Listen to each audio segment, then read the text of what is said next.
Is it working now?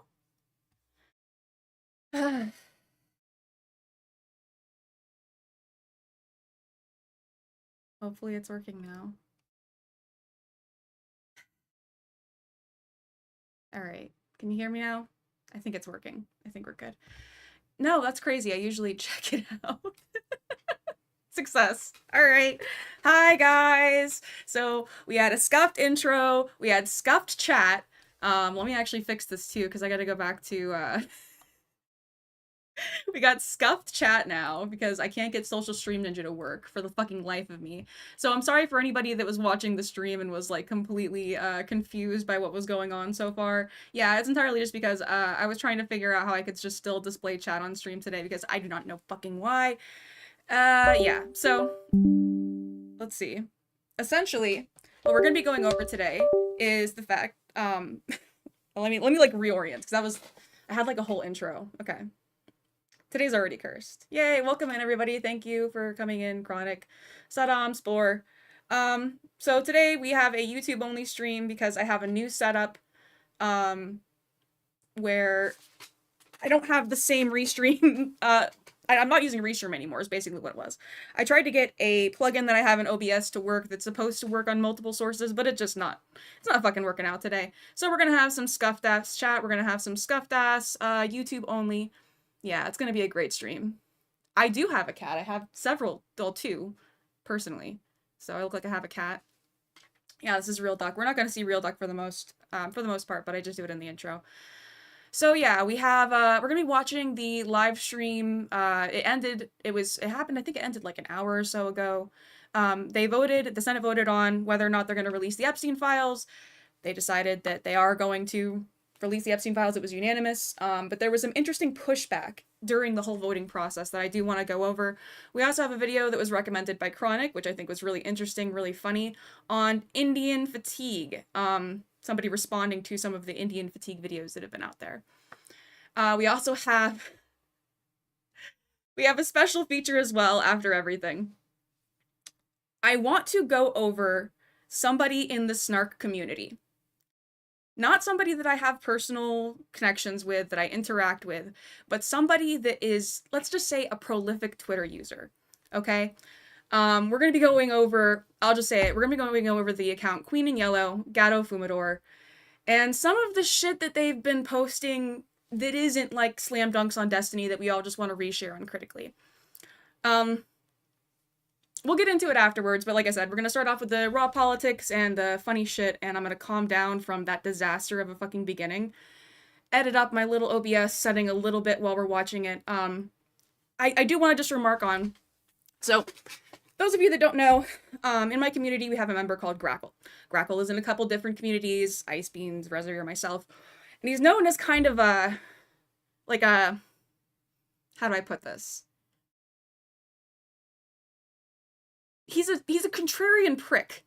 He's he's always on the wrong side of history. He thinks the bad guys won the Civil War, essentially.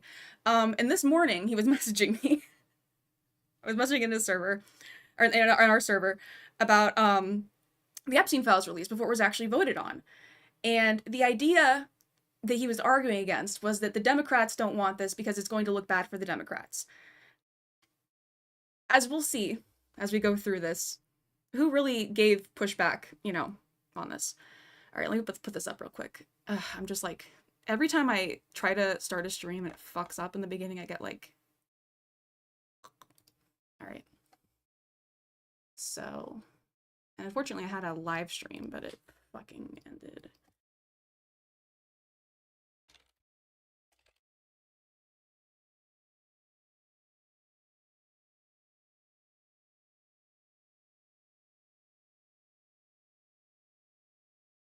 So I think this is the entire one. We go back. Yeah. Okay. Let me put this up in a moment.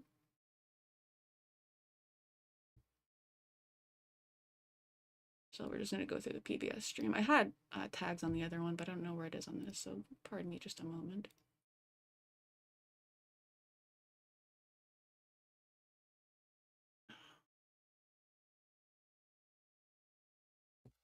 And we're only on YouTube, so I'm just gonna get rid of chat for today. gonna be screen and content only. That looks ugly as fuck.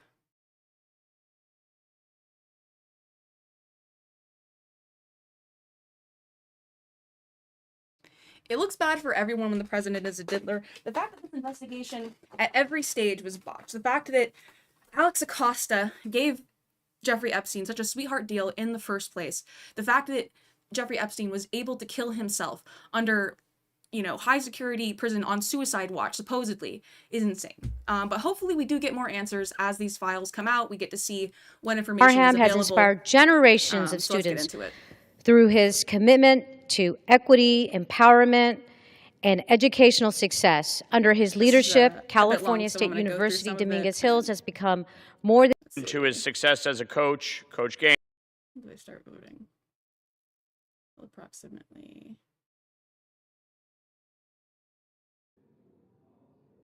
Yeah, this is a dry, boring politics stream with some commentary, so buckle in. We might put up some Skyrim.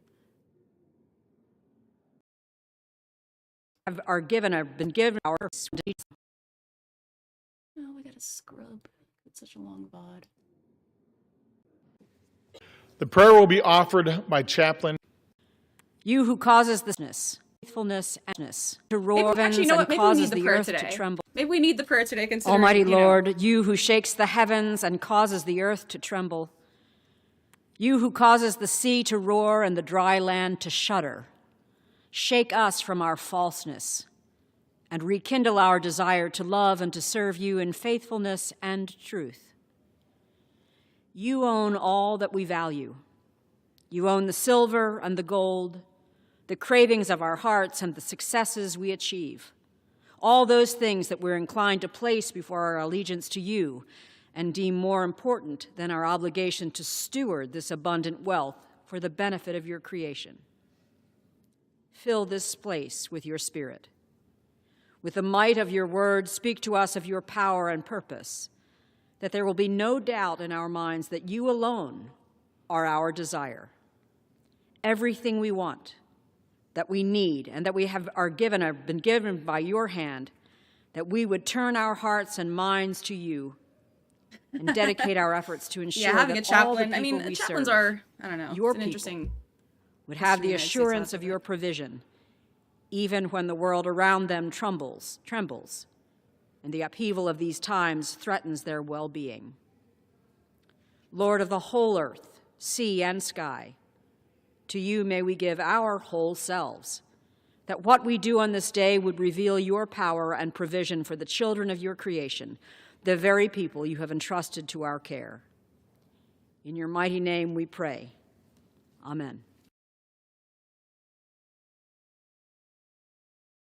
So we're at an interesting point. So the chaplain is an elected officer of the U.S. Senate. In addition to opening daily sessions with a prayer, the chaplain is available to provide spiritual counseling and guidance to members and staff. The chaplain meets with senators, assists Senate staff in research and theological and biblical questions, and holds a weekly Senate prayer breakfast. The office of the chaplain is a nonpartisan, non-political, and non-sectarian. To date, all Senate chaplains have been of the Christian denomination, while guest chaplains have represented many of the world's major religious faiths. Okay, well, that's kind of interesting. When the Senate first convened in New York City on April 6, 1789, one of its first orders of business was to appoint a committee to recommend a candidate for chaplain. On April 25th, the Senate elected the Reverend Samuel Provus. I don't want to spend too long on this, but interesting. Very interesting. Listen. It's America. The chair has examined the journal of the last day's proceeding and announces to the House the approval thereof. Pursuant to Clause 1 of Rule 1, the journal stands approved. The Pledge of Allegiance will be led by the gentlewoman from Michigan, Ms. Tlaib. I pledge allegiance to the flag of the United States of America and to the republic for which it stands. Remember, we're trying to opt Templars community, so we're listening to the prayer, we're listening to the Pledge of Allegiance. I've got my hand on my heart, okay? One nation, under God, indivisible, with liberty and justice for all. I don't have a Bible. I spoke over it. But still. The chair will entertain requests for up to 15 one-minute speeches on each side of the aisle. For what purpose does the gentleman from South Carolina seek recognition?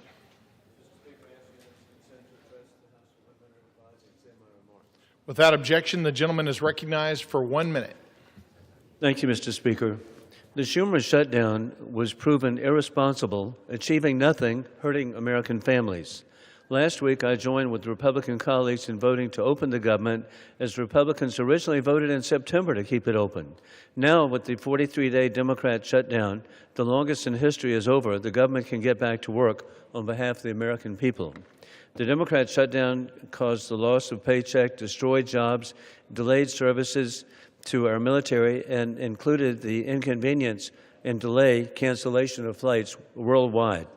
I am grateful for the leadership of President Donald Trump and Speaker Mike Johnson for promoting families Did he even mention first, leadership and delay cancels to our military, and included the destroyed jobs, delayed services to our military, and included the inconvenience and delay cancellation of flights worldwide. I am grateful for the leadership of President Donald Trump and Speaker Mike Johnson for promoting families first over failed political stunts. In conclusion, God bless our troops as the global war on terrorism continues. Trump is reinstituting peace through strength, revealing war criminal Putin lies, insulting Trump. Yesterday, attacking a Turkish flag tanker, causing evacuation in Romania, both NATO allies that we so value. Our prayers for the recovery of South Carolina native Gentleman's Jesse time has Jackson. expired. I yield back. For what purpose does the gentlewoman from Michigan seek recognition? He didn't really get to any point. That was interesting. Okay. The gentlewoman is recognized for 1 minute. Republicans have to decide if they're going to protect pedophiles or seek justice for survivors of sex trafficking and abuse. I sat across from survivors. We can analyze that image. That's like, so we got Xi and Putin. Xi and Putin, Balash. Like, Jesse time has Jackson. expired. Okay. I yield back. For what purpose does the gentlewoman from Michigan seek recognition? I feel like he had a much longer speech planned and he didn't time it out correctly. The gentlewoman is recognized for 1 minute. Republicans have to decide if they're going to protect pedophiles or seek justice for survivors of sex trafficking and abuse. I sat across from survivors. Some of them were as young as 13 and 14 at the time. And they told us over and over again, follow the money. The Treasury Department, Mr. Speaker, is sitting on suspicious activity reports on Epstein's financial network detailing thousands of transactions totaling more than $1.5 billion. In fact, J.P. Morgan knew about these suspicious transactions for more than a decade. He had 134 accounts with J.P. Morgan, but they chose to look the other way and continue to profit. The corrupt administration would rather protect the rich and powerful, their billionaire donors, and stop the truth from coming out. Yeah, survivors of these horrific and systematic sexual abuse, they deserve justice, and public deserves to know the full truth. But don't be fooled. President Trump has the power to release the full, unredacted files right now without congressional action and end the cover-up today. For what purpose does the gentleman from Colorado seek recognition? I rise to ask unanimous consent to address the House for 1 minute to revise and extend my remarks. Without objection, the gentleman is recognized for 1 minute. Mr. Speaker, I rise today to recognize Colonel Rick Tremillos for his extraordinary dedication and service as Scoutmaster of Troop 66 in Colorado Springs. For years, Rick has served as a mentor and a role model to the Scouts of Troop 66. His commitment to the principles of Scouting has created a nurturing environment where Scouts are encouraged to grow into responsible, confident leaders. Rick's ability to connect with youth, guide them through challenges, and celebrate their achievements is a testament to his deep compassion and unwavering dedication. Under his guidance, Troop 66 has thrived. Rick has led countless campouts, service projects, and leadership training events, always with the focus on building resilience, teamwork, and respect. His mentorship has helped many Scouts earn the rank of Eagle Scout, and more importantly, has instilled in them a lifelong commitment to service and integrity. On behalf of all those whose lives he has touched, I extend my deepest gratitude and heartfelt recognition. Thank you, and I yield back. For what purpose does Setting a Pokemon, did I miss anything? the gentleman from Massachusetts seek recognition? Without objection, the gentleman is recognized for 1 minute. Mr. Speaker, under Donald Trump, America is joining the ranks of other countries in all the wrong ways. Freedom House now lists us among nations where judges and prosecutors face political attacks. Reporters Without Borders says our press freedom has sunk to a historic low. And now Trump has crossed a line no U.S. president ever dared cross. He withheld food assistance that Americans were legally entitled to, blocking nutrition benefits, not because the country can't afford them, but because he thinks it helps him politically. In my work as co-chair of the Tom Lantos Human Rights Commission, I've seen brutal regimes use food as a weapon and leaders starve their own people to hold on to power. I never, ever thought I would see a U.S. president try to rip a page from the same playbook. What a shameful moment in our history, and I will continue to fight to end hunger now. I yield back. For what purpose does the gentleman from Mississippi seek recognition? The gentleman is recognized for 1 minute. Mr. Speaker, I rise today to recognize a distinguished public servant from Hancock County, Mississippi, Brian Hootie Adam, who will retire on December 21st, 2025, after more than 4 decades of serving his community. Hootie began his career in 1985 as a firefighter, answering the call when his neighbors needed him most. In 2003, he became director of Hancock Emergency Management Agency, a role he has carried with steady leadership for 22 years. During that time, he guided the county through many countless emergency destructive storms, and most notably, the unimaginable challenges of Hurricane Katrina. Through every crisis, Hootie was a source of strength, calm, prepared, and fully committed to protecting the people of Hancock County, Mississippi. His leadership saved lives, strengthened emergency response across our region, and set a standard of service we should all admire. Actually, fuck it, I Mr. can't fucking Speaker, I ask my colleagues. I try to multitask. I can't. This is what happens when I try to multitask. I can't do either, actually. Fuck. Join me in thanking Hootie Adam for his extraordinary dedication and wishing he him needs to rise for the blowfish, not just Hootie. True. the very best and well-earned retirement. Mr. Speaker, I yield back. All right. For what purpose does the gentlewoman from Michigan seek recognition? The gentlewoman is recognized for 1 minute. What do we got here? Mr. Speaker, I rise to celebrate Midland High School Principal Tila Sherman for being named the Michigan 2026 High School Principal of the Year. Principal Sherman's compassionate and hands-on leadership sets an example for schools of distinction. Now we're just getting our Without grades out. Speaker, HR fitly celebrates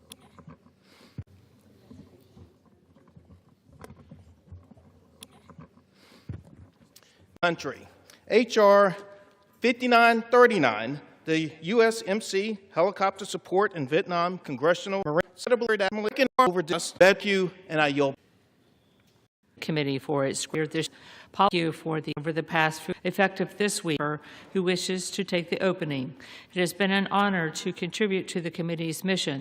Thank you. That the present.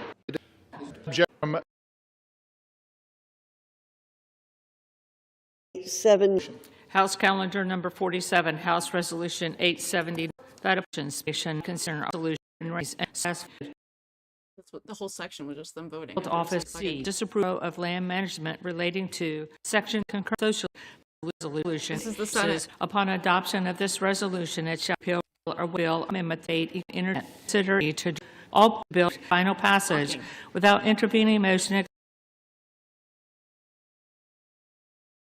Also to Don Sisson for his leadership and understanding of all the rules to make this possible. Now, as we are here today, I saw on CNN that the president is meeting with the Saudi prince. You know what America First means to me? How about meeting with the survivors? How about I watched this near the end, and I don't know if there's anything interesting making sure that America's girls, like right leading up to the end, the closing statements were pretty much where the juicy bits were. and then they have like a recess for 15 minutes, and then they vote on it. So are not being raped.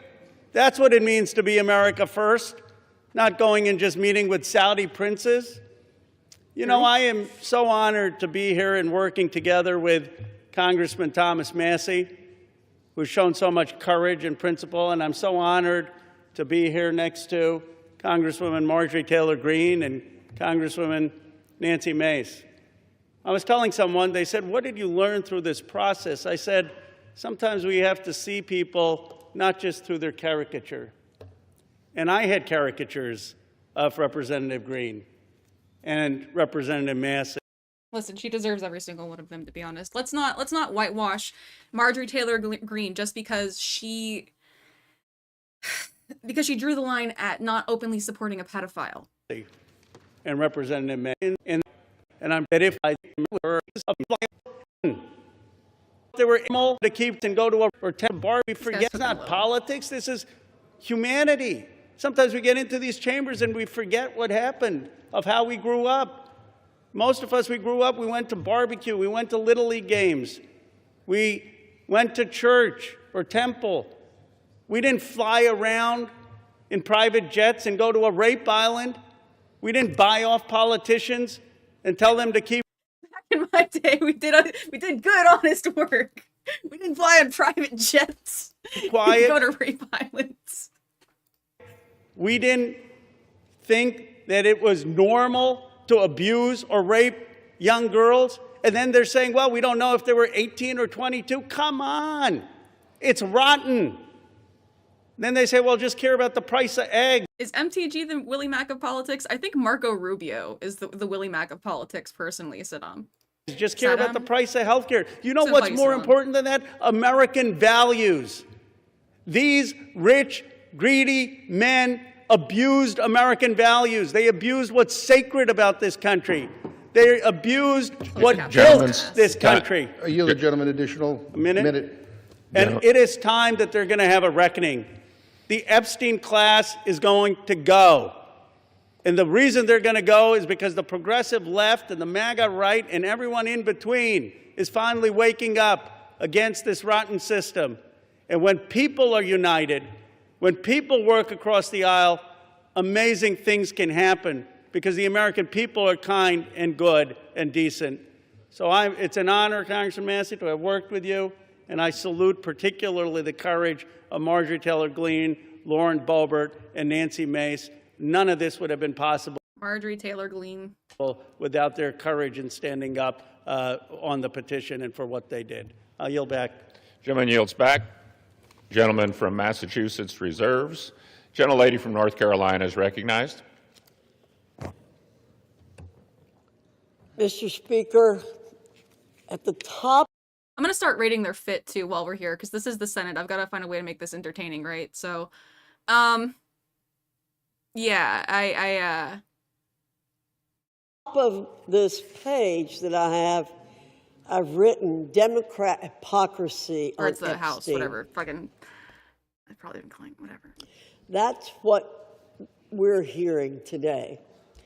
I'm proud to be a member of the Oversight and Government Reform Committee. I'm proud to have supported the full investigation into the Epstein files on that committee. Furthermore, I'm proud to have supported formalizing that investigation by taking the decisive step in directing that investigation by a special rule provided by the Rules Committee. This gave the oversight investigation. Yeah, I was gonna say this. I really like this fit. I feel like this is like really smooth. It looks very nice. I'd like her little lapel here, the black underneath it. Her silver earrings add like a little bit of intrigue. She's got this nice like silver lined glasses. She's very, very coordinated. Like this is very nice. I like her outfit a lot. The full weight of the House of Representatives behind the committee's existing subpoena power. Very important in this debate. Let's get things straight here. In just a matter of hours, we're going to get to vote on the Massey bill. But that won't preclude the existing House Oversight and Government Reform Committee's investigation in any way. And that's a great thing because that investigation is yielding results. We now know that one of Jeffrey Epstein's closest confidants was apparently Larry Summers, a cabinet member in the Clinton administration. We now know that a Democrat member in this body, Stacey Plaskett, was colluding with Jeffrey Epstein in real time during a hearing. And the subject matter? How to take down President Trump. Mr. Speaker, you can't make this stuff up. Yeah, the stuff with Plaskett is interesting. I haven't looked into it too much personally, but it's interesting to me. I don't know how normal it is for somebody to be getting direction on questioning from like somebody who's under an active investigation in prison. You know, I don't really know how relevant that is. I'm sure it's happened before, but like, that doesn't look great. It does call into question the direction of the questioning, but if the questions were legitimate, it's like, well, okay, well, yeah, it looks bad, but does it make the answers and any information gathered therein, like, is that exculpatory? I don't think so. I know that Epstein himself hated President Trump. It's in black and white. We now know that one of the chief Epstein victims stated that President Trump never acted inappropriately. And don't forget that oversight investigation specifically subpoenaed Bill and Hillary Clinton for their ties to Jeffrey Epstein. They haven't been quick to step into the breach and exonerate themselves, have they? But the truth will continue to come out as it has because of Republicans and a current Republican-led House Oversight and Government Reform Committee investigation, one that already carries the full force of law. Let's see where that leads. I reserve. Gentlelady reserves. The gentleman from Massachusetts is recognized. Mr. Speaker, the gentlelady says that just trust her and the Republican leadership. And I got to tell you, I can't, after what I saw unfold over these last several months. Obstruction and using every maneuver possible to avoid this moment where we're having here today. And I want to say that for the record, you know, it doesn't matter whether there's Republicans or Democrats or independents that are implicated. This guy's tie isn't on straight, and it's bothering the fuck out of me. So yeah, this is going to be a no. All the people that are defending my political point of view are fucking dripless. No. In these files, we believe in accountability for everybody who abuses young women, and we believe in justice, and that is kind of what's uniting many of us on this, on this side of the aisle here today. And I just want to, again, I want to thank Representative Connor for his leadership. I want to thank Representative Massey, Representative Green, and Representative Mace for their courage and for their willingness to stand up for what is right. We don't agree on very much, but we do agree that there ought to be accountability when young women are abused, and so that's what this is about. So, Mr. Speaker, I ask unanimous consent that the gentleman from Kentucky, Mr. Massey, control the remainder of my time. Without objection. The gentleman from Kentucky is recognized. Mr. Chairman, may I inquire as to how much time I have? You have 17 minutes remaining. I yield myself 2 minutes. The gentleman is recognized for 2 minutes. Mr. Speaker, today's an extraordinary day in this chamber. If my colleagues will vote for this measure, we'll see justice triumph over politics. Truth will triumph over deception and obfuscation. Transparency will triumph over dark money. Partisanship will fall away to bipartisanship. Grassroots, the people, will reclaim the people's house with this vote. It's going to be a victory for survivors, not just survivors of the Epstein sex trafficking scandal, the 1,000 survivors that exist. Some of them are victims. They're no longer alive. Some have committed suicide. They share one thing in common. Their youth was robbed from them. Much of their lives were robbed from them, but they're claiming it back. We're going to help them claim that back. But it's not just a victory today, if this vote prevails, for those survivors. It's a victory for every person, man or woman, boy or girl, who's been victimized sexually in this country. Anybody who's been a victim of sexual assault. Or maybe they've been victimized by a family member. Maybe it's not a billionaire. But they're all waiting and watching to see what we do today. They're wondering, if I go to mom or dad, will anything happen? If I go to the sheriff, will anything happen? Well, we have a chance today to make something happen. Something that's not happened, something that should have happened decades ago, and that is to get justice for these victims and survivors and transparency for America. I mean, the fact that we voted Donald Trump into office when he was found civilly liable for sexual assault in the first place shows that as a country we don't value keeping women safe, especially not young women. Like, we say that we want to, but we don't really want to culturally question any of the reasons why this is a problem. We don't want to question why conviction rates are so low when it comes to sexual assault. We don't want to question, you know, at the same time that so many people are espousing the idea that you know, people accuse other people of rape falsely all the time, like that it's such an epidemic. Like, there's also a tragically low conviction rate when it comes to people who have legitimate evidence of sexual assault, just because of like not wanting to destroy somebody's life over it, presumably. But yeah, we don't actually have, I mean, we're making some changes with statute of limitation laws, like exemptions, and understanding that there were times in the past where sexual assault reporting wasn't exactly what it needed to be. But it's on a state-by-state basis, and as a country, federally, we have not shown that we hold a virtue in protecting women. No. That's what this vote is about today. Or protecting anybody who's a victim of sexual assault. Children, anybody. Like, shit. And I reserve the balance of my time. Gentleman from Kentucky reserves. The gentlelady from North Carolina is recognized. I reserve. Gentlelady reserves. Gentleman from Kentucky is recognized. I now yield 5 minutes to the gentlewoman from Georgia, Mrs. Green. The gentlelady from Georgia. Hey, Grackle, that's a funny point. So you're saying that you're okay with us deporting pedophiles, like just presuming that they're pedophiles, deporting them without due process into a country so that they can rape people in that country? No. If they're pedophiles and they're raping women in this country, I want to prosecute them, and then I want to send them over.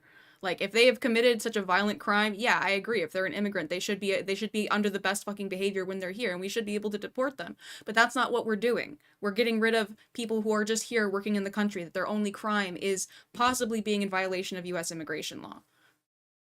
Georgia is recognized for 5 minutes. Thank you, Mr. Speaker.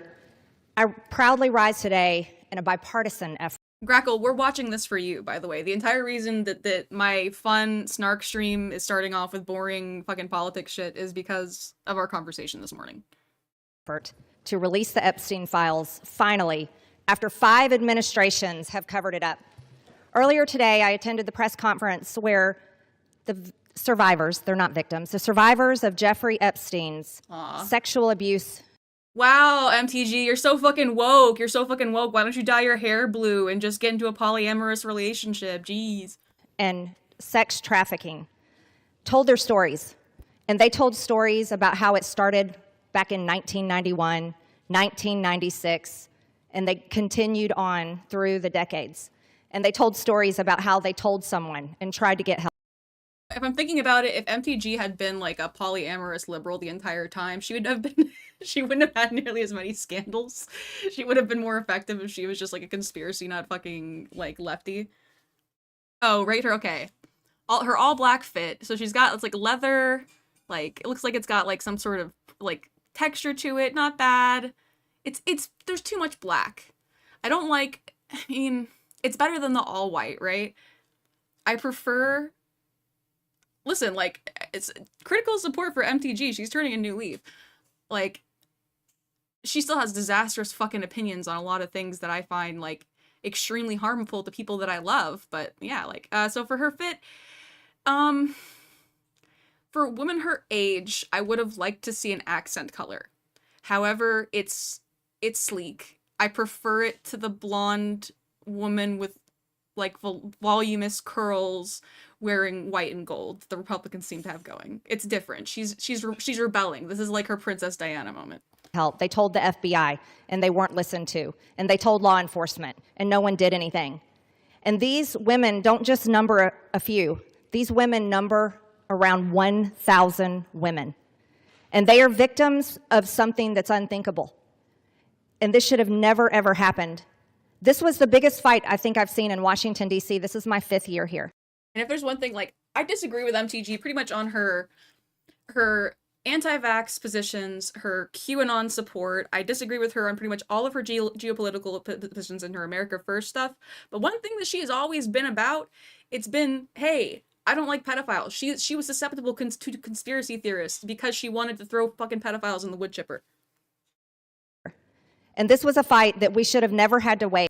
Yeah, they went over Stacey Flaskett. We're gonna be watching this. I actually, like, I'm looking into it because they went over it briefly. You went over it briefly. There's reports that she was texting back and forth. Now, my question is, how much did that influence the testimony that was got by Cohen? So, like, you know. It should have been the easiest thing for every single member of Congress. It should have been the easiest thing for the Speaker of the House. It should have been the easiest thing for the President of the United States to release all the information, every single file, on behalf of these American women. These American women aren't rich, powerful elites. They do not have someone paying for their airline tickets or paying for their trips or paying for their expenses every time they try to do something to get this information out. These are your average Americans. And you want to know what the Epstein files represent, the cover-up represents to average Americans? It represents the failures of the federal government and Congress to the American people. And that is what people rose up about in 2024. They wanted and demanded transparency from their government and for Americans finally to be put first. And today, with this vote, we are finally putting these victims and these survivors of Jeffrey Epstein and the cabal of rich, powerful elites that expands not just here in the United States of America, but to other countries as well. We're putting them last. And that is exactly what Americans want. You see, for far too long, Americans have been put last. And they're sick of it. They're sick and tired of it. And this is why they don't trust Congress. This is why they don't trust the government. And here's the problem. All of these women who have suffered in shame for years and years and years, women who were terrified, women who were intimidated, women who were threatened, just like Virginia Giuffre. And now she's dead. And these women should have never faced that, for this information to come out. And we, especially the 4 Republican members of the House of Representatives, we should have never faced intimidation and threats for us to get this vote to come to the floor. Never forget, there were 4. Thomas Massie, myself, Nancy Mace, and Lauren Boebert. We had to sign a discharge petition, and we had to fight through intimidation, and we had to endure it for months to push that discharge petition finally. Listen, critical support. They defected and they got this information out there. Like, you'll have Republicans like Grackle who will point to these edge cases. They'll say, oh, there's this guy, he's fleeing to Israel, this guy. I'm like, good. Well, not good that he's fleeing to Israel, but good that he's being outed in this. The thing that I didn't like is that there is evidence, and they'll go into it in this hearing. There are definitely mentions of Donald Trump and Republicans in the files, and the Republicans are already framing it as though that information was put there dubiously. So, you know,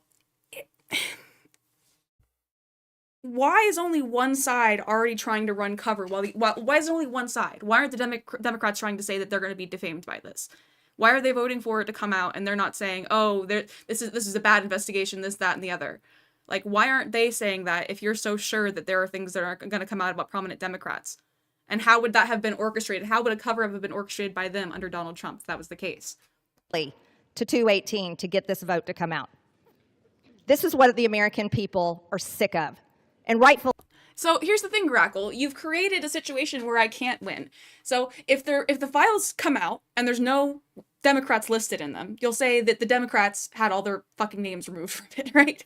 If the files come out and there is Democrats listed in them, and the other Democrats didn't push back at all to try to remove it, you'll say... You won't care. You won't care that, yes, we want the pedophiles out of our party. We want them out. It doesn't, like, it makes no fucking sense to me. Now, where does this go from here? The question will remain. Will the Department of Justice release all the information? Will a judge in New York release the information? Will the Bill Gates is also a fucking, like, one of the worst. Like, when I hear the word globalist, I think of a philanthropic asshole who decides to do media campaigns based off their personal interests and sees themselves as kind of like the fucking leader of a small country when it comes to their personal wealth. Yeah, I fucking hate Bill Gates. He probably is a fucking pedophile. He fits the bill. CIA release the information? And will foreign governments release their information? Or will this continue after this vote today be a cover-up? A cover-up of the rich, powerful elites that bond together in sex and human trafficking abuse and all types of global business that enriches them but never serves Americans. And Grekel, You know what's really interesting about the Plaskett thing that I really want to see if this gets like investigated in detail, because the timeline of Donald Trump's president, like when Donald Trump was president the first time, okay, prior to COVID, that whole year, I feel like COVID happened and it conveniently memory holed the entire fucking Epstein thing. People didn't realize that hearing with Cohen and Plaskett happened February 2019, okay? And Epstein was only put in prison for what he did in June of 2019. So maybe Jeffrey Epstein was working with certain prosecutors and shit like that on other investigations. And after he fucking tried to help them nail Donald Trump on financial crimes, he actually ended up getting the punishment that he deserved. He wasn't getting special fucking treatment anymore. Only when he turned against Donald Trump. Like, it's, you know, it's interesting. It's interesting. I'm not going to speculate too much on it, but it's just interesting. That's all I'm saying. The American people will know, and the victims, actually the survivors of Jeffrey Epstein, will know because they know the list of names. And I remain dedicated to my promise to read those names here on the House floor if those women ever find them in a place that it needs to be done. I yield back to Mr. Gentlelady from Georgia yields back. Gentleman from Kentucky. Critical support for MTG. Critical support. We don't like her. She's not allowed. She's not invited to the barbecue, but she is not the most demonic person in her party, I guess. Reserves. Gentlelady from North Carolina is recognized. I reserve, Mr. Gentlelady reserves. Gentleman from Kentucky is recognized. I yield myself a minute and 30 seconds. Gentleman's recognized for a minute. I want to thank the generosity of Jim McGovern, Representative McGovern, for granting us this time. I'm embarrassed for my own party today. I'm embarrassed we withheld signing in, swearing in a duly representative of the people for 49 days just to avoid this vote that's finally going to happen today. I'm embarrassed that my own party isn't going to yield me time to debate this, even though they say they support it, and I authored it. They don't even want to yield me time to debate this during the bill debate. But I'm thankful. Let me tell you who I'm thankful to. These three brave women, Marjorie Taylor Greene, Nancy Mason, Lauren Boebert, they have been threatened. They have been intimidated. Physically, politically, it's disgusting. And not by the far left. They have been intimidated by people in our own party. And for what? For seeking justice for these victims. So my hat's off. I congratulate them for standing strong. I've always wondered, where were the Republican men during this battle? We've taken 5 months. These three women and I have had to drag our party to this floor today to even vote on this. And Ro Khanna is the most to be thanked here in an extraordinary display of bipartisanship. He did not hesitate when I asked if we wanted to bring this bill to the floor together, if he would stand in the trenches with me. He said yes. With that, I reserve. Gentleman reserved. Gentlelady from North Carolina is recognized. Thank you, Mr. Speaker. I yield myself such time as I may consume. Gentlelady is recognized. Boy, it's. I'm not gonna respond to Crackle. We need to get facts straight here. President Trump. This is your champion, Grackle. We're gonna let her talk. This is you. DOJ in his first term amazing arrested and prosecuted Jeffrey Epstein. We on our side want justice to prevail in this case and in every case. Speaker Johnson has always been clear that if the discharge petition reached the necessary signatures, that the House would consider the legislation, and that's what we're providing for in our rule today. In fact, as soon as the petition hit 218 votes last Wednesday, House Republicans offered a unanimous consent request to pass the legislation then. However, the Democrat leader would not give consent to do that last week. Okay, let's see. So why did all these Republicans feel that they had to go out on a limb to sign the discharge petition? There was a petition last week. God, I hate. Why?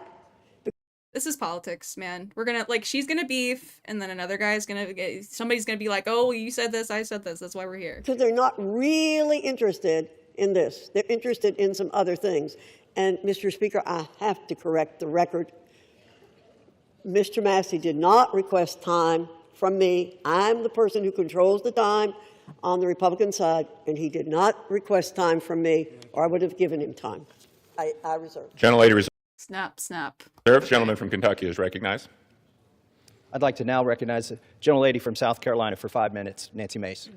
Gentlelady from South Carolina is recognized for 5 minutes.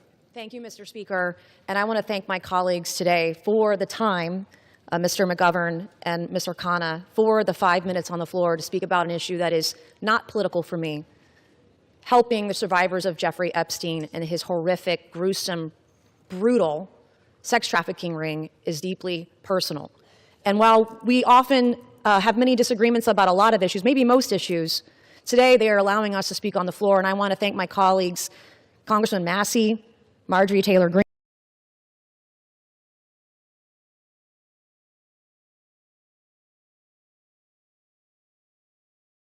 Okay. And Lauren Boebert. This fit, I need a second to take this fit. Yeah. A bit nipply, a bit nipply.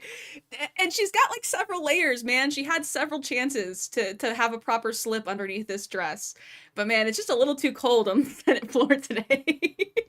The four of us making history today over the discharge petition and delivering justice for those who have desperately fought for it for, in some cases, almost 30 years.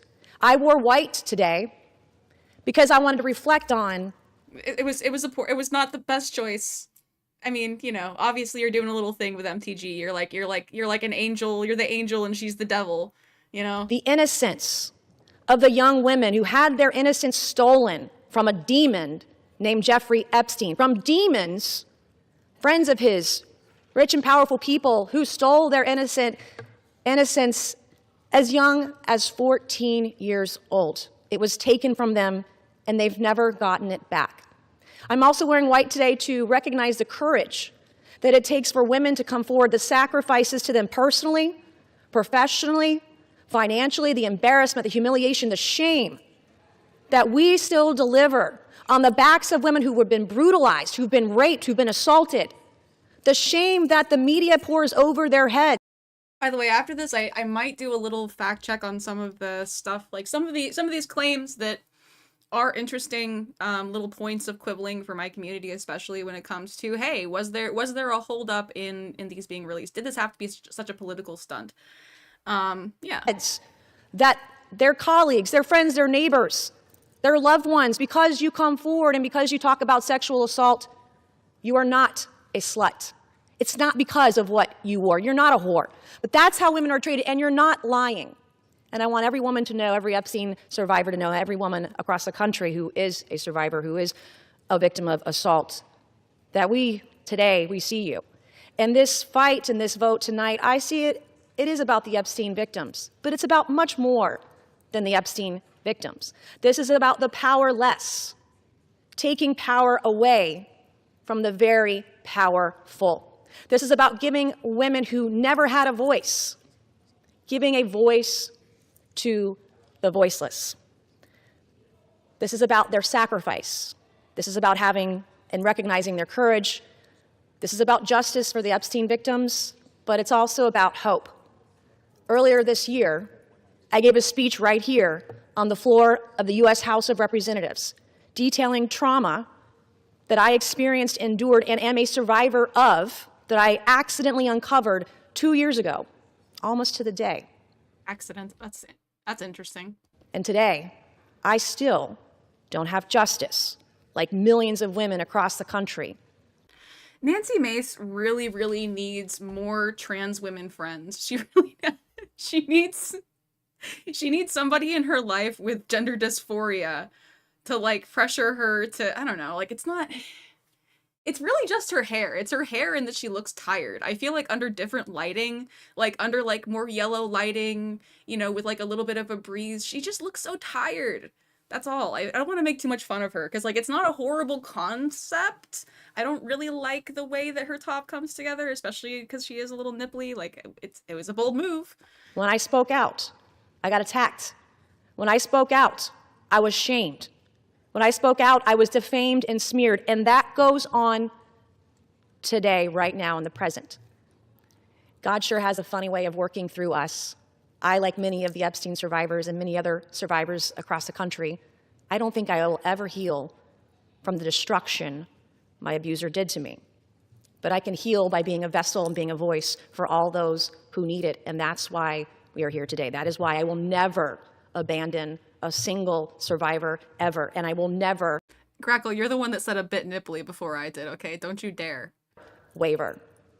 I spent my morning— I wasn't going to point it out until I read talking to your law chat. enforcement and others about another potential Jane Doe number 5, who may be another sexual assault victim in the case that I uncovered 2 years ago.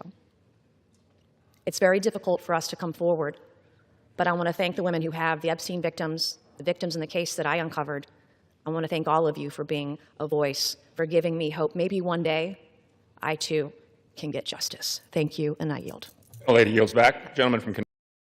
And throughout a lot of this, especially like the more impactful stuff it's talking about, like I said, I didn't watch this from the start. I am kind of just interested in watching through this. I think that, like, even though I make jokes about this is a serious matter. These people, I have political differences with them. I'm gonna make fun of their fits a little bit, but like, the things they're talking about are important. These words are impactful. Like, it's awesome. It's a very, like, I don't know, it's a serious fucking subject. Kentucky reserves. Gentlelady from North Carolina is recognized. Thank you very I'm a little bit soy, but it's fine. Very much, Mr. Speaker. Our colleagues want Americans to believe that this discharge petition and underlying legislation are the be-all and end-all in this investigation. However, it's House Republicans who've worked tirelessly to achieve true justice for victims. To date, the significant information that has come out has come from the Oversight and Government Reform Committee. As a result of its issuing 13 subpoenas, we've released 65,000 pages of documents from the Department of Justice, the Epstein estate, which was not mentioned in the underlying legislation, former U.S. attorney, and others. Let me state again, the unanimous consent request to pass the legislation immediately last week was blocked by the minority leader. Full stop. All right, I'm going to look into that while she's talking. If Democrats truly cared about finding justice immediately for victims, this legislation would have been passed last week. Instead, they want political theater to capitalize on. House Republicans, on the other hand, remain focused on truth, accountability, and delivering real justice for Epstein's victims, not political points. I reserve. Reserves. Gentleman from Kentucky is recognized. Mr. Speaker, may I inquire as to how much time I have remaining? Gentleman has 5.5 minutes remaining. I yield myself 3.5 minutes. Gentleman is recognized. Mr. Speaker, all that is necessary for evil to prevail is for good men to do nothing. And we've had a lot of good men doing a lot of nothing on the other side. So it was a previous procedural effort to fast-track the vote was blocked. Let me look into what was in that while this guy— we'll see if this guy brings it up. Side of the aisle. Until we did something, 3 brave women and myself and the Democrat caucus. We did something. And then what did they do? They've opposed us every step of the way. They've lied about the legislation. Let me tell you some of the lies they've told. They've said that it doesn't protect victims. Well, if that is so, why were dozens of victims with us today at a press conference urging this body to pass this legislation? It's because this legislation specifically protects victims. They've said this legislation does not prevent the release of child pornography. Of course it does. We have a specific provision in our legislation to prevent that. They've said so many falsehoods about this legislation, but now they're going to vote for it, hopefully enthusiastically. But really, they've been drugged to this. Our judicial system is broken. If it were working, there wouldn't be 1,000 victims who haven't seen justice yet. They are victims of the Epstein class.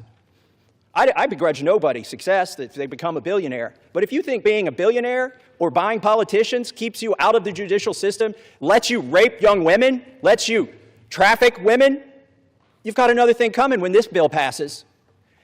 Do not let the Senate muck this up. There have already been efforts to derail this, our discharge petition. The Oversight Committee has released thousands, tens of thousands of documents. That's fine. Keep working. How many names have you released? 0. You are still protecting, or the DOJ is protecting, pedophiles and sex traffickers. The time for that to stop is now. Now, our Speaker says, oh, this bill needs amended in the Senate, and specifically, he's trying to create a loophole. He's trying to categorize the pedophiles as victims. He's saying, oh, we don't embarrass the people that went to the rape island. We should protect those names against unreliable accusations. Is he calling all of these victims unreliable? They've testified to the FBI. The FBI has these names in their possession. I asked the FBI director in a hearing, have you looked at the documents? No, he trusts everybody that's been there for decades. That is wrong. Do not let the Senate muck this bill up. And if you're a party to that in the Senate, you are part of this cover-up that we are trying to expose. I am sorry if one of your billionaire donors is going to get embarrassed because he went to Rape Island. That is what they have coming. In fact, they need to be on the other side of bars, a lot of them. Some of them will be embarrassed, but some of them need to go to prison, and the survivors know that. So how will we know if this bill has been successful? We will know when there are men, rich men, in handcuffs being perp-walked to the jail. And until then, this is still a cover-up. I urge my Senate colleagues, do not muck up this bill. The president has already said he will sign it. That means he will sign the bill that we have here today. Do not change this bill. He is ready to sign it. Give it to him. Put it on his desk. Let's get justice for these victims. With that, I reserve. All right, fair. By the way, I'm just letting this run because I'm looking into the fast track that the Republicans wanted before and why the minority leader voted against it. So we're getting some fact checking and delay. So just enjoy the senator's passion, or the congressman's passionate speeches. The gentleman from Kentucky reserves. The gentlelady from North Carolina is recognized. Reserve. The gentlelady reserves. Is the gentlelady prepared to close? Yes, I am, Mr. Speaker. The gentleman from Kentucky is recognized. I yield the remainder of my time to Ranking Member Mr. McGovern. The gentleman from Massachusetts is recognized. Thank you. And first, let me say how much I admire the courage of my Republican colleagues who are beside me here today. Mr. Speaker, at the end of the day, this is not about us, and it's not about politics. This is about the survivors, young girls who were exploited by powerful men, men who use money and power to take advantage of girls, some as young as 11 years old. The President of the United States calls it all a hoax. Can you imagine that? What an evil and disgusting thing to say. These young girls, now women, the survivors, what happened to them was horrific. They were sexually abused, many of them for years, and the President of the United States calls it all a hoax. What kind of messed up, sick-in-the-head, immoral person says something like that? This bill is about making sure powerful men are held accountable. It's about demanding truth and transparency for the American people. Now, Republican leaders in this House lost control of the story. They lost the ability to hide behind procedure, and they lost the luxury of pretending that they were ever on the right side. The American people see it, survivors see it, and history will see it. And listening to the Speaker of the House's press conference today, I mean, it sounds like he basically wants to kill this whole thing. He's trying to obstruct and derail the process. Why the hell is he fighting so hard to do the opposite of what the survivors want? What an awful, awful thing to do. So let us release the files. Let's give survivors the transparency they've long been denied. Let us take back power from the rich billionaire elites who think they can do whatever they want with no justice or accountability. And let's remember exactly who had to be dragged here under duress and who stood up from day one demanding the truth. And with that, I yield back. So if you want, I do have an article pulled up on going over kind of why, like what happened with the, so this is a New York Post article, you know, take it for what you want. Democrats block GOP votes efforts to fast-track vote on Epstein files to keep issue alive longer, Republicans charge. So, Republicans charge is the noted thing there. House Democrats prevented a quick vote on legislation that would... Let me actually pull up OBS here so make sure this is all... Yeah, okay. What are the ads? Whatever. House Democrats prevented a quick vote on legislation that would require the Justice Department to release all its files on sex predator Jeffrey Epstein, apparently hoping to keep the controversy in the spotlight longer, the GOP has alleged. Ahead of the House vote to end the 43-day government shutdown, Representative Tim Burchett took to the floor and requested unanimous consent to immediately vote on the Epstein bill. The GOP attempt failed, with Representative Steve Womack the senior GOPer in charge of the House floor, explaining the chair is constrained to not entertain the request unless cleared by the bipartisan floor and committee leaderships. I tried to get the Epstein files bill straight to the floor, cut out all the nonsense, and the Democrats blocked it, oddly enough. Burchett grumbled after his effort failed. This is politics. It has nothing to do with what's right. Womack was restricted by House rules from revealing which party blocked Burchett's unanimous consent request, but the Tennessee lawmaker, House Speaker Mike Johnson, and others insisted the Democrats stood in the way. The bill was the Epstein Files Transparency Act, which was introduced by Ro Khanna, a Democrat. So I don't know about that. Why didn't they want it? Democrat fucking introduced it. He was championing an identical piece of legislation with Rep. Thomas Massie to release the Epstein files that is set to receive a vote next week. Khanna and Massie have secured sufficient support for what's known as a discharge petition, blah, blah, blah. Okay, this is important. We know what the results of this were.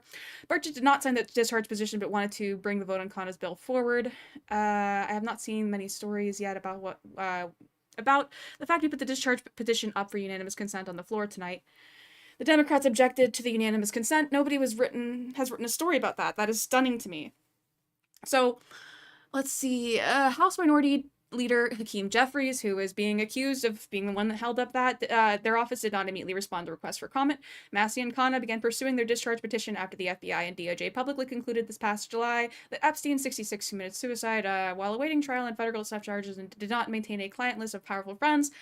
Yeah, that's, the FBI and the DOJ have maintained that there's no client list, by the way. That's going to be the most interesting thing that comes out of this. If there is in any way a client list, if there are transactions or, actual proof that these people were securing girls through Epstein and that hasn't been released to us, what the fuck? Because that has nothing to do, the whole new class of victims that they're going to make. So basically what I'm reading from this article, Grackle, is that this is politics as usual, where it is possible, it's entirely possible that Hakeem Jeffries blocked the vote for political reasons just to keep this in the spotlight for longer, and that they eventually had to sign the discharge petition to get this off of their ass, right? However, it's equally as likely that it wasn't Hakeem Jeffries, and they were just like, no, it was Hakeem Jeffries. Apparently they literally can't fucking provide proof. That's crazy. I love how my government works. Members are reminded to refrain from engaging in personalities towards the president. Gentleman yields back. The gentlelady from North Carolina is recognized. Thank you, Mr. Speaker. Mr. Speaker, those of us who did not sign the discharge petition are just as concerned about the victims, or as some are calling them, survivors, as our colleagues who signed the discharge petition. We share contempt for anyone who abused anyone else. I've stood on this floor many times, Mr. Speaker, to speak out for victims and survivors of people who have been abused, and against anyone who breaks the law or takes advantage of an innocent person. We will not be characterized as insensitive to that. But what House Republicans, who didn't sign the discharge petition, remain focused on truth, accountability, and delivering real justice for Epstein victims. Again, I'll point out that it was under President Trump's Department of Justice that Jeffrey Epstein was arrested and tried. We have not tried to avoid this situation. Well, it was also under his presidency, even though he didn't, you can't say he had direct control over it, that an unlikely series of events transpired that led to Jeffrey Epstein dying in prison. Oh.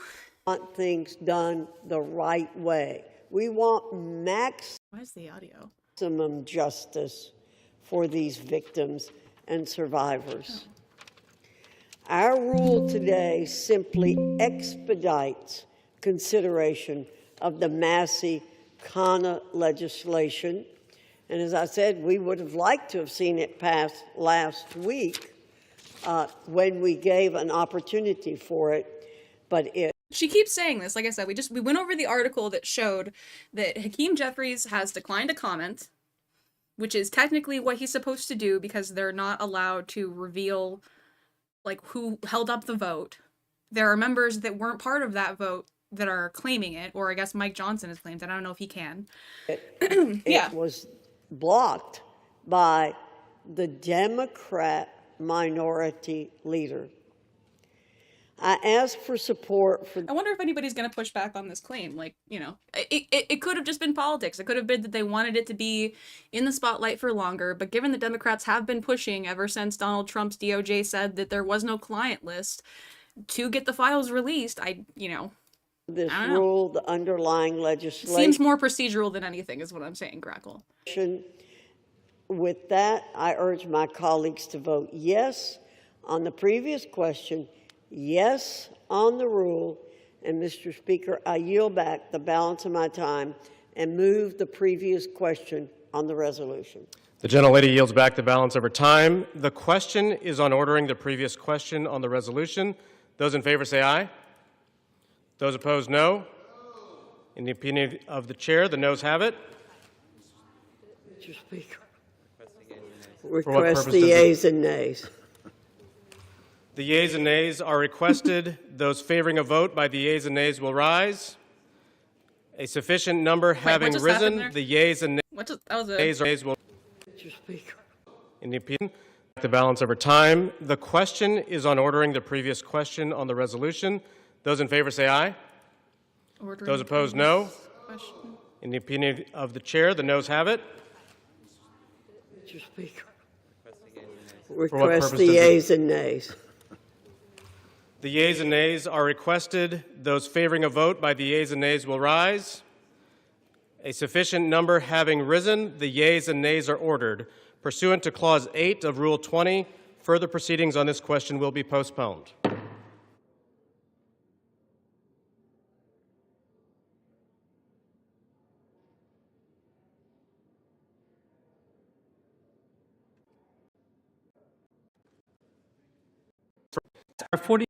For what purpose does the gentleman from Ohio seek recognition? Mr. Speaker, I move to suspend the rules and pass H.R. 4405. The clerk will report the title of the bill. H.R. 4405, a bill to require the Attorney General to release all documents and records in possession of the Department of Justice relating to Jeffrey Epstein and for other purposes.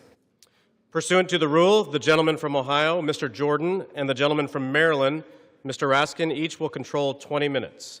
The chair recognizes the gentleman from Ohio. Mr. Speaker, I ask unanimous consent that all members have 5 legislative days in which to revise and extend their remarks and to insert extraneous material on H.R. 4405. Without objection. Mr. Speaker, I yield my... Did I just hear a smoke alarm beep? Am I going crazy? Am I going crazy? Am I going crazy? I feel like I... 4405. Without objection. Mr. Speaker, I yield myself such time as I may consume. Without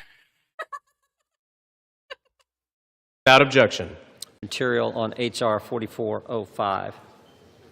Without objection. What is... Am I hallucinating? Do I have racist schizophrenia, guys? What's wrong with me? Mr. Speaker, I yield myself such time as I may consume. The gentleman is recognized. We all support holding bad guys accountable, and we're all going to vote for this resolution. But I think a little perspective is important. No, it's got to be somebody's sneaker. Democrats have spent 6 months talking about Epstein, even though they had 4 years to do something about it. Now, why would they do that? Why would they do that? Maybe it's to go after President Trump.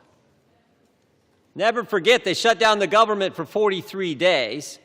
They said, don't worry about our military, don't worry about air traffic controllers, don't worry about our economy, don't worry about American families. No. They were worried about American families. They were worried about all the people that were going to get kicked off of Medicaid. They were worried about all the people that were going to not Oh my God. No, no, no. They were going to have higher premiums because the ACA wasn't going to be fucking extended. And there wasn't a plan in the fucking... Close the government for a month and a half because it might... Because you guys just have concepts of a fucking plan. So they used their political leverage. Yes, they shut down the government. And the most damning thing about it, the thing that people were concerned about the most from that fucking shutdown, believe it or not, more than the ACA premiums, because most people aren't going to have to fucking deal with that until after the first of the year, right? In spite of that, people were worried about SNAP, which is something that Donald Trump did have, like, he was legally mandated to allow SNAP funds to go through. He was doing everything to try to stop it. Until the continuing resolution was passed. President. And all Democrats got out of it, which I consider a fucking L, was a promise for a vote on the ACA subsidies in December. For the past decade, there's been one constant for Democrats. One constant. Go after... Yeah, that's the thing that sucks, Crackle. I don't mind that they voted to keep the government shut down for a month. I mind that they got nothing out of it. After Trump. They spied on his campaign. Then it was Mueller. Then it was impeachment 1. Then it was impeachment 2. Then it was all the lawfare.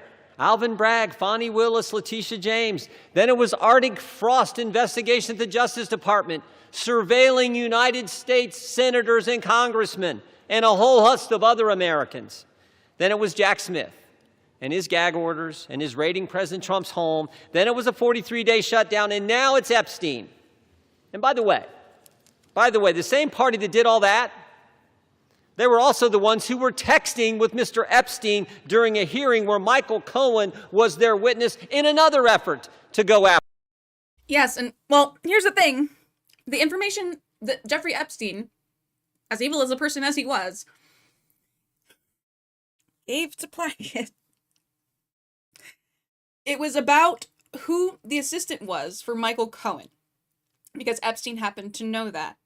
He said Rona, the keeper of secrets, his assistant, and then Cohen immediately confirmed it without, pretty much, yeah, she didn't know which questions to ask, but the direction of the questioning only helped them to secure more people to subpoena for the case, which was the intention behind the, After the president. Americans see through it all, and frankly, it's actually kind of sad. Herniman, that's what happens to the country when they send $300 billion. Now, that's what happens to the country when they don't actually spend any money on infrastructure for the White House, and instead they spend money on bulldozing a whole section of it and rebuilding it. We have plenty of money to send to other countries for fucking military defense. To be completely honest, it produces a lot of industry in the United States. Like, most of my state in my trade is largely floated by the military-industrial complex.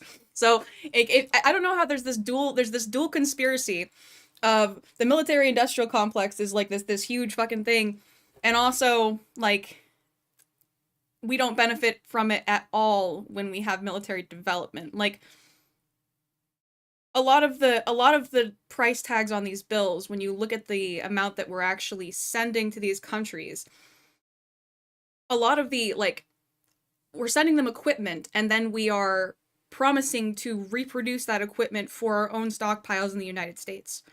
So, I don't know. I could rant forever. Dad, this obsession, this syndrome, this mindset that says we got to go after President Trump no matter what that they have.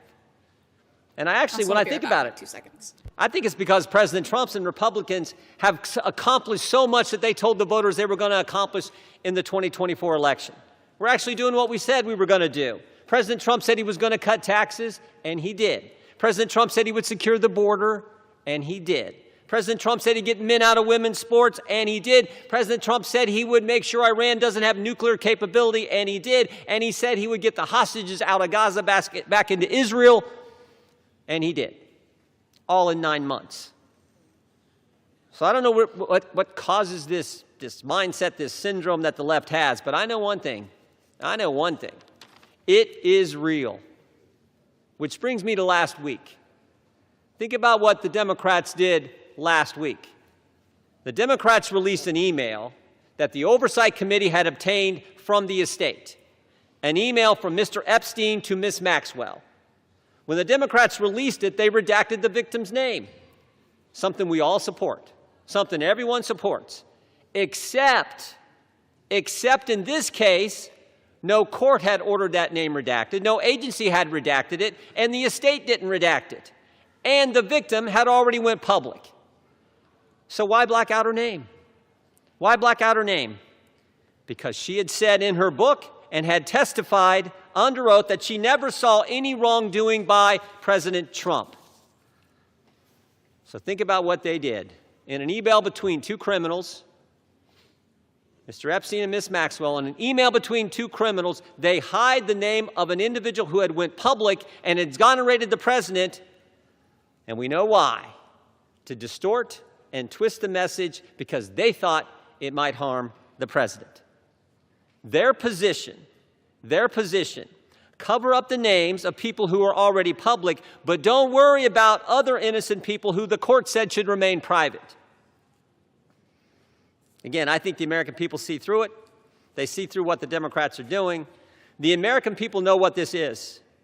They know Democrats have nothing else to run on because of the success of this administration. Unfortunately, I was slightly AFK, but I'm So here. I say let's vote yes on this Sorry, resolution. I had to run and grab something. And then let's get focused on making sure we're doing what the American families elected us to do. This is a politics logging stream, and then after we do the serious politics logging, we're going to be doing unserious politics logging, which is probably what I'm more excited about.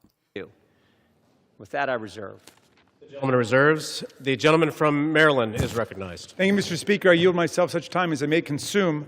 The gentleman is recognized. Today, 4 months and 3 days after Mr. Khan and Mr. Massey introduced their discharge petition, perhaps the most famous discharge petition in American history, the People's House unites across party lines to draw a moral line. We draw a line against the rape and sexual violation of children. We draw a line. By the way, I like this guy. Like, lock in, we got fucking Raskin. Against the global criminal trafficking of girls and young women to service the pleasure of rich and powerful men who believe they are beyond all law and all morality. We draw a line to put the voices of the victims and the survivors first. We ask the Senate to join us without changes rather than obstruct this. Of course you would think this guy's dumb, Crackle. Was I muted before? I might have been muted. Bill with dilatory amendments, legislative graffiti, and self-dealing million-dollar jackpot provisions for lucky senators just passed the bill. We're finally voting today because a bipartisan discharge petition led by Representatives Massey and Khan and signed by 218 of us overthrew the determined obstruction of the Speaker. This forced vote means the House will no longer acquiesce in this astonishing real-time cover-up of a multi-billion-dollar global sex trafficking and child rape ring that has ravaged the lives of more than 1,000 girls and young women. We're here today because these victims, these survivors, these citizens, these inspiring women who have come to Washington are demanding nothing less than justice and the complete truth about who is responsible for their vicious abuse, including those responsible for enabling it, ignoring it, bankrolling it, and covering it up.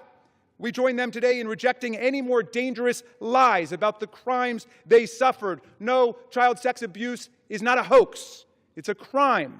Human trafficking is not a hoax. It's a crime.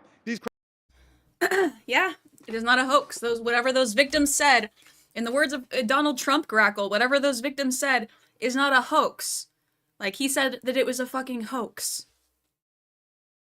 Crimes are a curse on children. There's nothing to see. Why are you guys still talking about this? Fucking move on. And young people across America, in universities and elementary schools, in churches and mosques and synagogues, in Boy Scout troops and college sports teams and summer camps, anywhere the powerful and the rich believe they've got the opportunity and the impunity.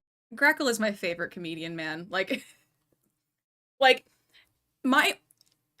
reason that I love absurdist comedy is because it just hits you. Like you're just expecting something. You're expecting normalcy. You're expecting, sane human brain function.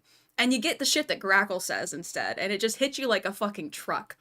To exploit the young, the poor, the powerless, and the vulnerable. We must face the truth and find the co-conspirators still at large in one of America's most extensive and sophisticated sex trafficking and child abuse rings in history.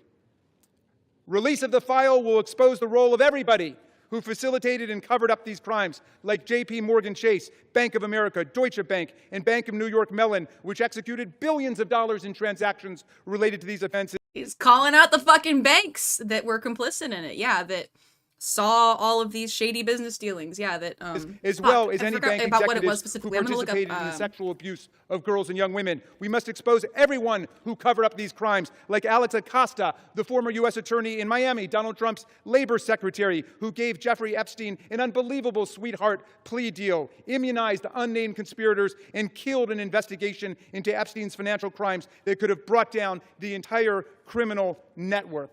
And with So yeah, J.P. Morgan, by the way, was the one that a couple weeks after Epstein died, they were like, hey, he had like these really weird like $1 billion of transactions that we can't really like, we don't see this, you know, it isn't easily explained by any of his other purchases or any of his other bookkeeping or anything like that. Maybe you should look into that. It might be related to human trafficking.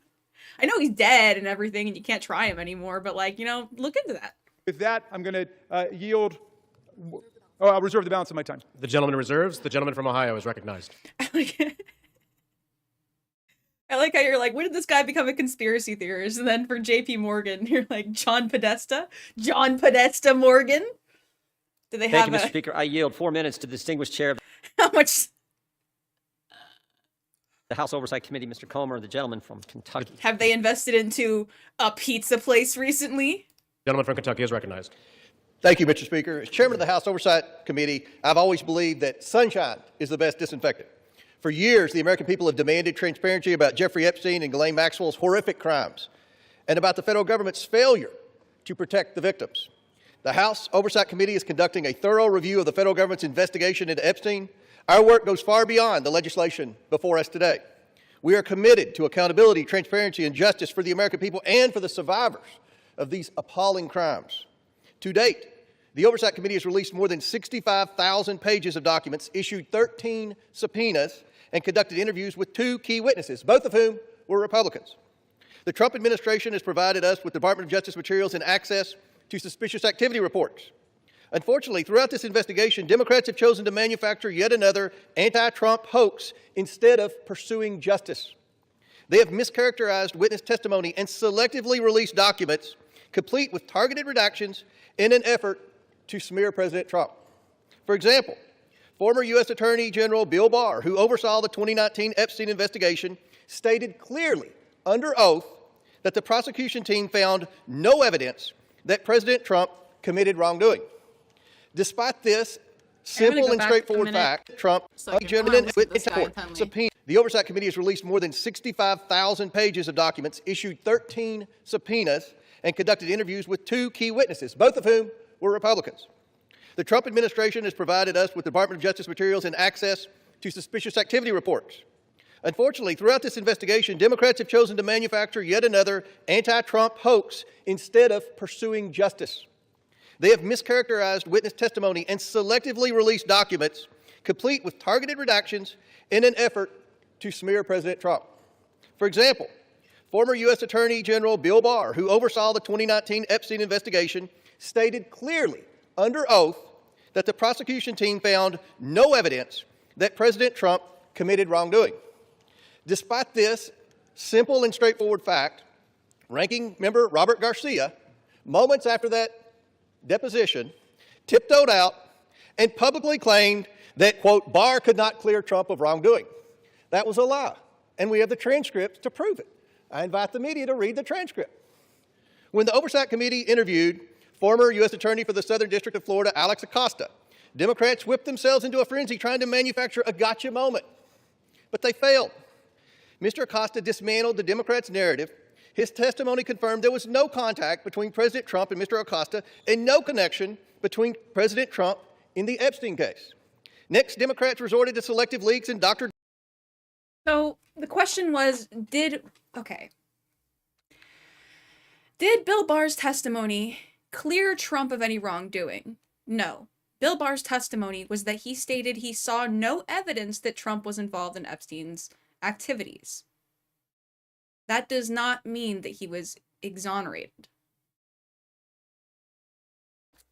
And he didn't exonerate Trump on obstruction of justice charges. Documents to mislead the American people. Oversight Committee Republicans have posted 65,000 pages of documents we have received to date.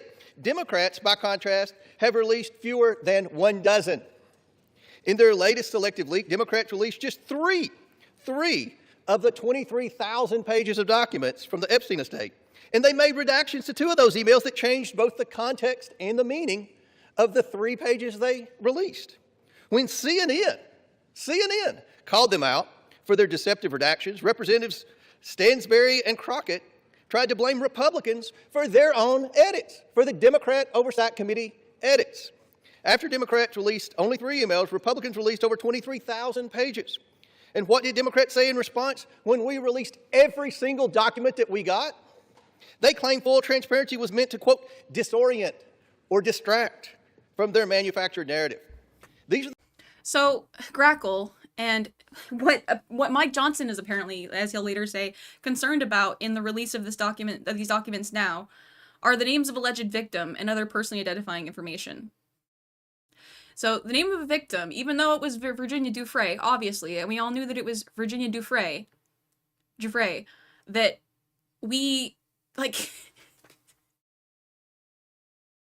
if there's a standard of victims' names being redacted from these documents being released, and Virginia Giuffre is a victim, and her name is being released in a document, why would it not be redacted, you fucking moron?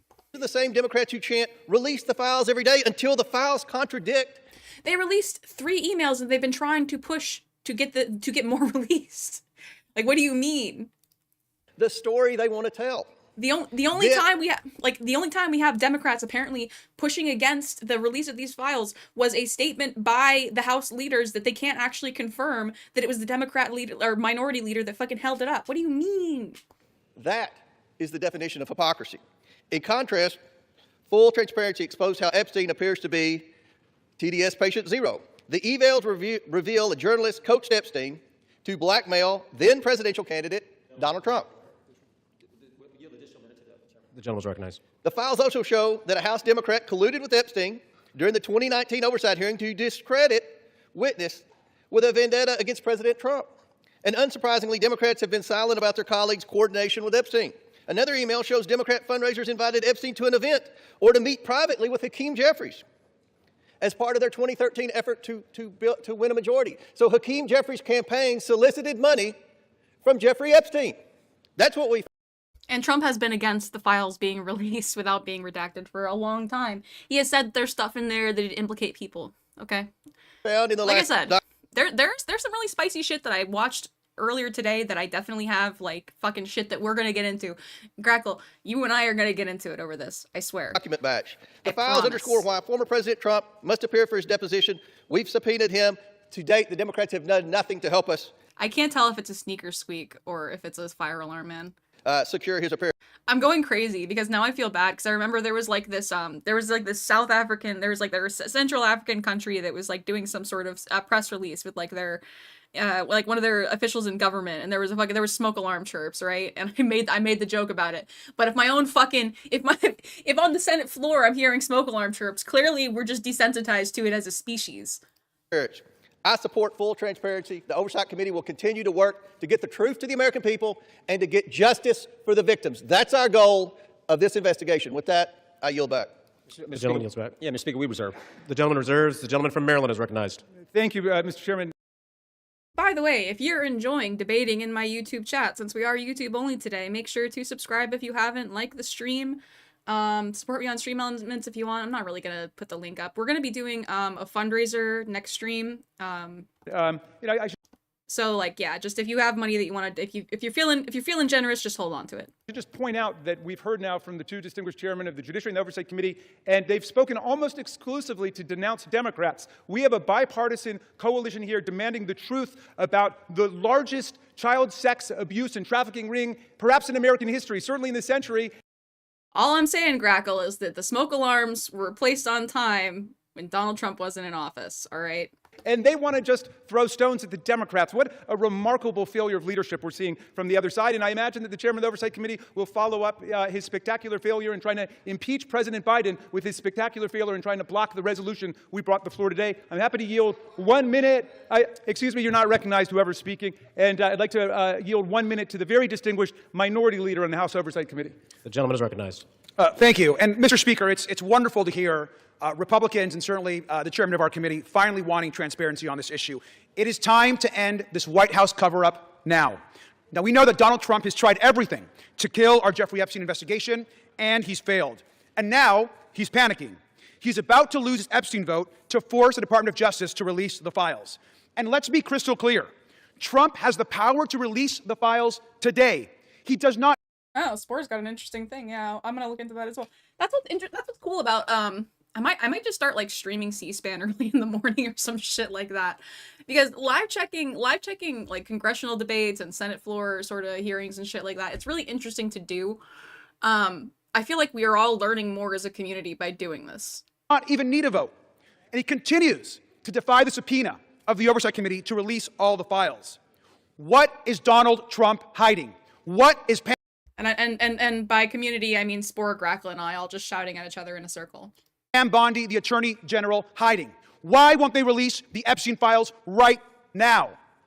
And he must explain to the public why he moved sex trafficker and monster Ghislaine Maxwell to a cushy, low-security prison after her interview with Trump's personal lawyer.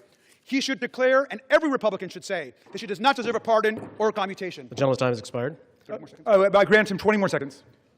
We don't care how much money you have, what party you're in, how powerful you are. We should get justice for the survivors of Jeffrey Epstein. And our work on the committee is not over. Next up are the bank and financial records to follow and expose Epstein's network. Today, there should be a unanimous vote on releasing the files, and we will get justice. And with that, I yield back. And we reserve. The gentleman reserves. The gentleman from Ohio is recognized. Thank you, Mr. Speaker. I yield a minute and a half to the distinguished gentleman from California, member of the Judiciary Committee, Mr. Kiley. The gentleman from California is recognized. I have consistently called for the maximum possible level of transparency when it comes to the heinous crimes of Jeffrey Epstein. That's why I've consistently said I am inclined to vote for this bill, and it's why I will be doing so today. The victims deserve the truth. They deserve justice, and they deserve closure. For months, they've had to wake up every day and see the name of their tormentor on the front page of every newspaper, on every TV channel, as has the broader American public. This issue has been so politicized by so many people in so many ways, which is deeply unfortunate when we're talking about matters of the highest sensitivity and untold suffering. It is my hope that the passage of this resolution today, together with the work of the Oversight Committee, will lead to the expeditious release of all pertinent material so that we can move on. Let's get accountability, let's get answers, and let's get this over with. I yield back. The gentleman yields back. The gentleman reserves. Yeah, we reserve. The gentleman from Maryland is recognized. I yield 1 minute to the very distinguished gentlelady from Washington, a member of the Judiciary Committee. The gentlelady from Washington is recognized. Mr. Speaker, thousands of girls, children, were abused by Jeffrey Epstein and his massive and powerful ring of pedophiles and protectors of pedophiles. We can't say all their names here. We don't have time. But let's at least bring a few of the courageous survivors and their names onto the House floor right here as we debate this. Haley Robson, Jenna Lisa Jones, Michelle Licata, Ashley Rubright, Annie Farmer, Marina Lacerda, Rachel Benavides. These women have carried a burden that they never should have had to bear. And today, they demand, we demand, the American people demand that we answer their clarion call to justice. Today, despite all the giant cover-up attempts by this administration and this Speaker of the House, we will vote to release all the Epstein files. To be clear, there is no protection for pedophiles, no protection for the rich and powerful men of either party who participated, who turned a blind eye, who winked and grinned while witnessing the horrific abuses of young children. Release all the damn files now. We reserve. The gentleman reserves. The gentleman from Ohio is recognized. Thank you, Mr. Speaker. I yield. There's two types of speeches. There's fact-driven and like usually responding to something else that's said, and then there's somebody that just clearly prepared an impassioned speech that they thought was going to be really good to clip for their campaign leader, and I think that was kind of the latter. a minute and a half to the distinguished gentleman from North Carolina and member of our committee. The gentleman is recognized. Thank you, Mr. Speaker. I have been very supportive of this effort, specifically to bring justice to the victims of this horrific series of crimes. However, I have worked behind the scenes to raise concerns with this petition as it is currently drafted. Specifically, I believe that there is grave risk at harming innocent people. And I repeat, harming innocent people. When innocent people are harmed, that is not furthering justice. With an investigation of this size and a file that is as large as the Epstein files and as poorly defined as that is in this petition, there will invariably be people who are released pursuant to this discharge petition who had nothing to do with criminal activity. Imagine, if you will, a bellman, a waiter, some type of doorman, a mere social attendee who had no impact whatsoever on the criminal activities of Jeffrey Epstein, no participation. Their lives are forever ruined. And I'm reading specifically from the petition's language that prohibited grounds for withholding information in this file are embarrassment, reputational harm, or political sensitivity. And I would just submit, if you were going to be embarrassed, if you were going to suffer social harm, and that is all of the encompassed activity that you were a part of, you will be named in this petition. And I resent that. Innocent people should not be harmed when we are pursuing justice. I understand the political nature of this petition. I resent the fact that there was not room for good faith amendments. And I urge the Senate to protect innocent people. I yield back. This guy's in the files. Yields back. The gentleman reserves. The gentleman from Maryland is recognized. Thank you. I'm yielding 1 minute to the distinguished gentlelady from California, Representative Kamlager-Duff. The gentlelady from California is recognized. Mr. Speaker, 1 in 3 women and girls around the world are physically and sexually assaulted each year. Of the 152 women in this body, that means 51 women. It includes your daughters, your sisters, your nieces, your mothers. And with the Epstein files, we have a chance to change that. But real talk, the administration doesn't need a discharge petition. It has not complied with the subpoena, and it has the power to release the files today. Instead, the man in the most powerful position in the world has used the full weight of the government to block and obfuscate and deflect the full release of the files. It is the same person who intimidated female members of Congress to withdraw name from the petition, who responded quiet piggy to a female reporter who asked about the files, and who nominated an alleged sexual predator to be our AG. It is the same person whose name appears more than any other in the Epstein emails. And in the pantheon of violence, a sexual predator is the worst of the worst, so why protect him? It's also curious that the judiciary is managing this debate and has not even had this come before the committee. I wonder why. Release the files now! We reserve. The gentleman reserves. The gentleman from Ohio Jesus. is recognized. Thank you, Mr. Speaker. I yield 2 minutes to the gentleman from Texas, Mr. Roy, chairman of the Constitution Subcommittee. The gentleman from Texas is recognized.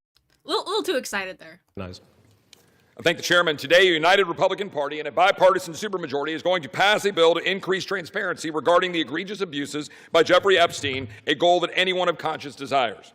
That is, in totality, an important statement to check the rich and the powerful. Remember how we got here.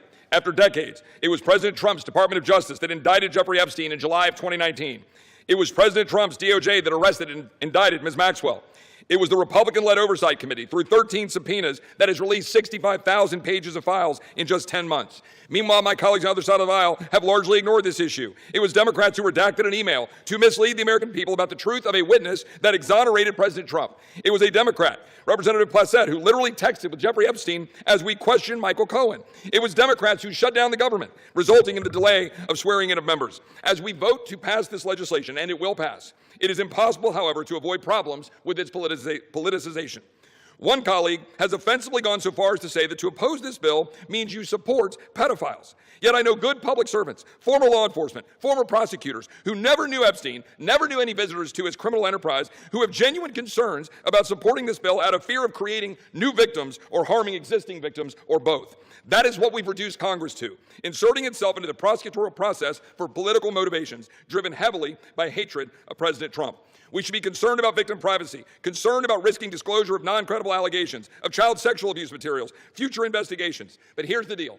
The leaders of this nation must expose abuses by the rich and the powerful. That is why President Trump and the House have been working for full transparency. But we should be motivated by truth and justice for all, not politics. I yield back. All right, Grackle, if you will, in chat, can you summarize this man's argument to me? Because it seems like this is interesting that he...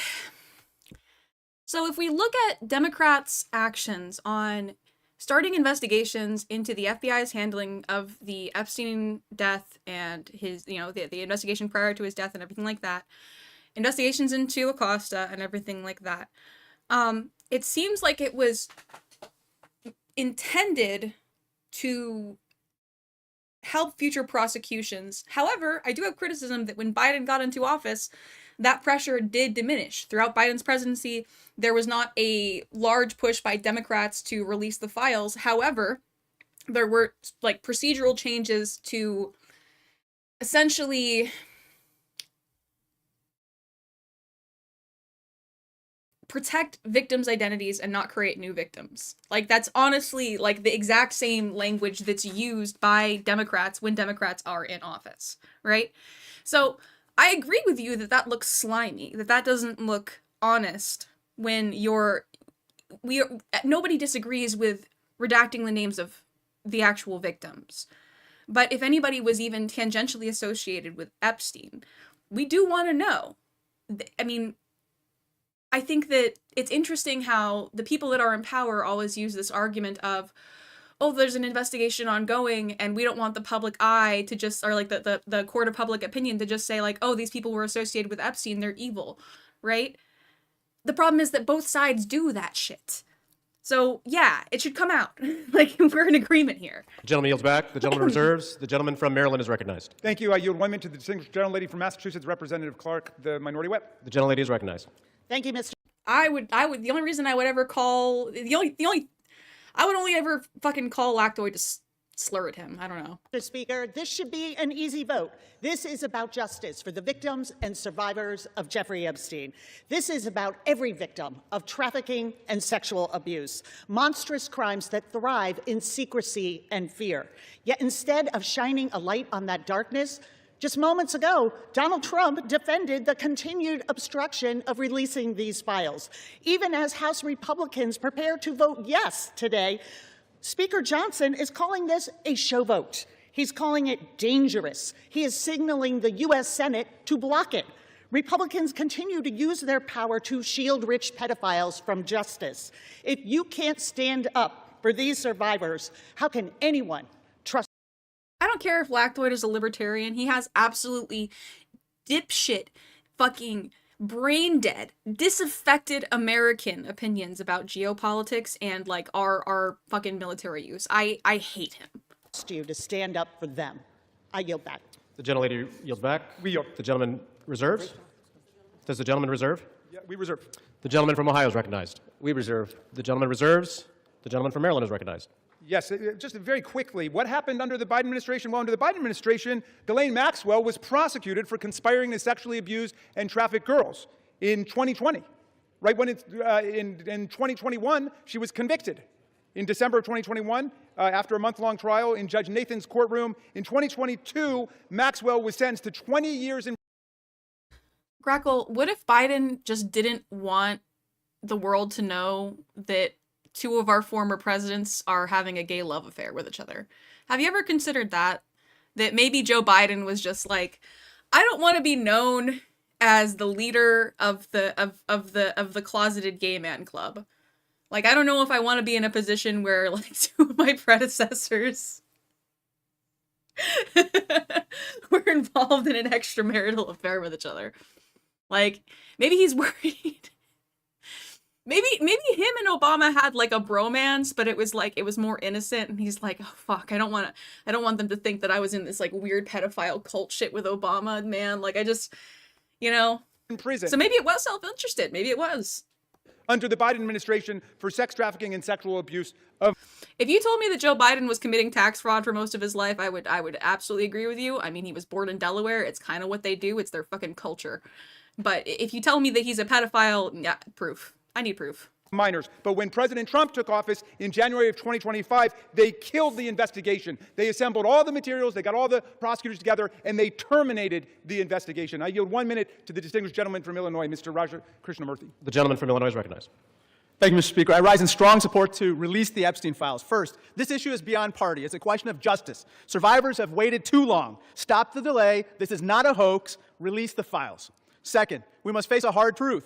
Silence that shields the powerful is a betrayal of those they hurt. Congress must reject any attempt, including a presidential pardon or any form of clemency for Ghislaine Maxwell. This cannot be done. This would be a cover-up. We cannot allow clemency of any kind for Maxwell, not now, not ever. Survivors deserve justice. I urge a strong yes vote. Thank you. Yields back.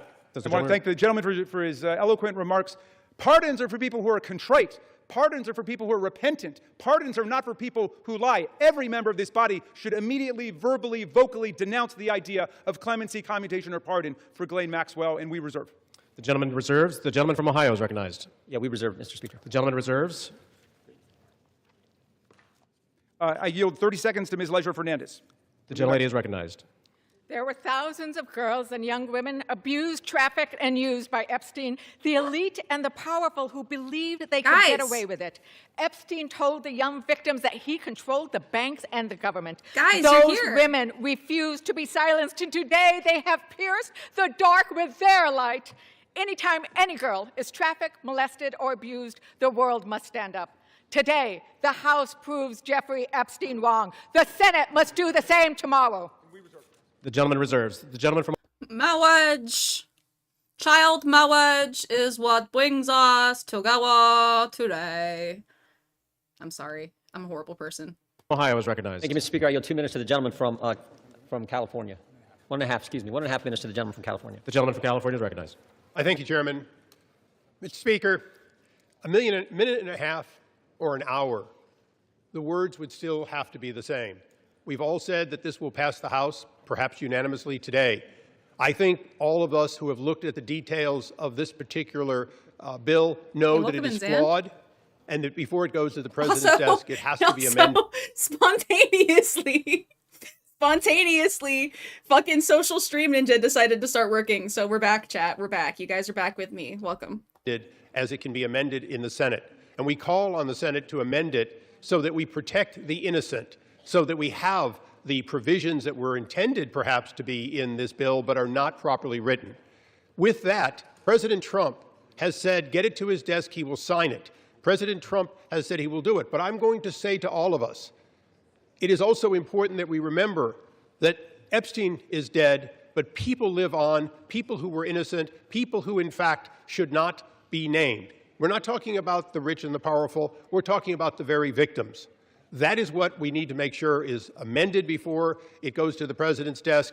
And with that, I thank the Chairman for his time. I think no more needs to be said that this body will vote for it all, but let's not kid ourselves. It has to be changed so that it properly protects both the tradition of the grand jury and clearly those innocent people that would otherwise be swept up. And I yield back. The gentleman's time.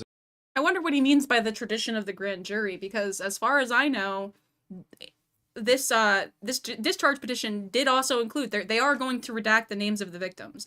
The victims are not going to be revealed in this. Expired. The gentleman yields back. So who Gentleman are they reserves. protecting? The gentleman from Maryland is recognized. This whole bill is this new about class of protecting the victim they're innocent. talking about? Mr. Speaker, the Senate must pass the bill as we are passing it today and as the President has said he would sign it after changing his position on the bill over the weekend when he could see the tidal wave of public opinion moving against him. Let's pass this bill, pass it in the Senate, sign the bill, and let us go ahead and release the complete file. I yield 30 seconds to the distinguished gentlelady from Arizona, Representative Ansari. The gentlelady is recognized. Mr. Speaker, the walls are closing. I have it slightly sped up, but that guy talks really fucking fast. In on Donald Trump and his rich and powerful friends who either abused or raped children or were enabling and complicit in these heinous crimes for decades. Seriously, Zan, I'm going to say it to you. This vote today matters, but you. here is the truth. Donald Trump could direct the Department of Justice to release the files today. He is choosing not to. They are already under subpoena. Yeah, that's the thing. Grackle, I don't care. Non-criminally implicated people, listen, we don't get an investigation into Epstein's crimes, apparently, because we don't have a person to charge because he's fucking dead, right? The Democrats filed, like, they petitioned for several special investigations they petitioned for several special investigations into the FBI's investigation of Jeffrey Epstein's death and his connections. They were denied. Okay? That's what we actually needed to know. What we now have is public pressure hitting a fever pitch because they have beat the drum on this so much that, like, Republicans have beat the drum on the Epstein files, the Epstein files, the Epstein files, while Democrats have been trying to say, hey, we have procedure, we do want to do an investigation into this, we do want an investigation into this, we don't think this was above board, and they've been stymied in it, right? So now what we have is a court of public opinion. We have a public that just really wants to know. And realistically, if you're a billionaire or anybody that associated with Epstein, you're probably not a good person, right? I don't think that people are going to get lynched in the fucking streets over this. I do think that if you associated with somebody and didn't publicly disclose your associations to get ahead of this, you probably should get caught out, honestly. Like, this is a huge scandal. You should be as public as possible with your previous associations with Epstein. You should say, and guess what? I am working with the FBI. I am like, of course, unless you're worried about just getting murdered, right? Led by oversight Democrats and have refused. This is an ongoing cover-up by the Trump White House, and Mike Johnson and the House has been complicit. What is Trump hiding? Why not release the files today? This is a Time has expired. Release the files today. Thank you. The gentleman, time has expired. The gentleman reserves. The gentleman from Ohio is recognized. Thank you, Mr. Speaker. I yield 2 minutes to the distinguished gentleman from New Jersey, Mr. Van Drew. The gentleman from New Jersey is recognized. Today I want to talk about hypocrisy. Let me be clear. I was from Jumpstart, a co-sponsor of this very gentleman bill. is definitely from the from New beginning. Jersey. We should never protect pedophiles. But for months, my Democratic colleagues have done what they think is politically convenient through all the yelling, through all the tears, through all the sadness. They say releasing the Epstein list is of grave concern to them. If that was true, where were they during the 4 years of the Biden presidency? Why didn't they demand the release of these files from Jumpstart in year 1? Mr. Speaker, why didn't they ask for them in year 2? Or if that wasn't good enough, maybe in year 3. They had control. Or not even in his final year of office. Other than a single letter the ranking member wrote in 2019, a single letter, not one Democrat on the committee spoke out about Epstein or his victims of this very terrible tragedy. I fully agree that especially during, like, before the midterms, during Biden's term, like, yeah, they should have done more about this because they had a majority. Like, they had the ability to do more, and they didn't do more. That's a legitimate criticism, but it doesn't take away from the fact that the files are getting released now, and anybody implicated in them, realistically, is going to be outed. So yeah, who cares? Other than to say that he didn't like the plea deal. Let me say this. When they stand here today insisting how badly they want these files released, why didn't they do it? Yet they stayed silent for year after year after Gillette. So many people fuck up at saying Ghislaine Maxwell that, you know what, we might as well just call her Gillette. after year under Joe Biden. It's impossible. Mr. Speaker, it is impossible to see that as genuine. What I see is a group more focused on scoring political points and drama than on protecting abused children. Grackle, who stands Bill Gates? Like, who the fuck stands Bill Gates? Could you show me a single person that's like, I think Bill Gates is an upstanding individual. I'd be really fucking surprised if he was implicated in the fucking fucking scandal. Find me a single person as your champion. Record is clear. Under Republicans, far more information has been released in the last 6 months than was done during all 4 years of the previous presidency under Joe Biden. We've actually been the party of transparency. We've released the information. We've told the truth. Unfortunately. I'm glad, Zan. And I'm sad. Speaking of which, we're going to be doing some Ukraine coverage later, so you'll feel more validated and heard, because I'm going to be really fucking mad. To say it, they have been the party of hypocrisy. Mr. Chair, I yield back. The gentleman yields back. The gentleman reserves. The gentleman from Maryland is recognized. You know, I've never heard a more defensive presentation in my life than what we're hearing from over there. The gentleman should spend a little less time pointing out hypocrisy and a little more time trying to ferret out cruelty, humiliation, and rape. And that's what we're working on. I yield 30 seconds to the distinguished gentleman from California, Mr. Min. The gentleman from California is recognized. I want to remind you that we are all here voting on this bill because President Trump, who has the power to release the Epstein files at any time, has refused to do so, calling this a hoax. We're here because Speaker Mike Johnson and President Trump. That's true, by the way. Donald Trump this whole procedure that we're seeing right now is only because Donald Trump does not want the files to be released. Even though he has control of the DOJ, he doesn't want it to be under his hand. He wants it to be forced. And he wants to have plausible deniability to say that there has been some sort of underhandedness when it comes to the information presented therein, which is why he's not doing it himself. Have gone to extraordinary lengths to try to kill and delay the discharge petition, including refusing to seat Adelita Grijalva for. And yeah, while I do criticize Biden for not like having part of his presidency be, I mean, he did try to do a lot of good stuff that was necessary. Like he took control of the country right after COVID, so the Epstein stuff was kind of in the background for the country. Like, it just. What was I gonna say? The Epstein stuff was in the background for the country. However, you can even say that the Democrats who sat on their fucking thumbs and didn't do anything, a lot of them got voted out of office. So. For over 40 days and threatening House Republicans who signed on. Now, several of my Republican colleagues have accused those of us House Democrats who support justice here of having Trump derangement syndrome. You all suffer from something much worse, which is pedophile protection syndrome. Stop protecting pedophiles. You got that PPS, bitch. Release the Epstein files. The victims deserve justice. I yield back. We reserve. Members are reminded to direct their comments to the chair. No kidding. The gentleman from Maryland reserves.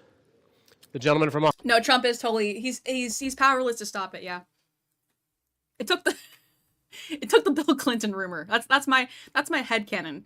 Is that it was the Bill Clinton rumor. It was nothing else. It was the fact that he didn't want to be seen as the dick-sucking president. And he was like, listen, if I release this, they're going to stop talking about the fucking email that talked about the fucking photo that Putin has of dick-sucking Bubba, okay? They're going to be talking about all the other shit. There's going to be like a several weeks long news cycle of the speculation. Ohio is recognized. We reserve. The gentleman from Ohio reserves. The gentleman from Maryland. I'm yielding 30 seconds to my friend Representative Walkinshaw from Virginia. The gentleman is recognized. For years, Mr. Speaker, we have watched dangerous conspiracies like Pizzagate and QAnon shape our political landscape. They help fuel the rise of President Trump and were built on baseless claims about secret pedophile rings, while the real... Grackle, if, let's say, somehow, Trump or the Senate vetoes this, like they intervene with this and it's Republicans that do it. Say Trump vetoes this bill and says that he doesn't like that people are going to be implicated in it. Right? What are you going to say to that? Are you going to say yeah? Or is that going to be, or you're just going to like, you're going to like gobble that up? Documented case of child sex trafficking involving Jeffrey Epstein remains. Are you going to say it's a good thing that Donald Trump vetoed getting the Epstein files released if he does that? I wonder. I'm just saying, I don't think he's going to veto it, but if he does, are you going to say it's a good thing? Shrouded in secrecy because President Trump refuses to release the files. What is President Trump hiding? Why won't he release the files? The House finally has the opportunity to act, release the files, and let the American people see the truth. I yield back. The gentleman yields back. We reserve. The gentleman reserves. Yeah, what does it matter to Trump? Why would he be vetoing it? The gentleman from Ohio is recognized. We reserve. The gentleman reserves. The gentleman from Maryland is recognized. Granting 30 seconds to the very distinguished gentlelady. Donald Trump has presidential immunity for things that he could carry out in an official act of as president. I don't think that there's an official fucking capacity for the president to rape little girls.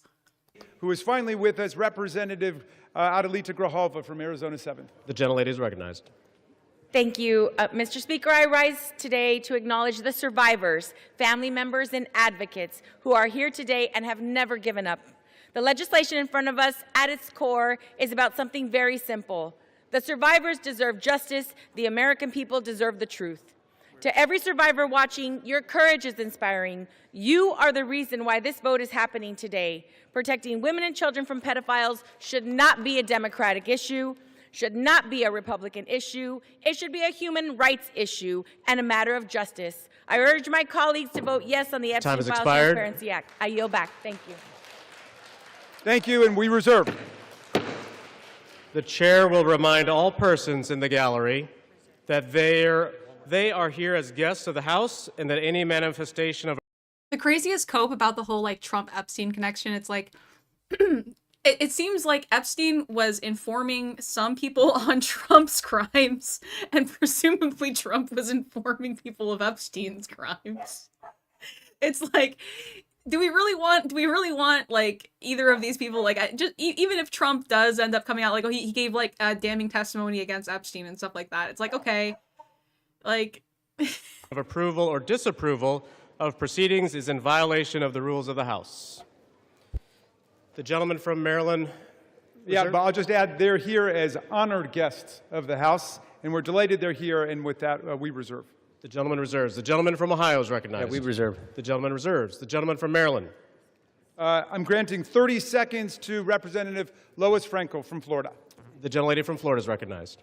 Mr. Speaker, for far too long, the survivors of Jeffrey Epstein's abuse were failed by a justice system that minimized their suffering and prosecutors who treated young girls as if they were criminals. That was wrong, and I am here with my colleagues to promise this. We will get to the bottom of why the Epstein survivors were treated so badly, who made those decisions, and who were they protecting. No more secrecy, no more excuses. We all deserve the truth, and I thank the survivors for their courage and perseverance. Your voices are being heard. The gentlelady yields back. The gentleman reserves the balance of his time. The gentleman from Ohio. Thank you, Mr. Speaker. I yield 1 minute to the distinguished gentleman from the great state of Louisiana, the Speaker of the United States House of Representatives, Mr. The gentleman from Louisiana is recognized. Thank you, Mr. Speaker. Thank you, Chairman Jordan, for doing such an extraordinary job on all of this. For 43 long days, the Democrats held this House and the entire country hostage. Finally, with the lights back on, this body's returning to our regular legislative session. We have a lot of work to do.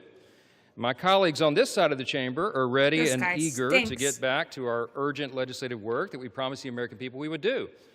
We've got to continue lowering the cost of health care. We've got to bring down prices for American families, and we've got to finish. How do you intend to lower the cost of health care? Okay, how do we intend to lower the cost of health care when the Republican Party has consistently voted against more control over, for example, Medicare pricing, which tend to create the floor for a lot of states when it comes to healthcare pricing. Like, it's just, the regular appropriations process, just to name a few of those priorities. And I wish I could say that our first order of business would be to get to those urgent priorities, but of course we're here spending time on the floor about something else. This is something we could have resolved last week when we brought a unanimous consent to pass this discharge with the full support of the body. But our friends over here who are arguing today stalled that. They objected to it, and they wanted to have this exercise instead. And that's why we say that this is a show vote. That's what this is. They're making a show of it. And it really is a shame. We have some heroic women in the chamber today. I met with many of them a while back. They're in the gallery here. They have come forward. They have shown their faces. They've used their names to share the unspeakable tragedies that many of them. why would Nancy Mace and MTG be fancying themselves martyrs right now? Why would they be seeing that they're going out on a limb in passing this discharge vote if it was only being impeded by Democrats? Why now? If they wanted to impede it a week ago, why now? What's different? There's nothing different. The only thing that is different is that you can't hide behind this veil of obscurity that the Democrats were supposedly the only ones that like stymied the vote last time. God, I hate this guy. Were subjected to, some of them when they were very young. And it is a heroic service to the country. They are seeking justice, and the justice has been delayed for too long. The Department of Justice, many years ago, should have brought these charges. It took too long to do it. And now we're in this process of making sure all the American people get the information, but we have to do it in the right way, After 4 years of Democrat control under President Biden. And what is, are you going to elucidate to us, Mike Johnson? Sorry, I kind of burped there. Are you going to elucidate to us what is the right way? Biden, they were not truthful with us about a lot of things. The Democrats insisted the border was secure. We knew it wasn't. They insisted that fucking politicking. Inflation was transitory. We knew it wouldn't be. They misled the American people about the obvious mental and physical decline of the previous commander-in-chief. And now those same Democrats are demanding transparency. Suddenly, transparency is their new word. Out of nowhere, they've taken a curious concern in the Epstein investigation, all in the name of that, in the name of transparency. But the question has been asked here many times during the debate on the floor, and everybody questioning why it is that Democrats have... By the way, yeah, Grackle, the reason that we know that this guy is an absolute fucking snake is because of the absolute fucking debacle that was, first of all, Kevin McCarthy getting ousted. And then this little weasel being somehow the only one that rose to the top that could get unanimous support to become the House Majority Leader, right? And when he got that, he stalled voting on aid to Ukraine throughout their entire 2024, like the period of the year where Ukraine could actually be doing things and launching offensives and actually making like ground, like regaining ground from the Russian waves, like that have been slowly encroaching on their land. Instead of that, they had to worry about munition shortages because this stupid dickhead was playing politics with our country under Joe Biden actually supporting Ukraine. That's honestly, like, it's why Joe Biden looked weak on Ukraine, because, like, they couldn't get the fucking bill passed. Done this right now, have to look at the obvious facts. Yeah, 8 months. 8 months, Dan. If you want to call in and like, rant about that, feel free to. The Democrats Join had live. all the Epstein files in their possession for 4 long years under the Biden presidency. The Biden Department of Justice had these files, and no one on this side who is breathless today about the urgency of this release ever said a word about it. And it was the Democrats who could have urged President Biden's Department of Justice to go beyond prosecuting just Epstein and Ghislaine Maxwell, but they didn't do it. And so it's a fair question to ask today, why now? Why the sudden urgent interest in Jeffrey Epstein? Look, we know why. It's because the Democrats were never interested in transparency or executing justice or protecting the victims of this unspeakable tragedy before. The simple truth is obvious for everybody to see. This is a political exercise for Democrats, and it pains me to say it. I wish that was not the truth, but it is, and it's undeniable. This is as deceitful and dishonest as their pointless stunt was to shut the government down. Democrats are using the Epstein tragedy, the unspeakable evils that this guy committed with his trafficking ring. If you want to talk about a pointless shutdown, him stymieing the vote on aid to Ukraine and Israel, but Ukraine and the Indo-Pacific and stuff like that, stalling the vote on that led to our current crisis that we face, where Russia is in a position where, at least Donald Trump, they seem to have all the bargaining power, because they did just spend the last 2 years under your leadership, motherfucker, not being able to rely on aid from their biggest ally, having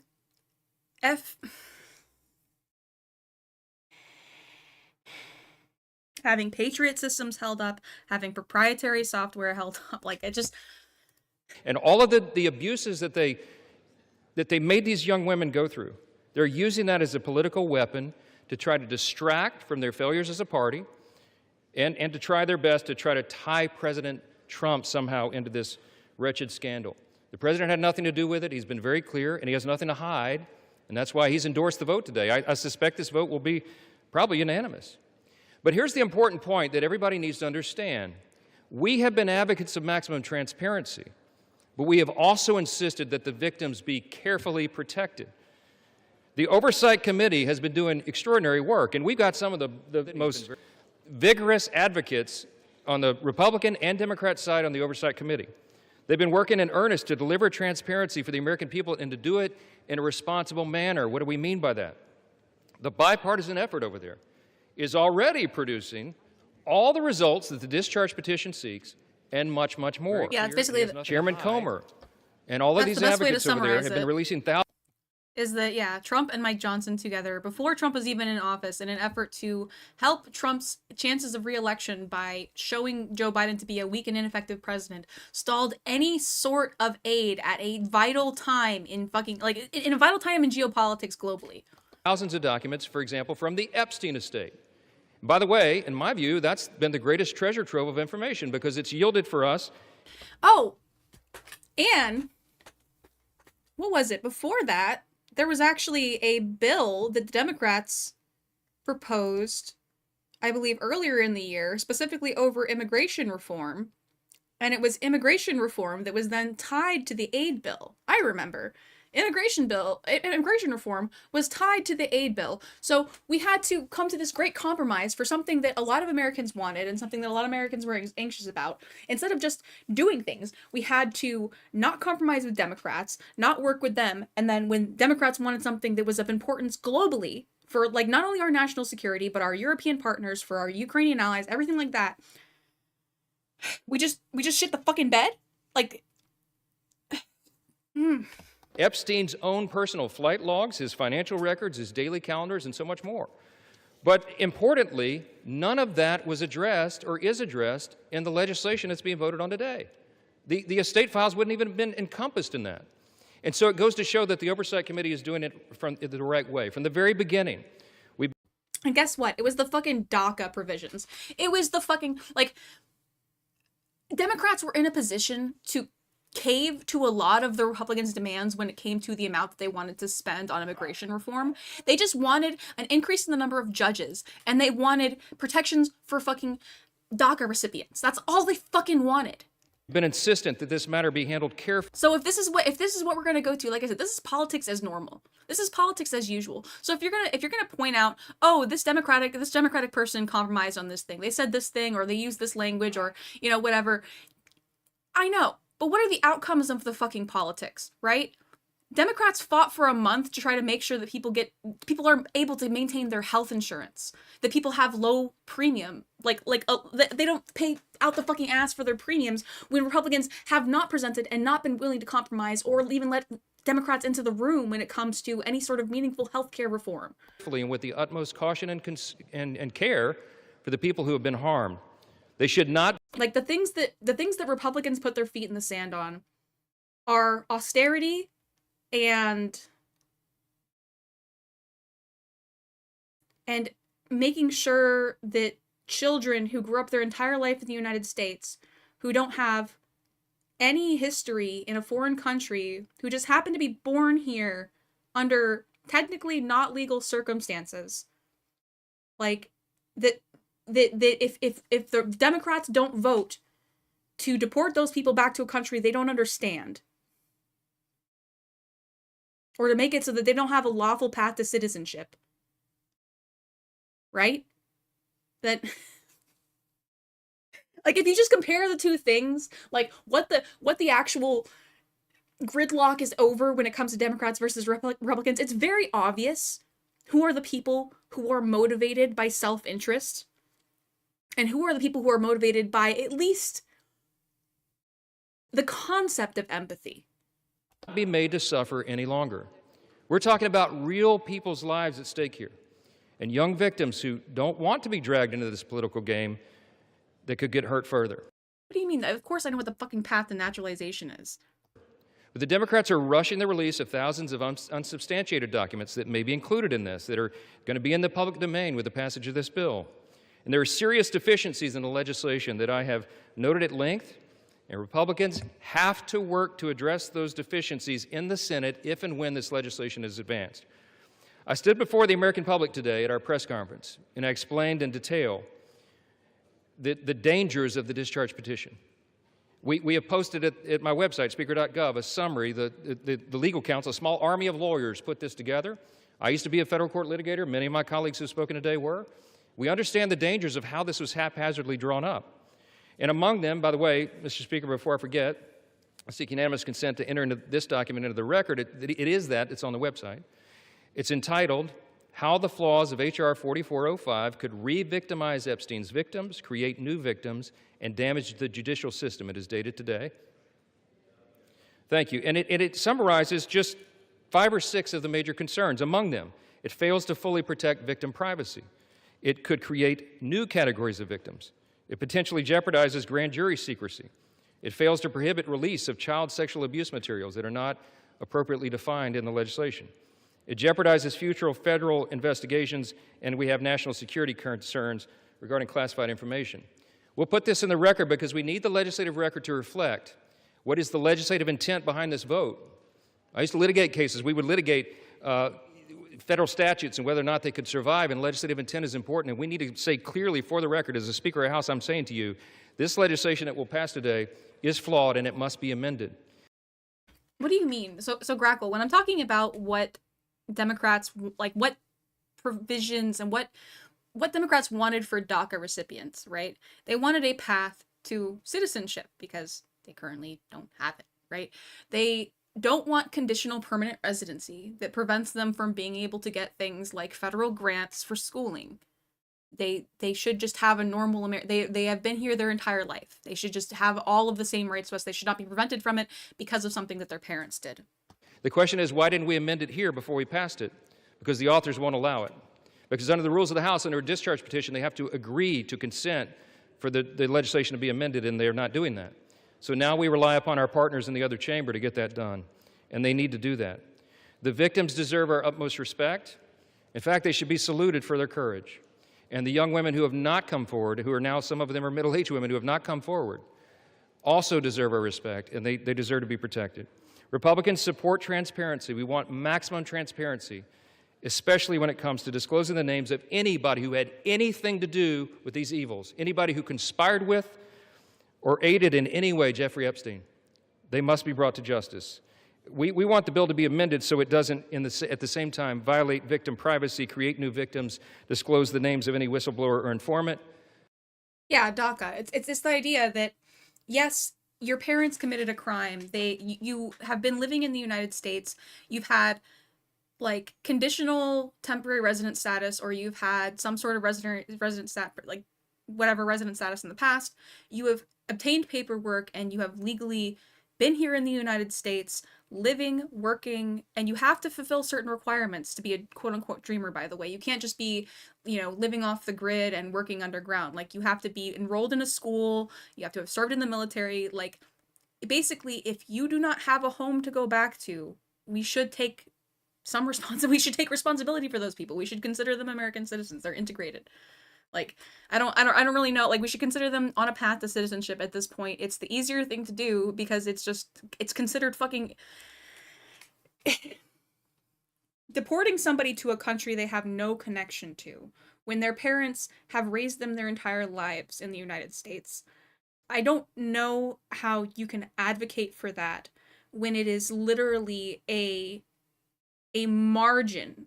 It is on in terms of the American budget, it is a tiny little footnote in terms of what it costs. Like, it just seems simple, and it keeps our economy going because we've already invested tax money. Like, basically, if these people have used certain services, if they've been living in the country, presumably going to public schools, we've already invested tax money into them as well.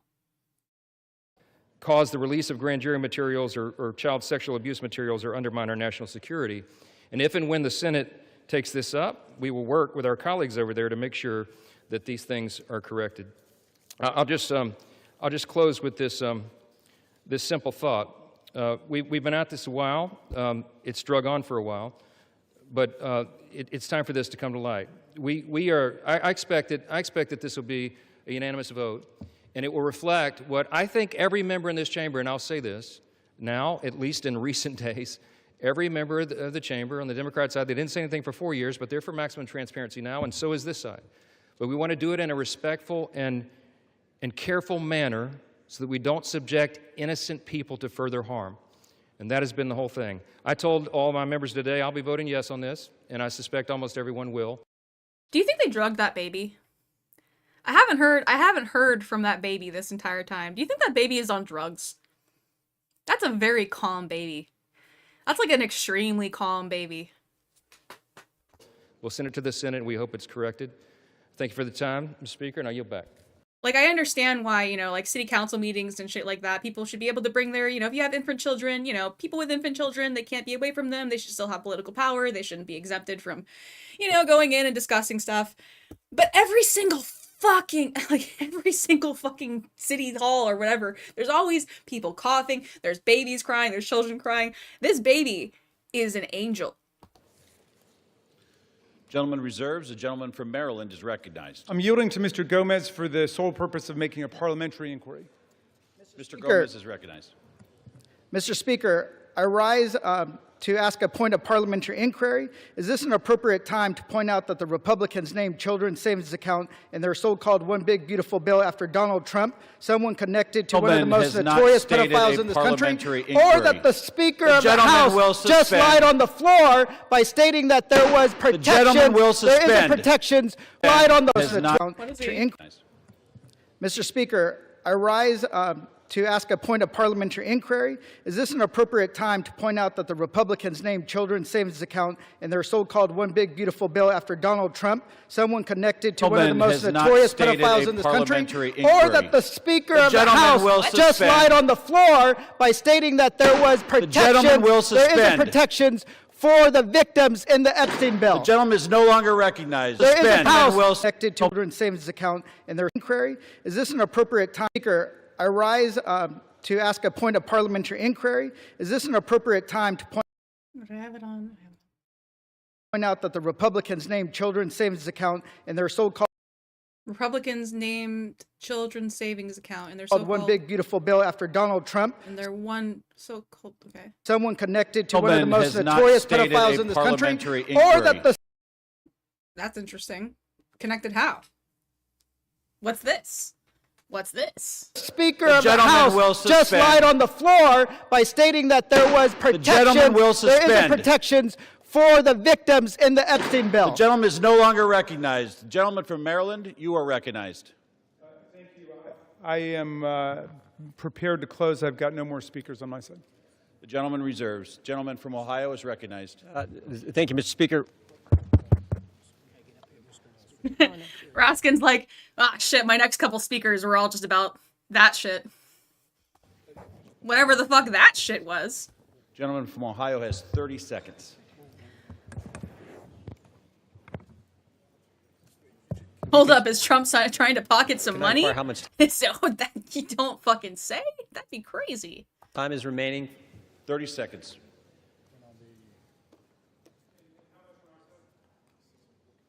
Six minutes, 15 seconds. Take 30 his. Ivanka Trump's husband? Jared Kushner? That's what he's talking about? That there was an account connected to a notorious pedophile via Jared Kushner? That's interesting. You're what do you know about that, Grekel? Enlighten us. Gentleman from Maryland is recognized. I'll take the opportunity of the Speaker's presence to respond to some of the things that... Yeah, it's either not relevant or it might be something that's not been like disclosed if they, because he was talking about that it was tied. Like he was making a definitive statement of something that might not have been recognized. He said, in the very presence of the victims and the survivors who come to join us today, the Speaker said that now would be a time we should be working on urgent legislative work. Mr. Speaker, justice is urgent legislative work. The truth is urgent legislative work. The Speaker says, why now? Why now? Well, Mr. Speaker, you were the one who refused to swear in Adelita Grahova for 50 days. We would have done it 50 days ago, but she provided the 218th signature on the discharge petition. So why now? It was because... Source says it's the Congress equivalent of the old woman starts yelling about cars going too fast in the middle of an important city hall meeting. Yeah. Let me tell you. And here in Florida, it's like, they passed a bill that they were going to stop all chemtrails. And I still look over my house every day, and there's lines in the sky. It's like a grid. It's like a fucking piece of fucking grid paper. Because of your dilatory tactics, your delay, your postponement of it. Now, the gentleman says that there are not sufficient protections. There are protections in the bill for the victims to make sure that their names will be redacted. And yet we hear even the Speaker of the House of Representatives openly inviting the U.S. Senate. Well, yeah, I'm mostly just curious about whatever the fuck that, like, story is. Like, obviously it's going to come out. To start finger painting on this bill, which we have waited more than 5 months to bring to the floor. I mean, Jared Kushner is fucking connected to the Saudis. Like, the Senate should pass the bill exactly as it's written. The president should sign it exactly as he said he would when he finally changed his mind. And the Epstein file must be released. Moreover, if the president is serious about what he's saying, he's got the power to release the Epstein file right now. Nobody's stopping him. It's within his possession. It's within his control. He can release the whole thing, and he can redact the names of the victims and others who are innocent in this process. Mr. Speaker, But then he'll be responsible Speaker for any Johnson redactions. said that these are unspeakable evils. Well, because of the bravery and the invincible courage of the women who've joined us today, they're no longer unspeakable. They're spoken. They're articulated. The cat is out of the bag, and we know what's been going on for decades. It's been a double standard of justice, going all the way back to Alex Acosta, who later got rewarded with a cabinet appointment in the Trump administration. Alex Acosta had a 60-count federal indictment ready to go against all kinds of people for an interstate sex trafficking conspiracy with solicitation, with child sex abuse, all of it. And he traded that 60-count federal indictment for 1 count in state court. And Jeffrey Epstein ended up getting the sweetest of sweetheart deals ever on the plea bargain front. He was free from 8 a.m. to 8 p.m. to do whatever he wanted and continuing to perpetrate his crimes and run his conspiracy. And then he would come and he would watch TV and spend the night in jail. And it was over in about a year after the rape and sexual abuse of hundreds and hundreds of girls, and he kept going, and he kept at it. We want the whole truth to come out. This is the United States of America. Even the British monarchy wouldn't put up with this. How about the American democracy? How about we say... I mean, they did take away his title. No way, we're not going to allow this cover-up to go on for 1 day more. And I'm glad the president changed his mind after pulling out all the stops to try to get one of our Republican colleagues to change. Yeah, this is Jamie Raskin. This is the what do they call it? The whip, the House Democrat whip. He's like the guy. He's basically Zan. You're a Destiny fan, so I can actually like compare this. He's like the Destiny. He's like the Destiny for the Republican or for the Democrats. He's the debate bro archetype. He's really good at just spitting super hot fire. Change their mind. I'm sorry to all my friends who hate Destiny for that comparison. Remove their name from the discharge petition he gave up. And I want to salute the gentlelady from Colorado from having the courage to stand her ground in the Situation Room in the White House. It's like if Destiny didn't have multiple scandals about abusing women and like wasn't a horrible father whose kid is a neo-Nazi and like abused his first wife and all that shit. House and say, no, she wasn't going to be bullied. No. So, I'm glad the president changed his mind, but let's be clear, Mr. President, you've got the power today to release the entire file. That's what you called for. That's what Pam Bondi called for. That's what Kash Patel called for. So we don't need anybody calling for this. No, Grackle. Zan is not a DGGer. To my knowledge, Zan does not get along with DGGers. In fact, the only reason that I know Zan is because he was being fucking relentlessly harassed by the worst, most shit-brained fucking DGGers I have ever met. That were too insufferable even for DGG, but they had that fucking stink to them. Okay? Zan is not a DGGer. Zan is a Destiny watcher. And, you know, I'll debate him on that in private. It's whatever. Whoever you get your political news from, listen, he's not an American voting on, you know, policy to Israel. Doesn't really fucking matter that much. Senate to slow things down for more weeks and more months. The American people have had. Dan, I've sent you sources on this shit, man. We'll reserve. There's a legal case going on. Gentleman reserves. Gentleman is reminded to direct your comments to the chair and not your colleagues. The gentleman from Ohio is recognized, and you do have 90 seconds remaining. Correction. Thank you, Mr. Speaker. I yield 30 seconds to the gentleman from Texas. The gentleman from Texas is recognized. The Democrat Party, with help from the dishonest media, used the Epstein files not to seek justice from the victims, but to smear President Trump. And it's sickening, quite sickening. The Democrats have used the Epstein files to distract the American people from the wins President Trump and his administration have delivered for the American people. Okay, which wins? Which wins? Which wins? What wins has Donald Trump gotten for the American people in his time in office? I'm very curious to hear. Also, I kind of like this guy's fit. I like the tie. I like the tie a lot. I think the suit color, like, it's all very kind of muted. I quite like this fit. But his rhetoric is garbage. People for the last 11 months. I'm proud to work with my Republican colleagues on the House Oversight Committee in coordination with the Justice Department. 65,000 pages of documents are related from Epstein released. What have my Democrat colleagues done? They selectively leaked and altered documents to mislead the American people. As President Trump has stated, we have nothing to hide here. I'm voting to release the files so that we can move on from the smear campaign the Democrats have manufactured. God bless Gentleman's Donald J. time has Trump. expired. Gentleman from Maryland is recognized. Reserve the balance of my time. Gentleman reserves.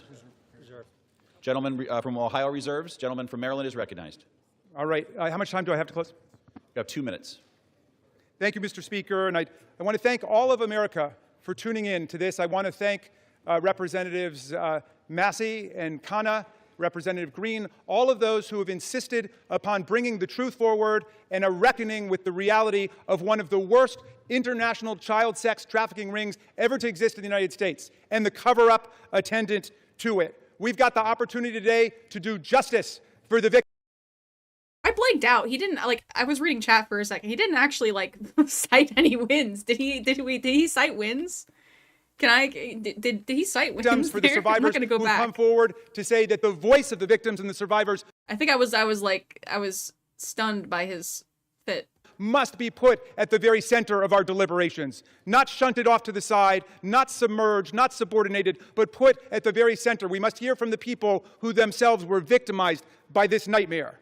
Now, our colleagues across the aisle seem to want to make this into some sort of partisan contest. I haven't heard so much talk about the Democrats since the Democratic National Convention. And all that we've done here is to say we want to bring the truth forward, along with a bipartisan group. We don't want the Senate monkeying around with this in order to slow things down. We want it. Whoa, wait with the monkeying around there, man. Fucking Ron DeSantis almost lost an election to a guy that hired a fucking gay prostitute in Miami because of that kind of rhetoric. Come on now. Passed in the Senate, we want it signed. And before that, if the president is true to his word and he wants to see all of this come to light, he can release it now, instead of fighting, kicking, and screaming every step along the way. But I'm glad he's changed his mind, and I hope he maintains the momentum he's got to stick with the vast majority of the American people who want to see that the truth is done here. And while he's at it, the administration could reconsider their terrible policies, gutting federal offices and programs designed to combat violence against women. The DOJ terminated hundreds of grants to police departments, defunding the police when it comes to investigating violent sex crimes and to support victims. His DOJ destroyed programs to combat international human trafficking rings. Let's get back on the side of the women. I yield back. Gentleman yields back. The gentleman from Ohio. Thank you, Mr. Speaker. Thank you, Mr. Speaker. The Speaker Johnson said it right. Why now after 4 years of doing nothing? Because going after President Trump is an obsession with these guys. Best example is John Brennan testified in front of our committee under oath, said he was not involved with the dossier. Only problem is Tulsi Gabbard declassified a report, released that report, and it said exactly the opposite. And she related a story in there where a CIA official went up to Mr. Brennan and said, we shouldn't include this in the report. And John Brennan's response was, yeah, but doesn't it ring true? Forget the facts, forget the truth, go after Trump, put it in. Same dynamic at work here. We're all for protecting innocent victims. We're all for exposing the bad guys who did bad things. But this is an obsession. As long as it's not Donald Trump. With the left for 10 years, it's going after President Trump. So vote yes. Make sure the bad guys are held accountable. We all want to do that. Speaker Johnson's right. I think it's going to be unanimous. But understand what they're doing, because they had 4 years and didn't do a darn thing. Laken Riley. What do you, Grackle? Donald Trump is carrying out his plans for immigration currently. The country at least believes emotionally that there is a danger of crime with immigrants. Okay? I don't agree with that. As somebody who has lived in a city full of them, I have not found myself feeling more in danger around immigrants than I do around any group of people that is prone to poverty. But even then, like, it's not as though I even associate immigrants with a sign of poverty, because that was not my experience as well. Like, it's just crazy to me. It's insane to me that the rhetoric started out on the right as we're only going to get rid of the criminals. And then you have due process being violated in a way where American citizens are being pitted, dragged out of their cars, harassed, threatened, detained for not having their social security card on them. Literal fucking papers, please shit. So, while I do feel that young women should have legislation constructed in, like, different states, like, we should have very harsh penalties on people who prey on others, right? But, like, I just don't understand how it's tied to fucking I don't understand this. This is literally just racist. I yield back. Gentleman yields back. The question is, will the House suspend the rules and pass the bill, H.R. 44-0? The trough. Oh, welcome in, trough. This is 100% a ploy. He will find a way to get it blocked in the Senate and act like he did everything he could. Possibly, what I think what might happen is that he just launched a bunch of investigations into people based off the findings of the previous Epstein investigations. So what might happen is that there's a partial redaction of a lot of the files, and they use the justification of those investigations for it. 05. We'll Those see. in favor say aye. Those opposed say no.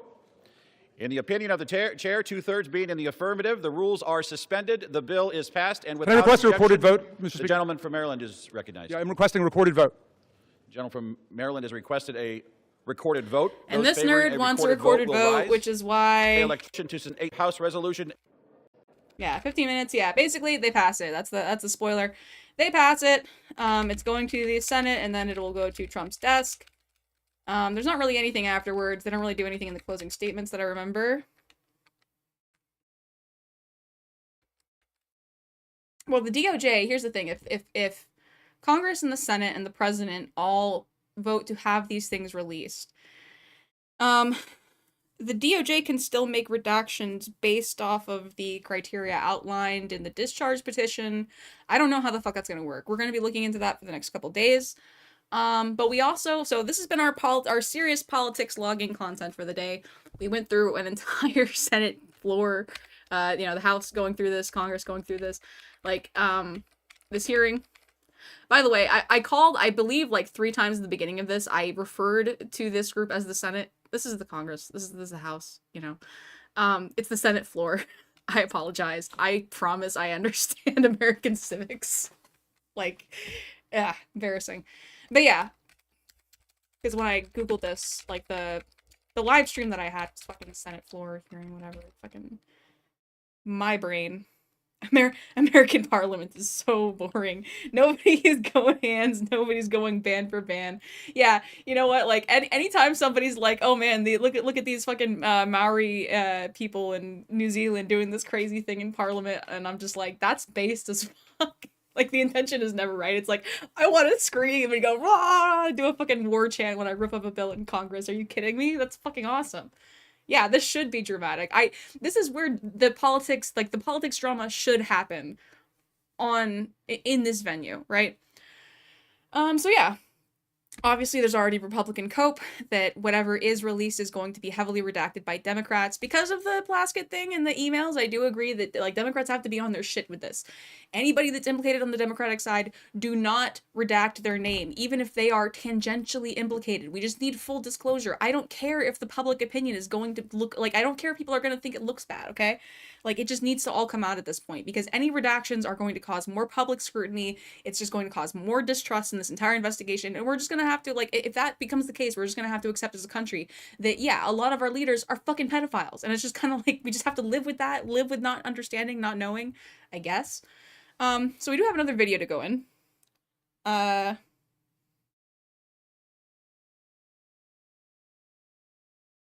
will literally debate lactoid. I will I will debate lactoid any fucking day of the week. With prep. If I understand what the topic is, with prep. So, we do have another video we're going to get into. The next topic of discussion, I'm going to go on a quick break real quick just to pee and grab some water. The next topic of discussion is going to be Indian fatigue. Some of you might have seen... we can watch a little bit of the video that this is referring to that we're gonna be going over. Load. My internet is absolute dog shit today. My bitrate's probably really fucking bad on YouTube.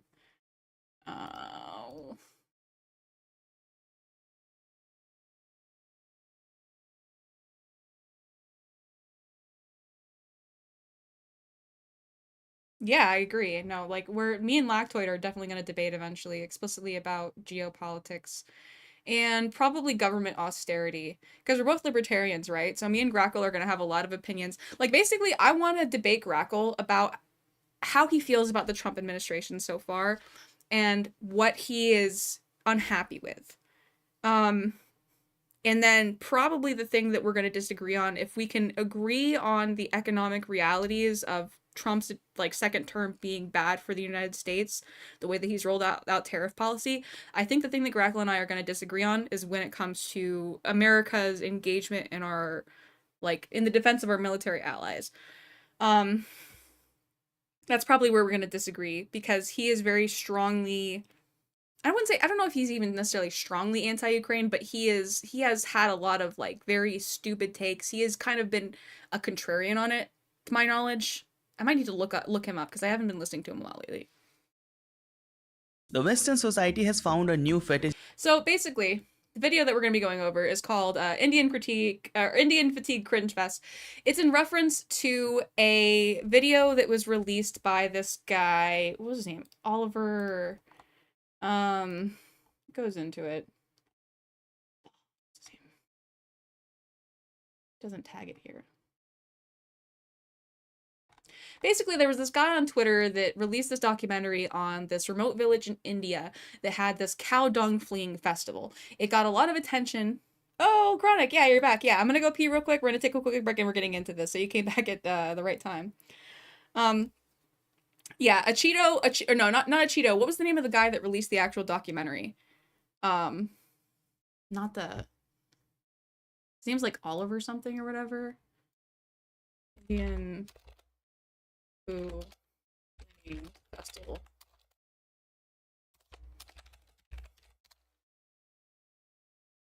Tyler Oliveira, that's his name. So yeah, this video is responding to a Cheeto, but the video that the video that caused this controversy originally is from Tyler Oliveira. Because he released this short segment, this short teaser trailer on Twitter of this documentary he filmed where he went to this remote village in India to their cow dung fleeing festival. He kind of made a big drama about it online. He made a big controversy about, oh, all of these like Indians send me fucking hate shit and whatever about that clip. And I can understand the hate, because just the clip that was presented, the teaser for his documentary, without context, knowing the environment that exists online with anti-Indian hatred, it was going to only ever get the response that it got. I'm sorry. I'm gonna take this. Sorry, Chronic. Chronic, I'll take it off the screen. I know, I'm sorry. Are you fine? If I don't have that video on the screen, I'm not gonna play that video. If I don't have that video on the screen, is it fine?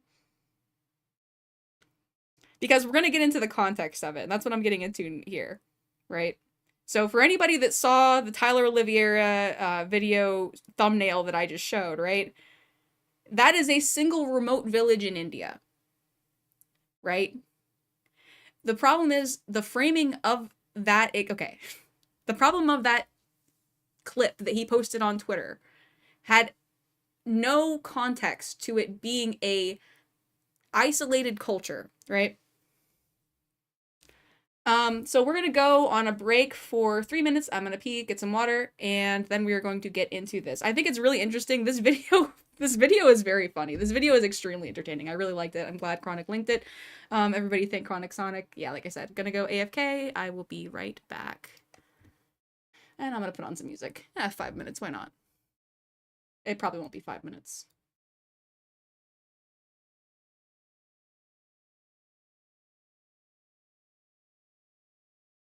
Also, yeah, for the duration of this video, if you say anything like, I'm gonna be the judge if it's off color, if I consider it just intentionally, like, diminishing other people's cultures or agreeing with shit uncritically, I'm probably gonna ban you for the duration, or just time you out for the duration of this video, because I think it's an interesting topic. Okay, be right back.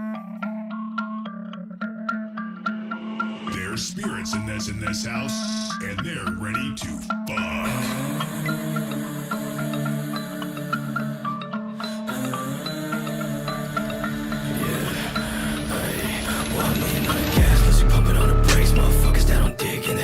Safe, I've been raining down on walls, putting food up on a plate. Told that bitch to spin around and get to pounding on a cake. Boss man, about to slush, got my mind real swampy. Bag full of guns like it's one man army. Smoke from the muzzle, got your city looking funky. Bullets coming by the waves, leave your body hella choppy. Black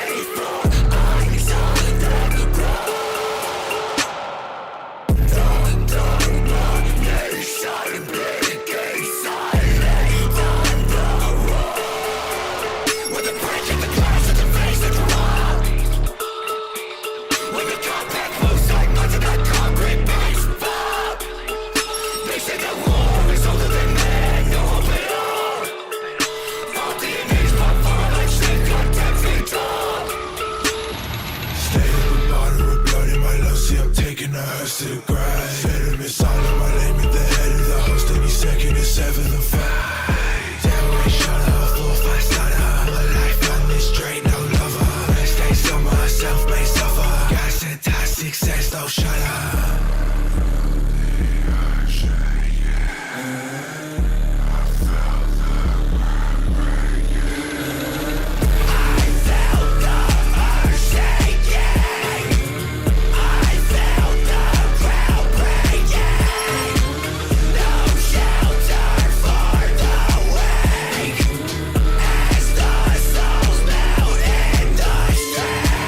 I've been 10 feet down, smoking pad back to back, and you wonder where I'm at.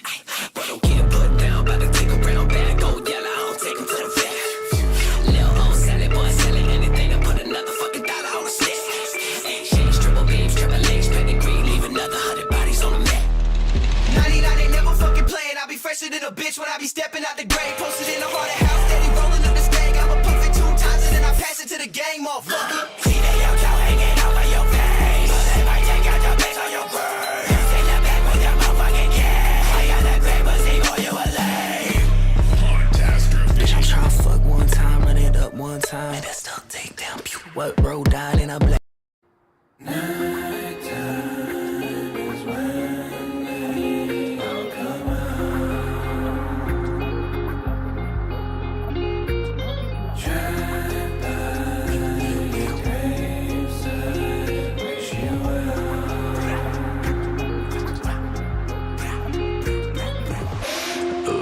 I smell death, pull a knife out my back, then I'll put it through your chest. Rest, bring me back from the dead, just to put you in a hearse. Put your bitch in a Benz like pop, pop, pop, pop. Click, pop, boom. Flow through the flow, through the flow, through the room. I flow, you flow, he flow too. All the goons pop out like boo. Like, hello, anybody home? It's a H-A-C-E-O till I go. Smoke, blow it from your mouth, think your nose need an exorcist to get the bitch out of yo. No, that's just still low, bro. That's the one and only reason I ain't smacking for more. Clones trying to take my verse off a song. Know some dolls out of Europe who can rip down your throat. And my Mount Rushmore is me, Witchy, and Cam. Automatic player, don't jam in our hands. Not as said it's a matter of who cares. Man, when you got demons like this, who need friends? Like, I'm finna whip this hoe, the flow cold. Let us know on the code in October. The closure, I don't flow in none of your poses. You're on top more than hoes, and trust me, how I know.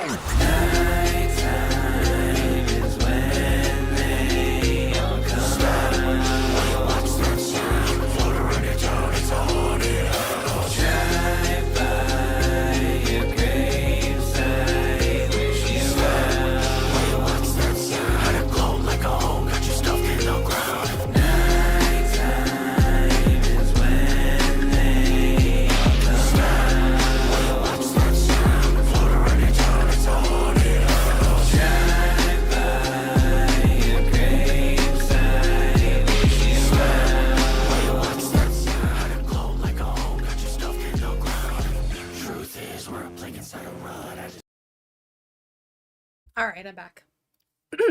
Da, da, da, da, da. Oh, I haven't used this layout in a while. Oh no. There we go. All right, we're back. I have to push this button twice for it to actually work. All right, cool. I could do, wait. Not shade? Okay, now I'm the right color. I have a couple, so I have a Stream Deck. I really love these little, like, programmable keyboard switches. They're just super fucking cool. I've got, like, some of the little icons that I've made. If you ever see me in my Discord posting, like, little spray art and stuff like that, I've pretty much put every single one of them on a button. So there's, like, a little spore hopping in my room at all times. Yeah, but basically it just makes it really easy. I can, like, apply filters in OBS and everything like that. Like, I don't know, it's just cool. I am a big advocate. If you are somebody who does streaming, get a programmable keyboard. It doesn't need to be a Stream Deck. They have nice, like, apps that you can integrate with a lot of different things. But yeah, everybody that I know that has gotten one has been like, damn, this is life-changing. Also, if you want to join the Discord, feel free to. So we're gonna get into it. Welcome back. Welcome back in Chronic. So yeah, once again, this is recommended by Chronic. I think this is really interesting. I'm somebody.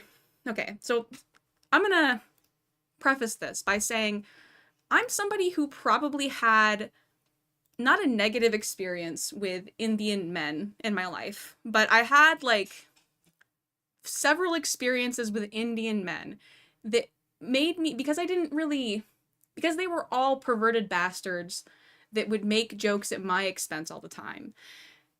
It didn't occur to me, like, I guess what I'm saying is that experience that I had made me feel comfortable making certain stereotypical jokes about Indians as a whole. And while I do think that there is like a time and place for racialized humor, making jokes about our differences and whatever, the mean-spirited nature of it, and sometimes, especially when it comes to the predatory nature of Indian men, and things like uncleanliness, this is something that we also see like invoked a lot when it comes to racial stereotypes against African Americans. That's damaging, right? Like that is damaging on an individual level, especially if you're not that way. So let's say like you are a fucking pervert and somebody says some shit like that, like you probably wouldn't care, but think about, that's really what it fucking is for, right? It's for the individuals. Racism ruins your ability to analyze people as individuals. It makes you make assumptions about people that not only is going to make you misjudge their actual value to yourself, but you're going to be inherently making them feel like, I don't know, like racially responsible. It's weird. Let's get into it. Enough yapping. The Western society has found a new fetish these days, This video is and it's very, not like their usual fetishes like being a cuck or being a furry or being an LGBT activist. Their latest fetish is being an asshole while talking to Indians or talking about Indians. And since these guys get little to no resistance from Indians across the globe, these guys have become way too direct and comfortable in their hate mongering. If this video came to your feed, then there's a 100% chance that you have seen a video of a random foreigner cherry picking some incidents from India and labeling it as if whole country of India does it. For example, this cow dung festival, which is celebrated in only one small village in India, is now being labeled as whole India's festival. Koi sense hai is baat ka? It's like watching a homemade American cuckold porn and straight away coming to the conclusion that every American man is a cuck, which most probably is true, but we should not be generalizing an entire population based. I appreciate this guy's game of being like, here's why you shouldn't generalize Indians. Also, this is my revenge. This is my platform. On the activities of some selective individuals. But you know Westerners, right? If they would have this much brain to understand these basic things, then we wouldn't have to make these kinds of videos. But since we are making these kinds of videos, let's get straight to the point. We'll see the Indian fatigue video, which has more than 1 million views, and like any other India hating video, this video also has a lot of misinformation and lies, which we'll talk about. And to make this video more interesting for me and more informative for you, what I'll do is I won't be reacting to the original video, but instead of that, I'll react to the reaction of the original video. This way we'll cover two kinds of Westerners, one that creates these misinformative hate-mongering content, and the other that believes everything that's been fed to them, and not just believing, these guys propagate it further, leading to more hate-mongering and misinformation. Before we dive into this video, I'll give you some intel on the creator of this Indian fatigue video. This guy is an American but is from Middle Eastern descent, and he's a Muslim. You might think it's unnecessary to point out this guy's religion here, but we also need to understand that every guy's opinions and biases and way of thinking is shaped by their environment, their schooling, and their religion as well, especially if they are from an Abrahamic religion, because most of these guys are brainwashed from the childhood to hate anyone who does not follow one of the first like ban, I don't think it was a ban, I think it was a mute. It was like a mute for 24 hours that I got from like one of these left-wing discords. It was Dylan Burns' Discord. And it was because somebody was like, oh, it's not cool to be Islamophobic. I'm like, I'm not just Islamophobic. I hate all Abrahamic religions. I got timed out for it. So true. Follow the same religion as these guys, and you'll see a hint of that hate in this entire Indian fatigue video. Alright, so there's a video that's kind of going viral right now called Indian Fatigue. It has nearly 500,000 views in 4 days, and it's made by a friend of the channel Ib, so I'm happy to see him going viral. So basically one friend makes a video and the other one gives his seal of approval. It's like two girls one cup thing, where one guy shits on the cup, which is obviously Indian people, and the other guy just eats that shit up. You know, there might be some Indians that like see this and get very upset with him just based off of the title and the fact that they see the video is an is an There was some hour long, transference an with Two hour of Girls, One him, Cup. I guess, airing out his grievances with the Indian community. You see, you'll notice even in kink sapphic porn, like Two Girls, One Cup, there's no need for a hierarchy. This video title is basically copied from a different Indian fatigue video which was yeeted out of existence by some unknown forces. That video also had a lot of misinformation and generalization as well as plain lies, and this video is also going to be the same. And I mean, I gave it a like because I'm his friend and I haven't even watched all of it. So, you know, maybe I have to take away the like while watching it. We'll see. Yeah, the thumbnail is just insane, by the way. The video is not yet started and he's already sucking up to his balls. This clearly shows how unbiased this reaction is going to be. It's not age restricted too. I mean, honestly, a part of me takes this as a giant win for the state of YouTube, because the fact that you can make a video titled Indian Fatigue with this as the thumbnail and not get age restricted and likely get monetized. I hope he's monetized on this. I hope he's making money. I hope he can keep the lights on. That would be insane. Why do you hope he's monetized? Why do you're pointing out that it's obviously offensive? Why do you hope he's monetized for it, dude? Yeah, this seems like an ethnicity we can shit on. Insane though. So basically shocked to see that you can say whatever to Indians on YouTube and you can still earn money out of it. Like there's no moderation from YouTube's end to stop bullying, harassment or hate mongering against Indians. And it's obviously a big win for creators like these. And by the way, I do want to point out, Chronic, that this isn't just a problem for Indians on YouTube. It's really just that, like, a lot of this just flies under the fucking radar, and unless there's a public, like, stink about it, that they just don't care. Because, yeah, they're making money off of it. Racism and bigotry and outrage, anything that makes people feel afraid or angry is going to be more profitable for these algorithms. Because it gives them a free pass to be as bad as possible in the name of criticism. And see how happy he looks about this, like he's getting a cut from the ad revenue of this video. And yeah, so I guess let's just make some, observations and commentary prior to the video so we're all on the same page. My opinion about talking about Indians is my opinion about talking about any group of people.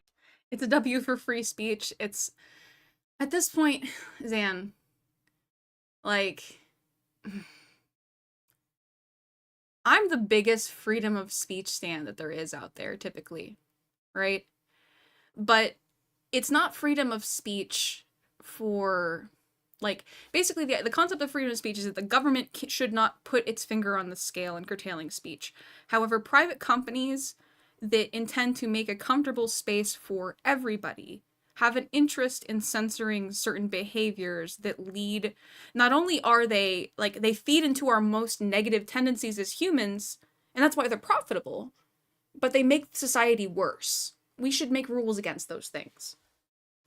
People. I think criticizing any group based on like, and by we, I mean, individual, like, we as consumers of this content and producers of content, people that engage with these platforms, we should care about the moderation on them, because I do think that, like, let's say I'm the most left-wing person ever and I stream on this platform and I don't speak up about things like this.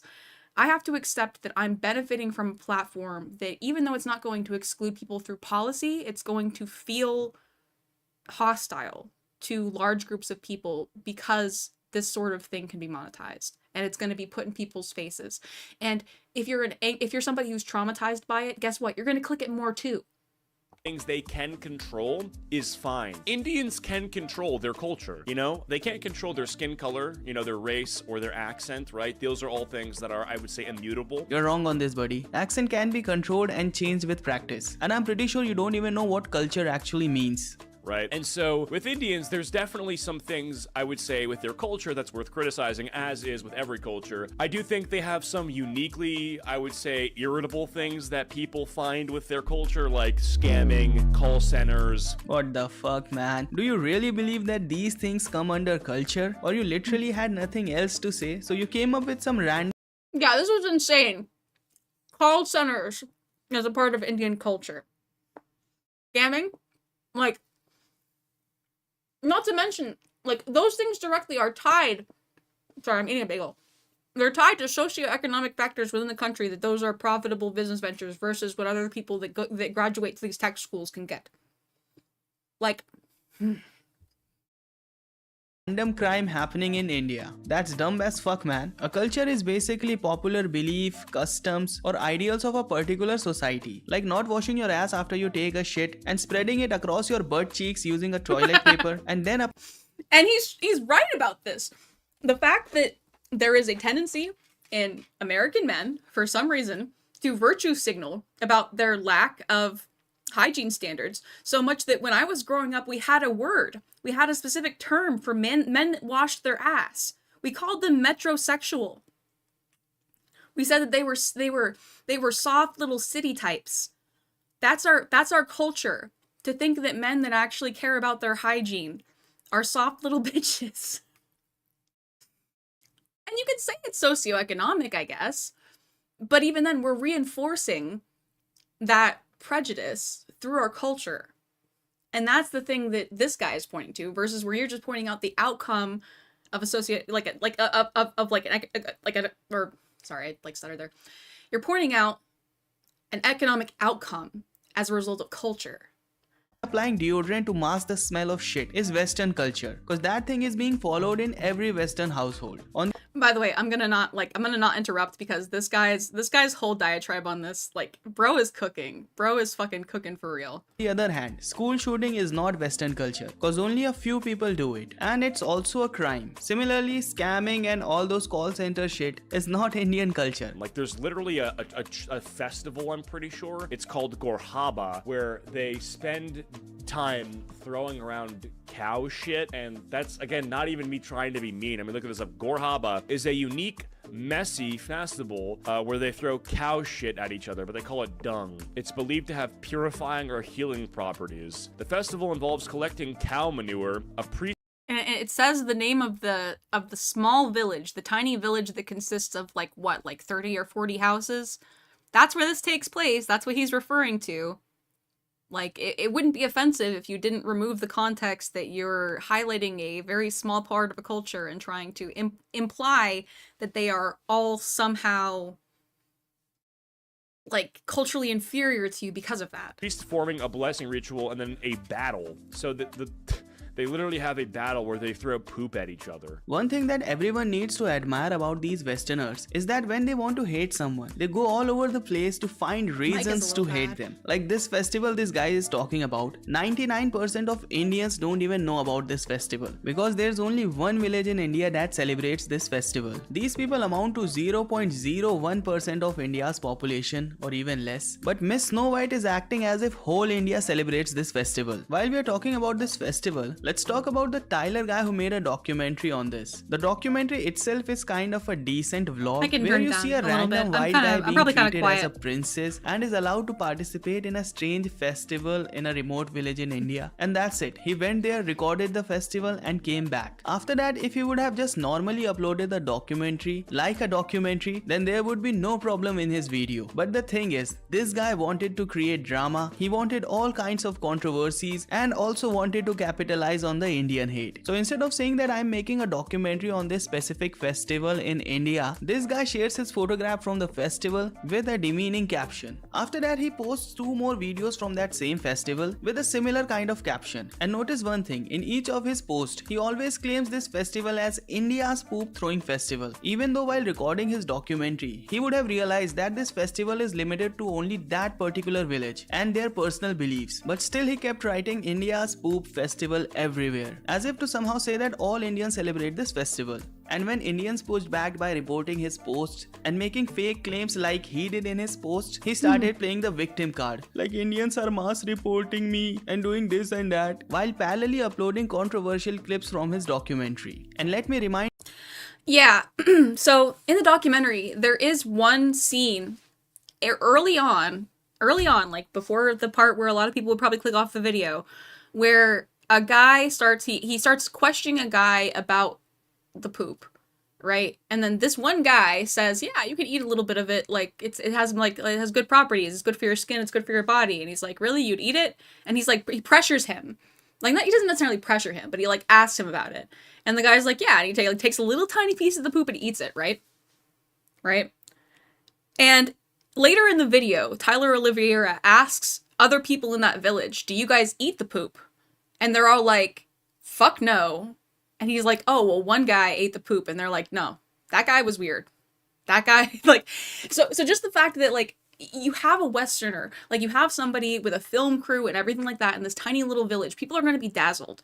You have a responsibility of what you actually release. There's going to be some fucking random guy. If you contextualize an entire culture based off just one dude's telling of it, and this is just some guy that you, like, that agreed to an interview, right?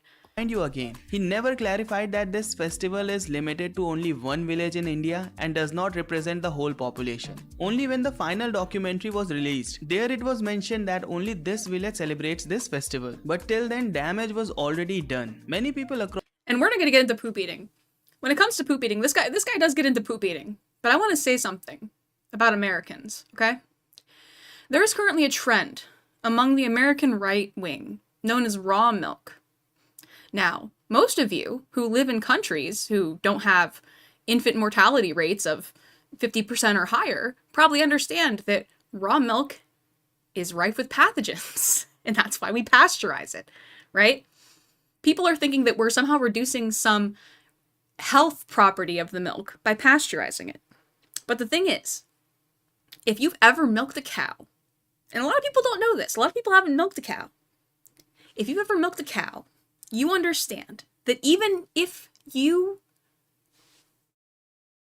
wipe off the cow's udder, you sanitize the entire area, you hose them down beforehand, the process of milking, that cow's gonna shit. That cow's gonna walk around. There are shit particles in the fucking air. Half of these fucking, like, dairy farms don't even actually have a standard because they know that they're gonna pasteurize it.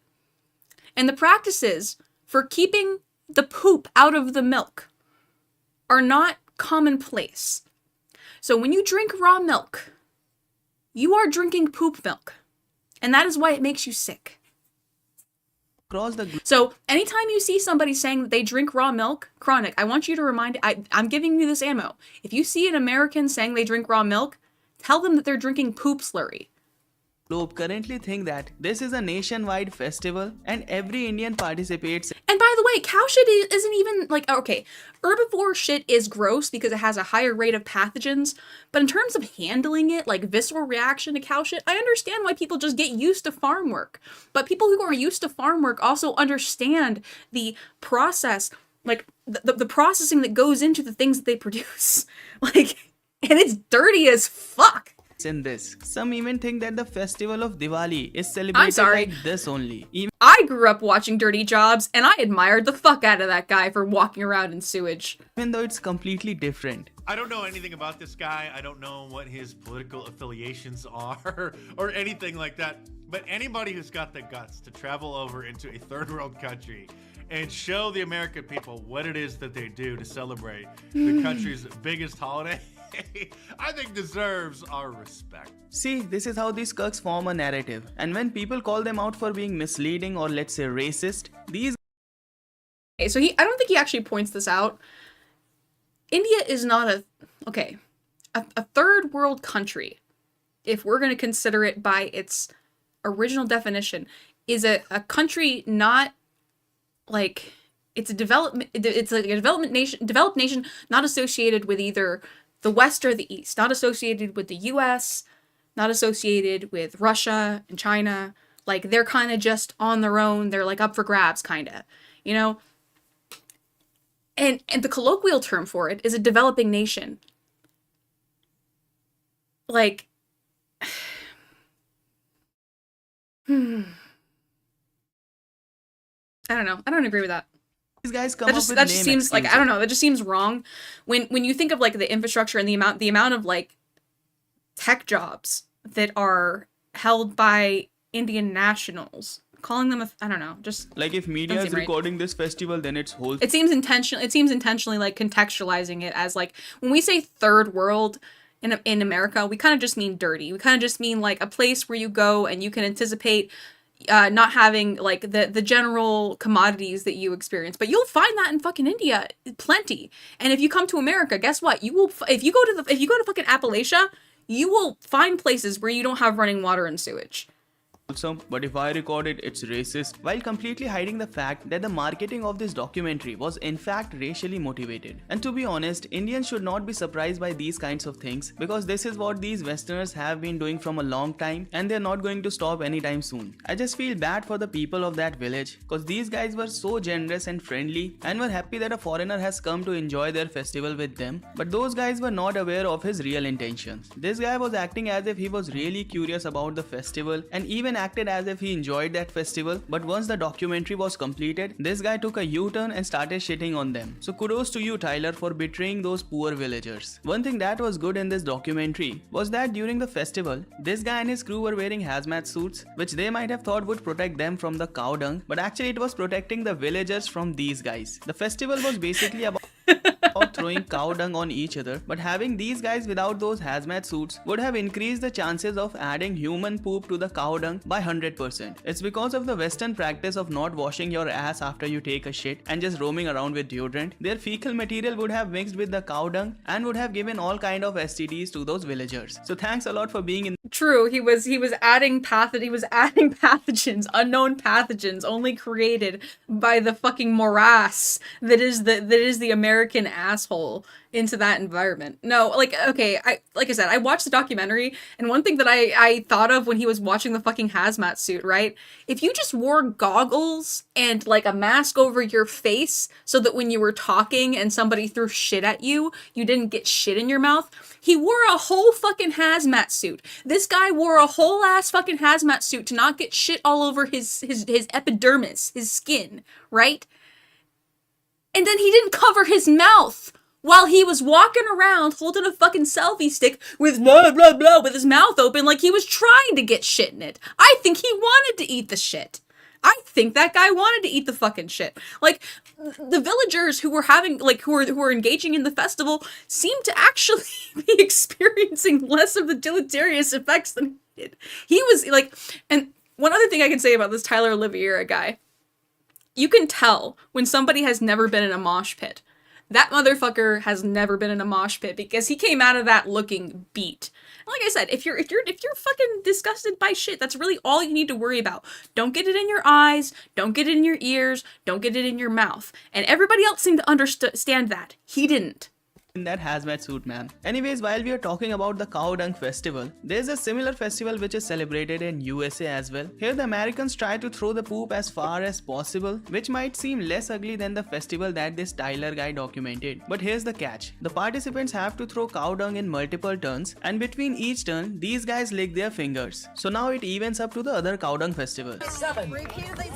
Chronic, I know you don't want to watch any of that video, but if I find just the aftermath of him walking through the shit festival with him, like, literally having shit in his mouth and talking, right? While, like, everybody else, like I said, just seems fine. Like, seems cleaner than him in spite of, like, not having a hazmat suit on. Would you be okay with me showing that, or would that bother you still? Because I think it's really fucking funny. Want me to lick my fingers in between throws? Well, you get 2 throws. If you throw it and the men's open, you get 2 throws. And the old secret of throwing, after you throw your first chip, you're supposed to lick your fingers before you throw your second chip. So it's up to you to decide which festival you want to participate in. Have cow dung outside of your body or just lick it. For me, I won't be joining any of these festivals, but that won't make me label the whole community based on these selective individuals. Anyways, coming back to Miss Snow White where we left off. So yeah, go ahead, man. India community to worship their first transgender. And yeah, like he just highlighted, we have a whole lot of fucked up culture in America. Like, there are people who are... There are probably a lot of farmers who would proudly admit to sucking off a prime stallion. You know, they'd be like, man, that horse, man, he don't ejaculate unless you know, give him the real good. But I gotta tell you what, fucking $2,000 a pop for that shit? Man, you'd be on your knees too. Statue in history. That's American culture. So yeah, we are starting the video with a fake caption. This is not a transgender woman and this is not a god and nobody is worshipping it. But let's see what the cultist has to say about it.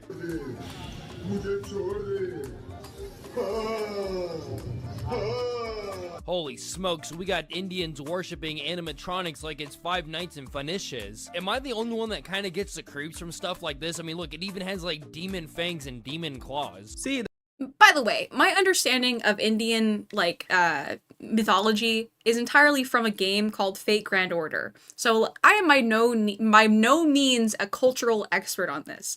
But when I saw this clip originally labeled, my first thought is, how the fuck are people saying that Indian deities are transgender? Like, they really don't understand that they take on different bodies, they take on different forms, like, it's really not that difficult. It's not transgender. It's just what they can fucking do. It's like... That's what I told you earlier. Mr. Bomberman is trying to convince his audience that Indians worship some like kind the of representatives. demon, so that later on he can easily convert them to his religion and get his incentive from his local madrasa. This video is actually from an animatronic show which was organized to show various events from the life of Bhagwan Krishna and how he defeated some demons that came to kill him. This woman was a demon, or you can say an American from Middle Eastern descent, and she was sent to kill Bhagwan Krishna, but Bhagwan Krishna killed her instead. You can see baby Krishna in this video as well. Doesn't look like a demon, right? Unless you are some abortion pug. Oh yeah, so I'm even wrong about that. Like, I see like a gender androgynous fucking character, and it's not even that. It's just completely out of context. So I'm even stupid. Which is very common in Western society. So in that case, any kind of a baby is a nightmare for you. So this was one part of misinformation that this Bomberman is trying to spread. But take a look at Miss Snow White. He's just sitting there consuming and agreeing to all the shit that's being said. And yeah, Americans should stop commenting on other people's cultures. Zan, what we might get into tonight is me going over, so, you know Ukrainian Anna, right? Ukrainian Anna has a full pass from me to comment on American culture. Because she's just playing a fucking game, and it's a survival game for her, right? It's a survival game for her. So when I see her commenting on stuff that she doesn't have a lot of information on, that I think she's out of her depth on, I don't feel the same way about it. When I see Americans commenting on war, on, you know, on regime change, on destabilization in other countries, with this disaffected attitude, knowing that the worst that we have to worry about is an increase in the cost of groceries that, by the way, is only increasing because we have enough wealth in our country for those companies to continue to profit off of it. Like... and he'll be like this throughout the video. I just want to say before we start the video, this is no way in shape and form every single Indian on the planet. Of course not. Like, again, I feel like, again, this goes without saying. You know, there's 2 billion or so of these guys. There's no way every single one of them is not wearing deodorant and not showering. Yeah, I agree, and same from my side as well. Anything I say in this video about certain kinds of people or ethnicity or nationality or religion will not apply to the whole population. It's not like every Muslim is a terrorist or every white guy is a cuck. So just don't be embarrassed if I say something about it, okay? This is not a call of violence towards... But they will be!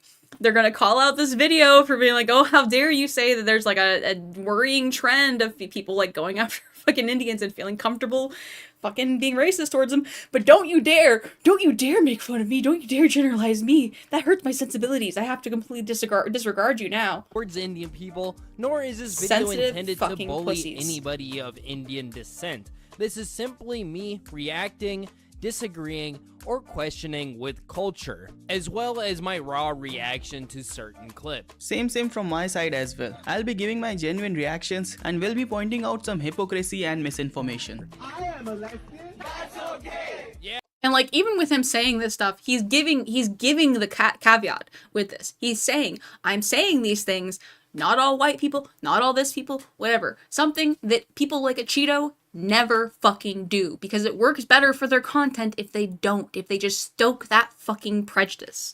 Yeah, that's okay, right? So here we have a bunch of Indians basically adapting the Western culture, calling themselves lesbian, bisexual and transgender, and trying to be as American as possible. But let's see how the real Americans react to this clip. I am a lesbian.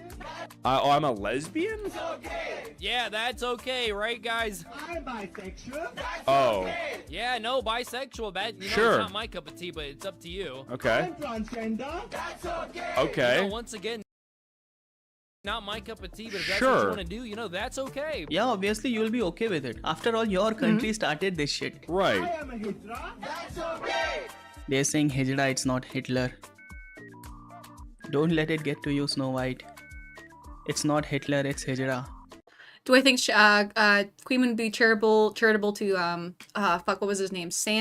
Let me look up Sandman? Yeah, actually. I think this guy's humor would be pretty compatible with Queeman. Personally. Don't try to act over smart, man. It's not. I think Queeman might make the same points that I do, but I think overall, like the takedown of a Cheeto is fairly decent. Let me try to think with that in mind for the rest of this video. Not Hitler. I'm telling you, it's not Hitler. Please. Please. Wait, what? Okay. They just say that they're Hitler? That's fuck, man. Are you guys deaf or what? This fucking Snow White solved differential equation in there trying to decode what these guys are saying, but still ended up agreeing to this Bomberman's manipulation tricks. These guys are calling themselves Hijra. I'd say there's I mean, I don't know like what your dynamic is with Queeman. I wouldn't say there's much downside to sending it and be like, hey, do you think this is something you'd want to cover on stream? I think it goes over like a Cheeto's points fairly well. It's like pretty funny. It's a good kind of response to the whole Indian fatigue thing, and especially the Tyler Oliveira video. I think if you framed it like that and he checked it out beforehand, I mean, I'm pretty sure like a pre-watch segment, like he might have something to say about it. Which is technically a third gender, or in today's context. But I'm gonna watch the rest of the video and let you know if I think there's anything in this that he would particularly like hone in on and like critique about this guy. I'll let you know. They are American from Middle Eastern descent. This has nothing to do with Hitler. So here this Chinese guy is showing a deodorant bottle to an Indian, and obviously is not going to recognize the deodorant bottle which is not available in India. And this Chinese guy is like, what? You don't know the product that's not available in your country? What the fuck? You don't know? Look. Perfume. Deodorant. Perfume? That Indian guy literally said perfume, which is not very much Yeah, I mean, that's basically what it means. different from a deodorant. And this Chinese guy is reacting as if he said Taiwan is a separate country in front of the CCP, and now we are all going to die. First of all, if a Chinese man proudly shows me something online, I would just think that they have manufactured a new virus back in Wuhan, and we are gonna see live demo of how it's working. Anyways, let's see how far this conversation goes. Do you use it? I don't need that. Brother, you need to use it. You need to use it. Why should I? Because if not, you're gonna smell bad.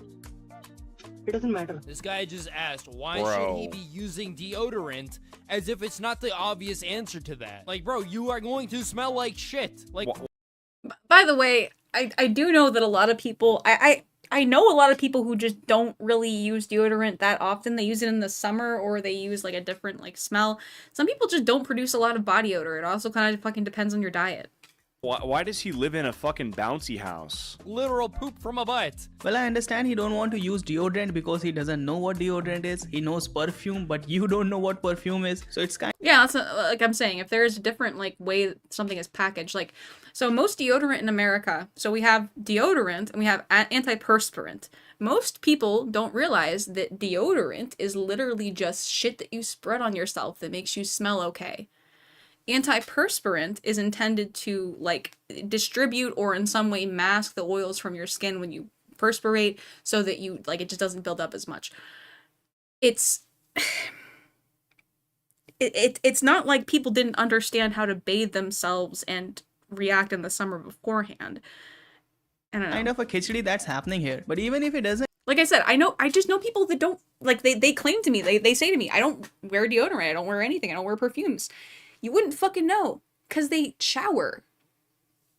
and use deodorant, I don't think he's going to smell like shit because he's not a Westerner. You see, Westerner have this culture of not washing their ass and their hand after they take a shit. But at least in India, we wash both of these things. So at max, he's going to smell sweaty, not like you or this Chinese. There's also this thing where if you live in an environment, if you live in a place where you're always in a climate controlled environment, you are not going to experience seasonal desire to shower yourself. If you, and even in America, like parts of like the north part of America, they just don't have, like, this is crazy to me living as a Floridian because we have centralized air the entire year. They just don't have centralized air. There's a lot of houses that are built that don't have like a centralized air conditioning unit. That means in the summer you're going to sweat.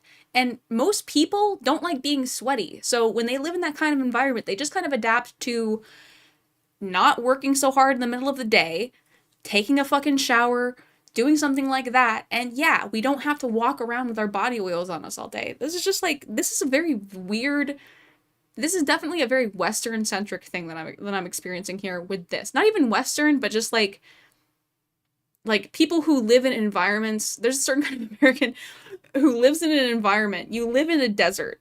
If you live in some place like Florida or Texas or Arizona or New Mexico or California or Nevada, lots of parts of the country, you live in a place that is not meant for humans to exist. You have grown up your entire life accommodating the fact that you should not be there. Like, your human body is constantly getting assaulted by the environment. Chinese guy or this Snow White. You guys and therefore you live in relative luxury. You live in relative luxury compared to the rest of the country that has just learned to adapt to seasonal change because it's not so extreme. really need that deodorant to suppress the smell of that shit stuck in your ass crack. But that's not the problem with at least this guy. But yeah, giving you the benefit of doubt, I think he should use deodorant as well.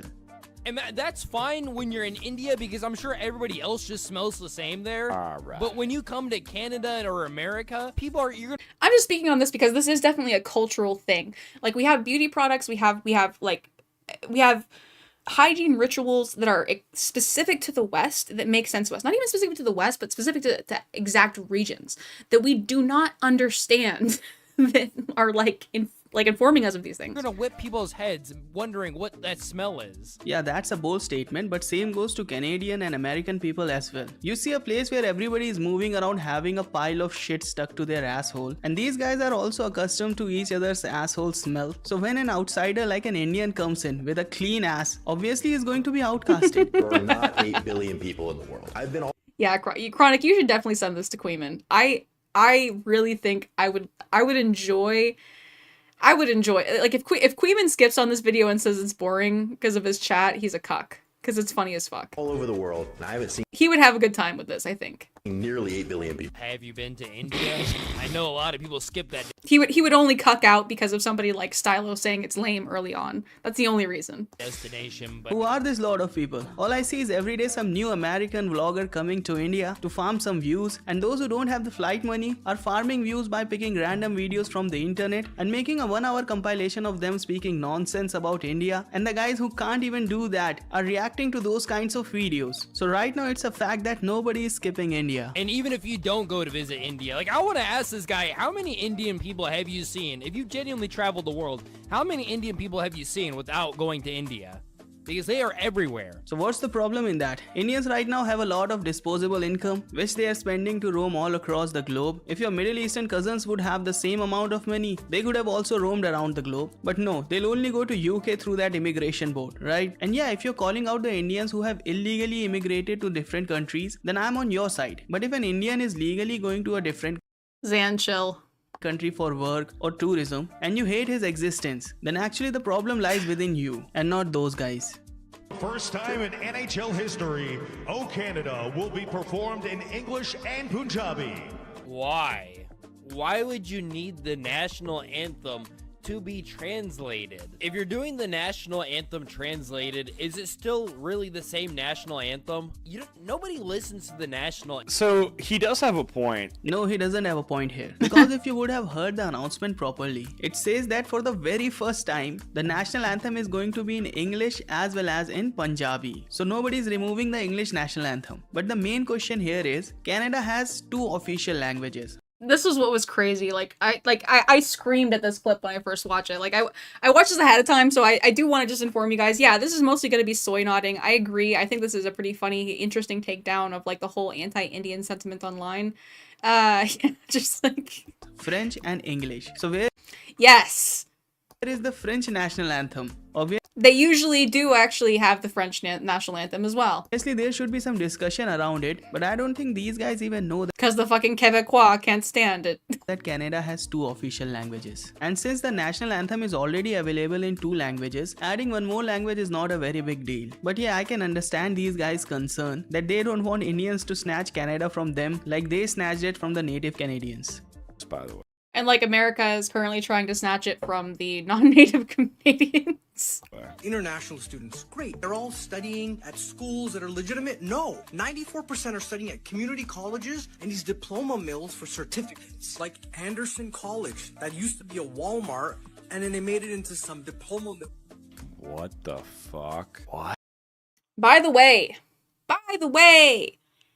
my dumbass fucking welding certificate was from a college. It was from a college called, well, it was a branch of the DeVry for-profit college network. DeVry is an interesting place. They moved their operations specifically to Puerto Rico, within the United States, obviously, or at least our territory, right? So that they could continue to defraud Americans. This has been going on for a long time. This is not an Indian thing. This is we don't have actual legal protections for Americans who are taking out loans to go to colleges to actually ensure that these colleges are above board. There is not a legal protection to make sure that what is promised in these programs is actually delivered. They are called diploma mills, not because they are just they're diploma mills because they're allowed to be diploma mills. Only. It's not an Indian thing. It's an American not giving a fuck about actually having consumer protections thing. What? They literally have, you can't sue these colleges. If they promise you something in their program and they don't actually educate you, they fall short of having the curriculum established and things like that, there is extremely little you can do for financial compensation, and they just pocket that fucking money. And it's not an Indian thing. This is not, guess what? If you're gonna say that call centers and scams are an Indian culture thing, then how is this not an American culture thing? How is this somehow, I hate this. I've never heard of this. Like Anderson College, that used to be a Walmart. What? And this is an American legal system thing. That's all.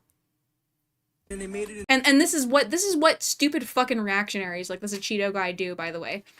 They just, that's literally all they do. They react to this inflammatory news that is fed to them. They're given a scapegoat for their problems. They don't have to think very hard about it. They don't have to think about the actual problems that are plaguing this country. They don't actually have to think about the structural problems with our laws and the lack of protections for American citizens. They just have to say, it's just the fucking immigrants. I fucking hate these people. Bro, this is like an entire iceberg. There's no such iceberg. These colleges and diploma mills are run by Canadians only, and they know that many Indians want to come to Canada and work there. So these guys just open random colleges so that they can. That's what I'm saying. These are even if they are funded by people, they are ran by Americans under American law and under Canadian law. Fuck's sake! Earn money from Indian villagers. In total, Canada earns almost $8 billion from Indian students alone, and I don't think it wants to lose that money. So yeah, basically these people are using these diploma mills shown, which really aren't real colleges, in order to loophole the student visa laws. So yeah, Canadians are running those schools and taking hefty amount of tuition fees from Indians just to give them a diploma without proper education, but still Indians are the bad guys. Why don't you guys just stop importing international students altogether? Just compromise on that $8 billion and you won't see many Indians coming to your country. But I know that's not going to happen anytime soon. Millions, literally millions of villagers Oh to my compete God. with high school and college kids for jobs. That's why people are talking about pooping on beaches. Indians have been here forever. Never heard about pooping on beaches until now. This is why I told you guys to No. finish your food before we go into this video a little bit deeper, because yeah, we will be talking. No way. Don't be pooping on the beach in Ontario. Oh no. I mean, guys, is this real? With all my heart, I do not want to believe this is real. Talking about this shit. No, it's not real. If you properly look at the article in the background, it specifically mentions no proof. This no pooping on the beach campaign was a propaganda against Indians, where few people claim that they saw. I was AFK for a second, but I just want to say about the H-1B visa part as well, that there's still income requirements. Even if you are allowed into the country on an H-1B visa for study, there are income requirements after that. You still have to maintain a job in that field. You like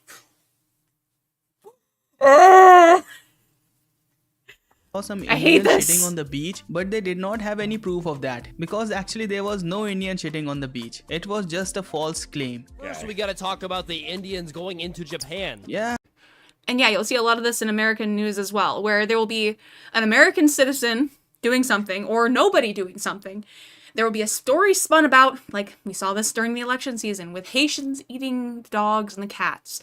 You had a video of an American citizen who was mentally ill killing a cat. They were claimed to be a Haitian, and that was spun into an entire fucking news cycle. It was insane.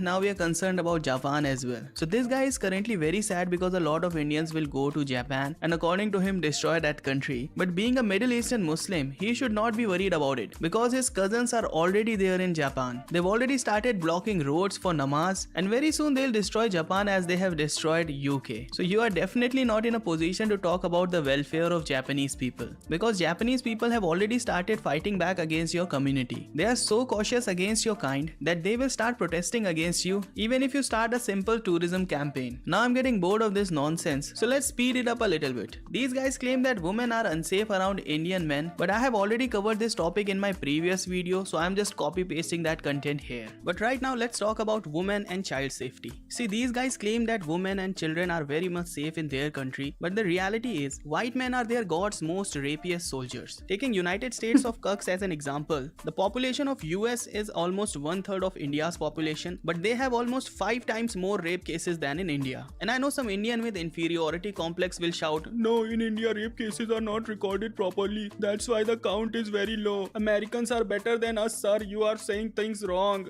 Very wrong." So for their clarification, I've checked the national records and it mentions that almost 60% of rape cases are unreported in US. And let's assume India is very bad and we have like 90% cases unreported and US has only 60% cases unreported. Then also US is way worse than India. And not to forget, their musical festivals are a hub of sexual assaults. In a survey, 92% girls reported that they have faced some kind of harassment. And this is just 20th century, guys. In past centuries, these guys used to burn women alive when they refused to get raped and called it witch hunting. And these assaults are not limited to women and children only. As you know, majority of these guys are gays, so they equally assault men as well. And I was looking how dirty the Jeez. I will say, in spite of this statistics, I have to check these statistics. I didn't verify this part. However, I will say, in spite of that, sexual assault and getting justice for it is still a civil rights issue in India. I don't want to undermine that entirely. However, I do think that it's entirely overblown and it kind of is used as a smokescreen for, yeah, sexual violence in the West, because we do commit it at kind of the same rates. It's just not contextualized the same way. Western society actually is. And one of my subscribers told me that from 1971 to 1979, child pornography was legal in their countries. So yeah, so much for the civilized society, right? This was for the American society and for the Middle Eastern society. No, I'm gonna check this after stream. If I verify that whatever this guy said is like drastically out of line, I will make a correction. But like I said, I know that sexual assault rates are high in the United States. Conviction for sexual assault is low relative to reported sexual assault. So really, when we're going to be using statistics to say that like, oh, India like commits this much rape or whatever. Yeah, like anybody making, like if somebody was making that claim in the inverse, like I'm basically just, I don't like comparing different countries' rates of sexual assaults as a general rule, I guess is what I'm saying. I think it would be a shame for Indians to be compared to that society because these guys because either way it's a problem, right? If it's a problem, it's a problem. You should work to make it smaller, and there are different metrics for like tabulating these things. So while I say that if it's a drastically different ratio, you could probably make a claim to that. Otherwise, if it's like there's a margin of error that I wouldn't feel comfortable making a strong claim about one country being more prone to rape than the other.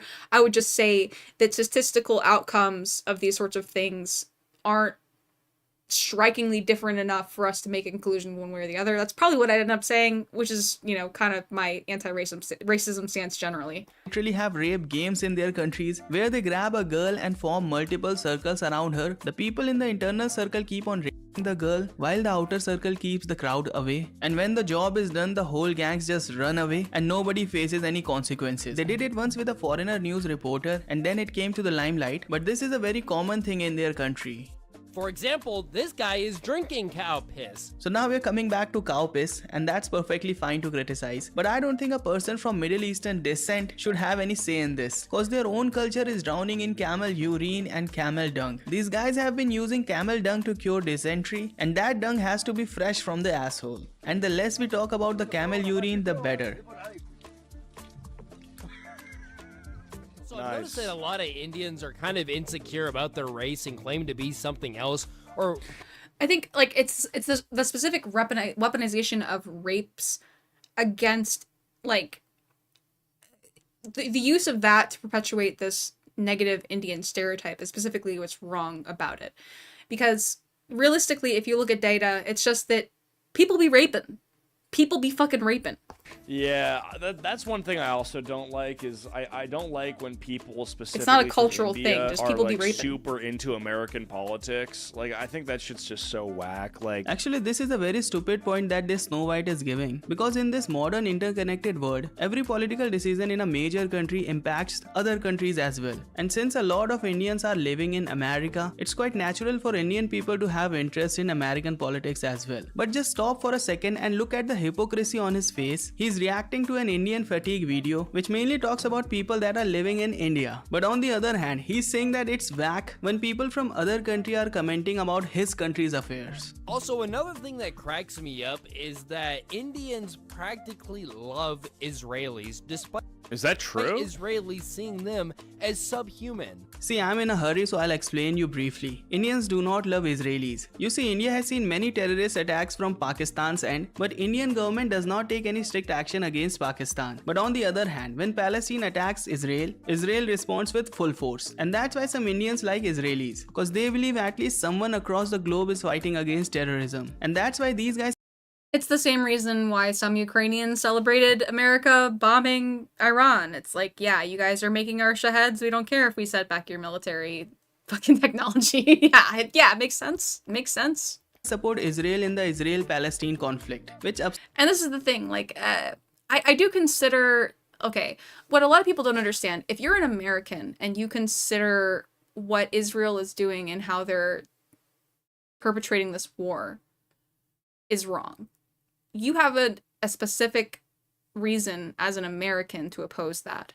If somebody geopolitically is allies with Israel and is not directly monetarily supporting them in the same way that the United States is, but has different reasons to support them geopolitically, like it's a different kind of responsibility. Just the same way that poor countries bordering Russia, I don't consider them violating, international laws against oil as morally culpable as wealthy countries in Europe doing the same.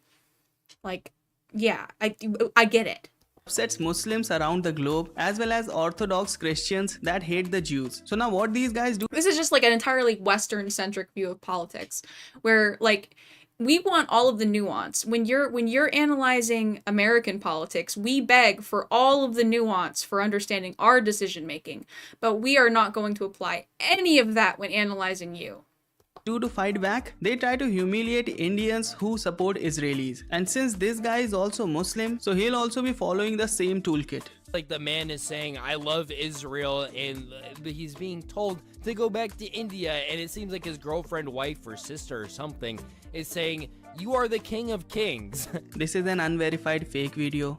This is also an unverified fake video. And this clip was also in that previous Indian fatigue video. Maybe this Indian fatigue guy and that Indian fatigue guy are in a WhatsApp group and they share notes on how to hate Israelis as well as Hindus. Most natural wigs are made with Indian hair, over 99.9%. It's called black gold in the industry. You wouldn't believe where this video is heading. In 2004, this fact changed everything for Orthodox Jewish women. Yeah, Jewish women were like, wow, this is such amazing hair. Where did you guys get this from? Oh, India? Yeah, we're gonna have to burn it now. The article clearly says that Indian wig may contravene their religious law, so all of those women burned their wigs. I don't think it was a problem for the Hindus because the hairs that were used to make those wigs were already used in a ritual and were of no use. This guy is trying his best to show how Israelis are very bad towards Indians, especially Hindus, and maybe they actually are, but his arguments are not making me believe it. The caste system in India was abolished in Yeah, 1950. no, so I actually know about this because my old roommate knew an Indian guy who was like born in India, and he learned all of the things that are actually common cultural practice, and they do follow the caste system invisibly. Now you might be wondering, when did this start? Because it got abolished in 1950s. Surely that's around the time your grandparents were born. So when did this start? Apparently it was estimated to start in 1500 to 500 BC. So Yeah.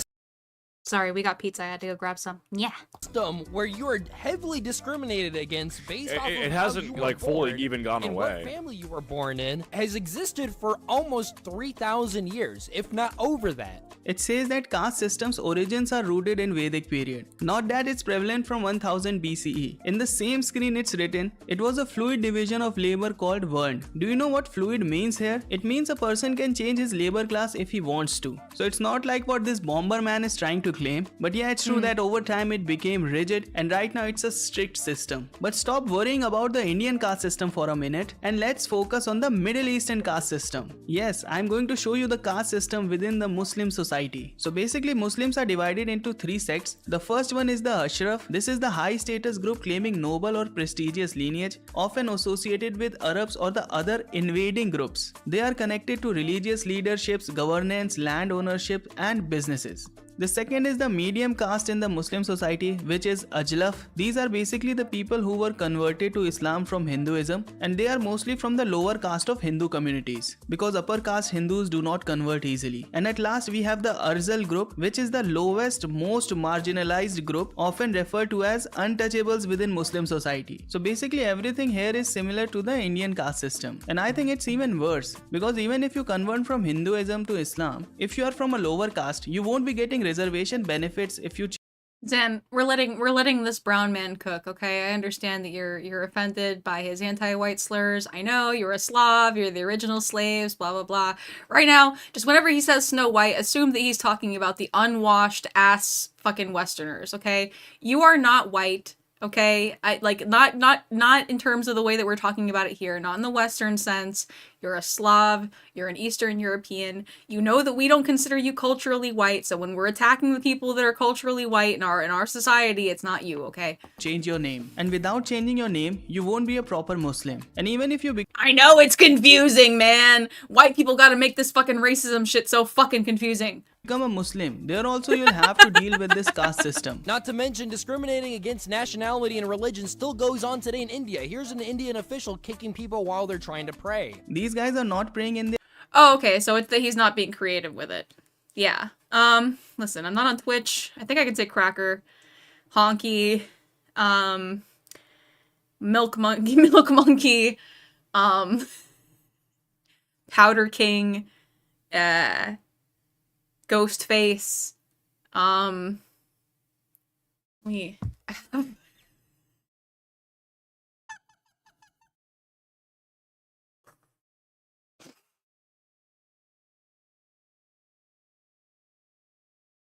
I don't know why it's so funny that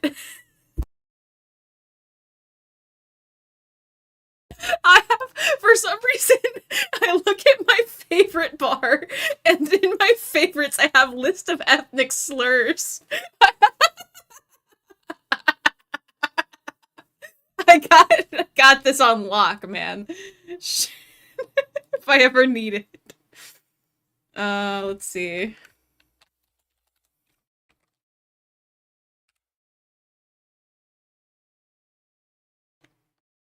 And isn't really that good of a one. Apple?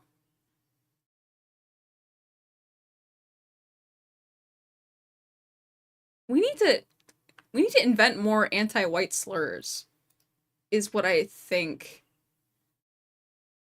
Bukra? Bakra. That's a white slur. Bule in Indonesia. Charlie.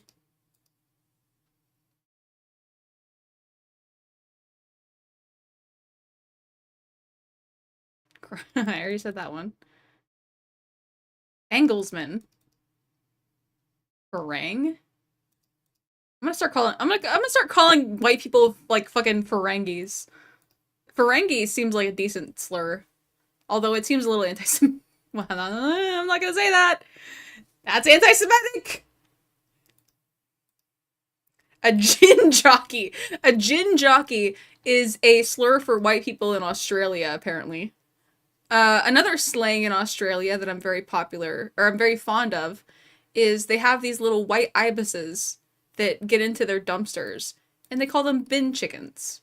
Isn't that so fucking cute?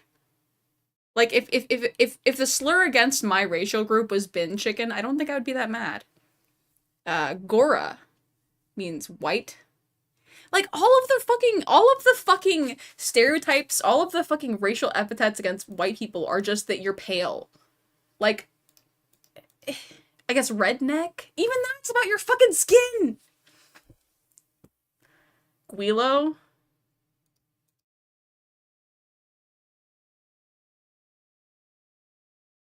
Jappy? Kano?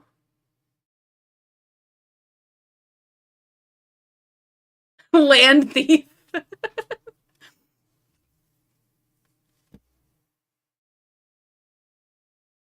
A Londo, a Mabuno, a mayonnaise monkey. Finally, we got one from the United States. A mayonnaise monkey. I said milk monkey. Mayonnaise monkey. I was thinking about the raw milk and the shit eating. I was being maximum racist against white people when I said that. A Mazungu. An Ofe. Sorry, a pale face. A peckerwood. Pink pig. A red leg. A redneck. A round eye. Snowflake. Saltpeel. I'm not gonna say that one. Because it's about mixed race people. See, the one that I feel bad about saying is the one that's actually about mixed race people for some fucking I feel no fear. If this stream gets taken down on YouTube, I'll be surprised. A Wasichu. A white ape. A whitezikin.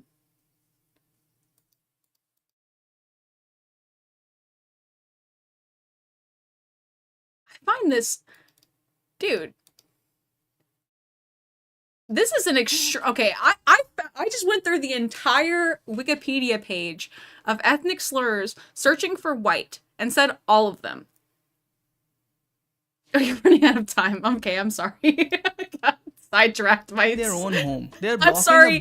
I had to spend like 5 minutes saying every single ethnic slur against white people, and honestly, they were all kind of fucking lame. I feel like I have to get into Russophilia to actually get into the spicy ones. Like I have to be explicitly racist against a certain kind of white people for them to really get prejudiced.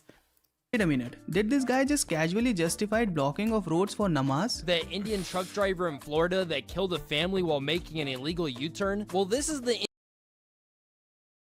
What does that even mean? Indian response to that. What's wrong? He took out 3 pedos. Chad took out 3 pedos from this world. Oh, but these Indians were making jokes about it and stuff like that. But then the moment they found out he was Khalistani... What does Gemon mean? I feel like I don't understand its depth. They turned on him. By the way, Khalistani is just northern Indian. What the fuck, man? How delusional or dumb you have to be to show a fake map and expect us to believe it? I mean, your audience and this guy might be that dumb, but not everyone is, man. Khalistan is an idea of... I looked it up. Oh, like Hemon, like Hemon. Okay, that's what I was wondering. Like Hemon? Okay, this makes sense. I actually Googled it. Hemon is a pejorative term used in British political culture to describe middle-aged, right-wing, or Brexit-supporting white men, referencing the flushed, reddish complexion of their face, similar to cured ham. While its origin is a comment on complexion and perceived political views, some have called it an anti-white slur. Yeah, see, like... That's what I mean. Whiteness doesn't actually exist. That's why you can't effectively be racist against white people, because our culture is so muddied and distributed that like we don't actually like we can have plausible deniability that you're not talking about us, right? You got to be targeted with it. You got to be targeted with it. You got to describe the texture of our pasty fucking eczema covered skin, okay? Of a separatist group, but it's not officially a part of India. The actual Indian map looks like this, and the Khalistani wants to cut a part of India and make it a new country, Khalistan. But that is not done yet. In Punjab, there's a visa gurudwara where people offer toy aeroplanes praying for their visas to get approved. Yeah, when I hear ham on, I think of like fancy Christmas ham.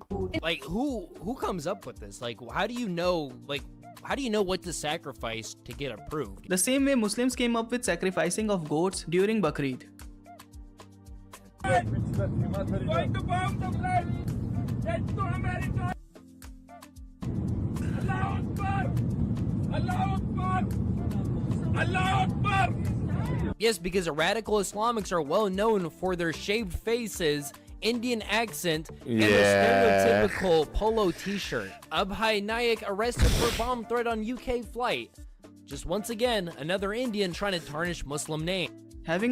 That's a crazy take. That's a fucking crazy take. Because, like, let's say this guy was, like, actually Indian. Let's say he was an Indian nationalist. Let's say there's nothing Islamic radicalist about this guy. You're using an example of one person to somehow say that, oh, this isn't a problem for another culture. That's a crazy fucking deflection. A non-Muslim name does not automatically mean that you're not a Muslim. There are thousands of terrorists roaming around the world with fake name, fake identities, and fake personalities, and it's only when they are caught we get to know their real identity. So this guy not looking like a stereotypical Muslim man doesn't cut you any slack. And what image you're talking about? Well, yeah, obviously, like, Indians can be Muslim, but obviously, like, the fact that he has it was the shaved face. So like the fact that he has the shaved face, that's what this guy's saying, that he's not a religiously inspired Muslim because he has a shaved face. That's what I'm pointing to.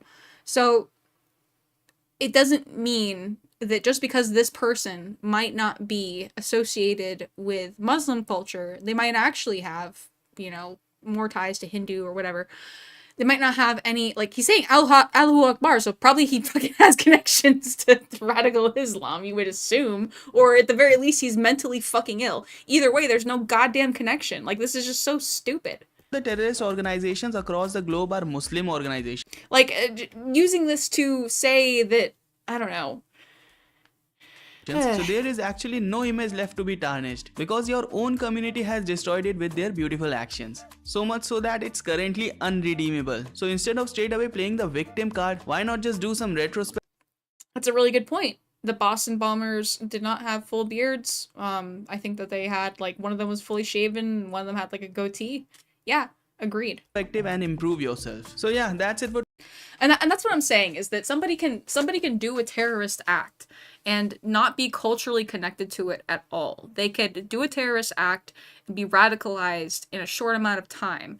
It doesn't necessarily, like, I just don't understand. I wouldn't personally connect this to Muslims as a whole. I wouldn't connect it to, like, anybody. I would connect this to radicalization, which is its, like, own separate problem. Like, people becoming isolated enough that they feel the need to do these lone wolf attacks, whether it is somebody who is an Islamic extremist or a right-wing nationalist or anybody else.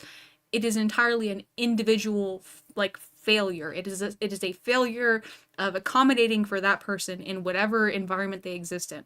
So today, guys, And the Boston Bombers were like, didn't they live here for like most of their fucking life? Thanks for staying till the end of this video, and we'll see you next video. Till then, keep playing, keep smiling. Sandman out. So yeah, I like Sandman. He was streaming earlier today, actually, after you sent me this video. I checked out a little bit of his stream too. It was pretty fun, pretty nice content.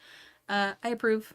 I like that video. I thought it was an interesting thing. Like I said, it's his platform. He's making a video about why anti-Indian hate is bad. So if at any point him making a racial stereotype when he explicitly pointed out in the course of that video, if at any point he says something that makes you feel, oh, that doesn't apply to me, why are you making a generalization about me? Yeah, that's the fucking point. That's what he's trying to illustrate, is that you should treat people as individuals. It feels bad to be generalized.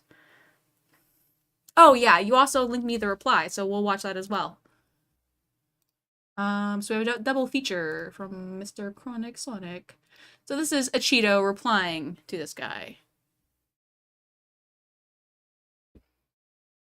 Let's take a look at the Indian fatigue stuff, dude. They're This mad. the So video got you an sent me, I email. assume is Yes, the. I didn't watch the literally second an video email you sent me, but I assumed it was the reply after this video, right? It's not like a new video that you haven't sent me. from somebody saying to react to this video where this is the thumbnail. Indian fatigue cringe fest. So apparently I'm gullible, Tyler Oliveira is a liar, and then Mark Dice is delusional. And No worries. Well, okay. If you want then, I did have something I wanted to get into today. I might switch gears then from this. And I'll probably... Well, what I'm going to do... I'm going to stream tomorrow too. So what we'll do is we'll do the follow-up to this. Chronic, you can't turn my fucking video! Ah! I do want to go into a Cheeto's response. However, I do kind of want to just get into other shit right now. Because it seems like it's kind of the time of night where everybody's dropping off anyways. And I usually stream for about 4 or 5 hours. So this video... How long is this video? This is an hour and 4... Okay, Chronic, we're going to do this tomorrow. Don't worry. It'll be in the VOD. If you don't watch it tomorrow, it'll be in the VOD tomorrow. But yeah, we're gonna move on to something else today, but I do want to watch this. When you linked me it, I looked at it briefly, but I didn't actually get into watching what Cheeto had to say about any of this, so yeah, we will get into that tomorrow. However, for now, good night. Night Zan, night Chronic. Thank you guys so much for joining. Appreciate it a lot. Let's see. Where are we gonna go from here? I have a whole diatribe that I want to get into.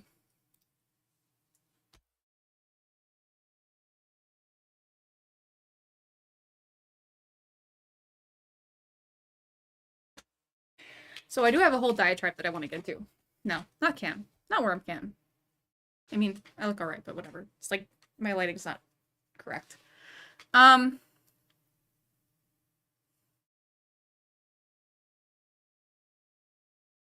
Do I want to get into it today? Let me think about it. Because it's going to be a long rant. I have a lot to say. I have a lot to go through. It might be better to do it tomorrow because, okay, so what I want to do for this week, anybody that's been watching today, I really appreciate you guys coming in. I know I haven't been around for the past 2 weeks.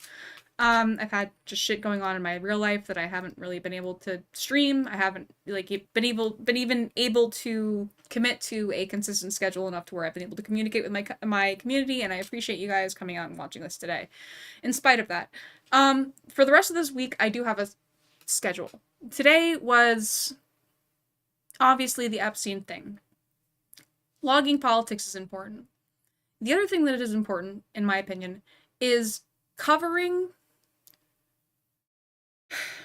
how Americans react to politics, more than politics itself, right? Because, like, there's a meta aspect to this,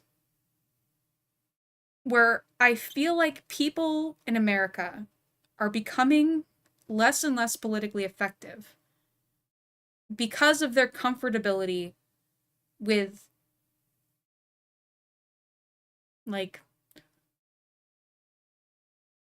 only consuming politics content online, only viewing politics, especially on the left, especially in the younger generations, only viewing politics online through this very narrow lens of, what is interesting, what is sexy, what is fashionable, what is the thing to talk about today.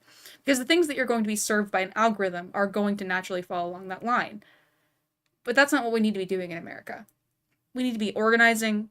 We need to be making art, forming community, communicating with our estranged family members, working on our mental health.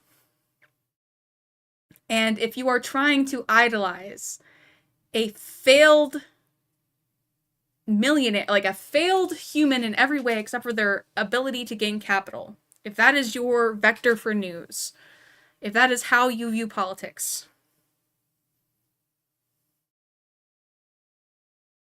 I just feel like there's no way for you to be an effective leftism through that lens. I've been writing a bit about this. It's a complex thought. I'm not very good with articulating myself on stream. I don't want to make people come out here just for me to yap about something that is not coherent. But essentially, my plan for this whole next week is to cover the things that I'm experiencing in American politics that worry me. Not that I think...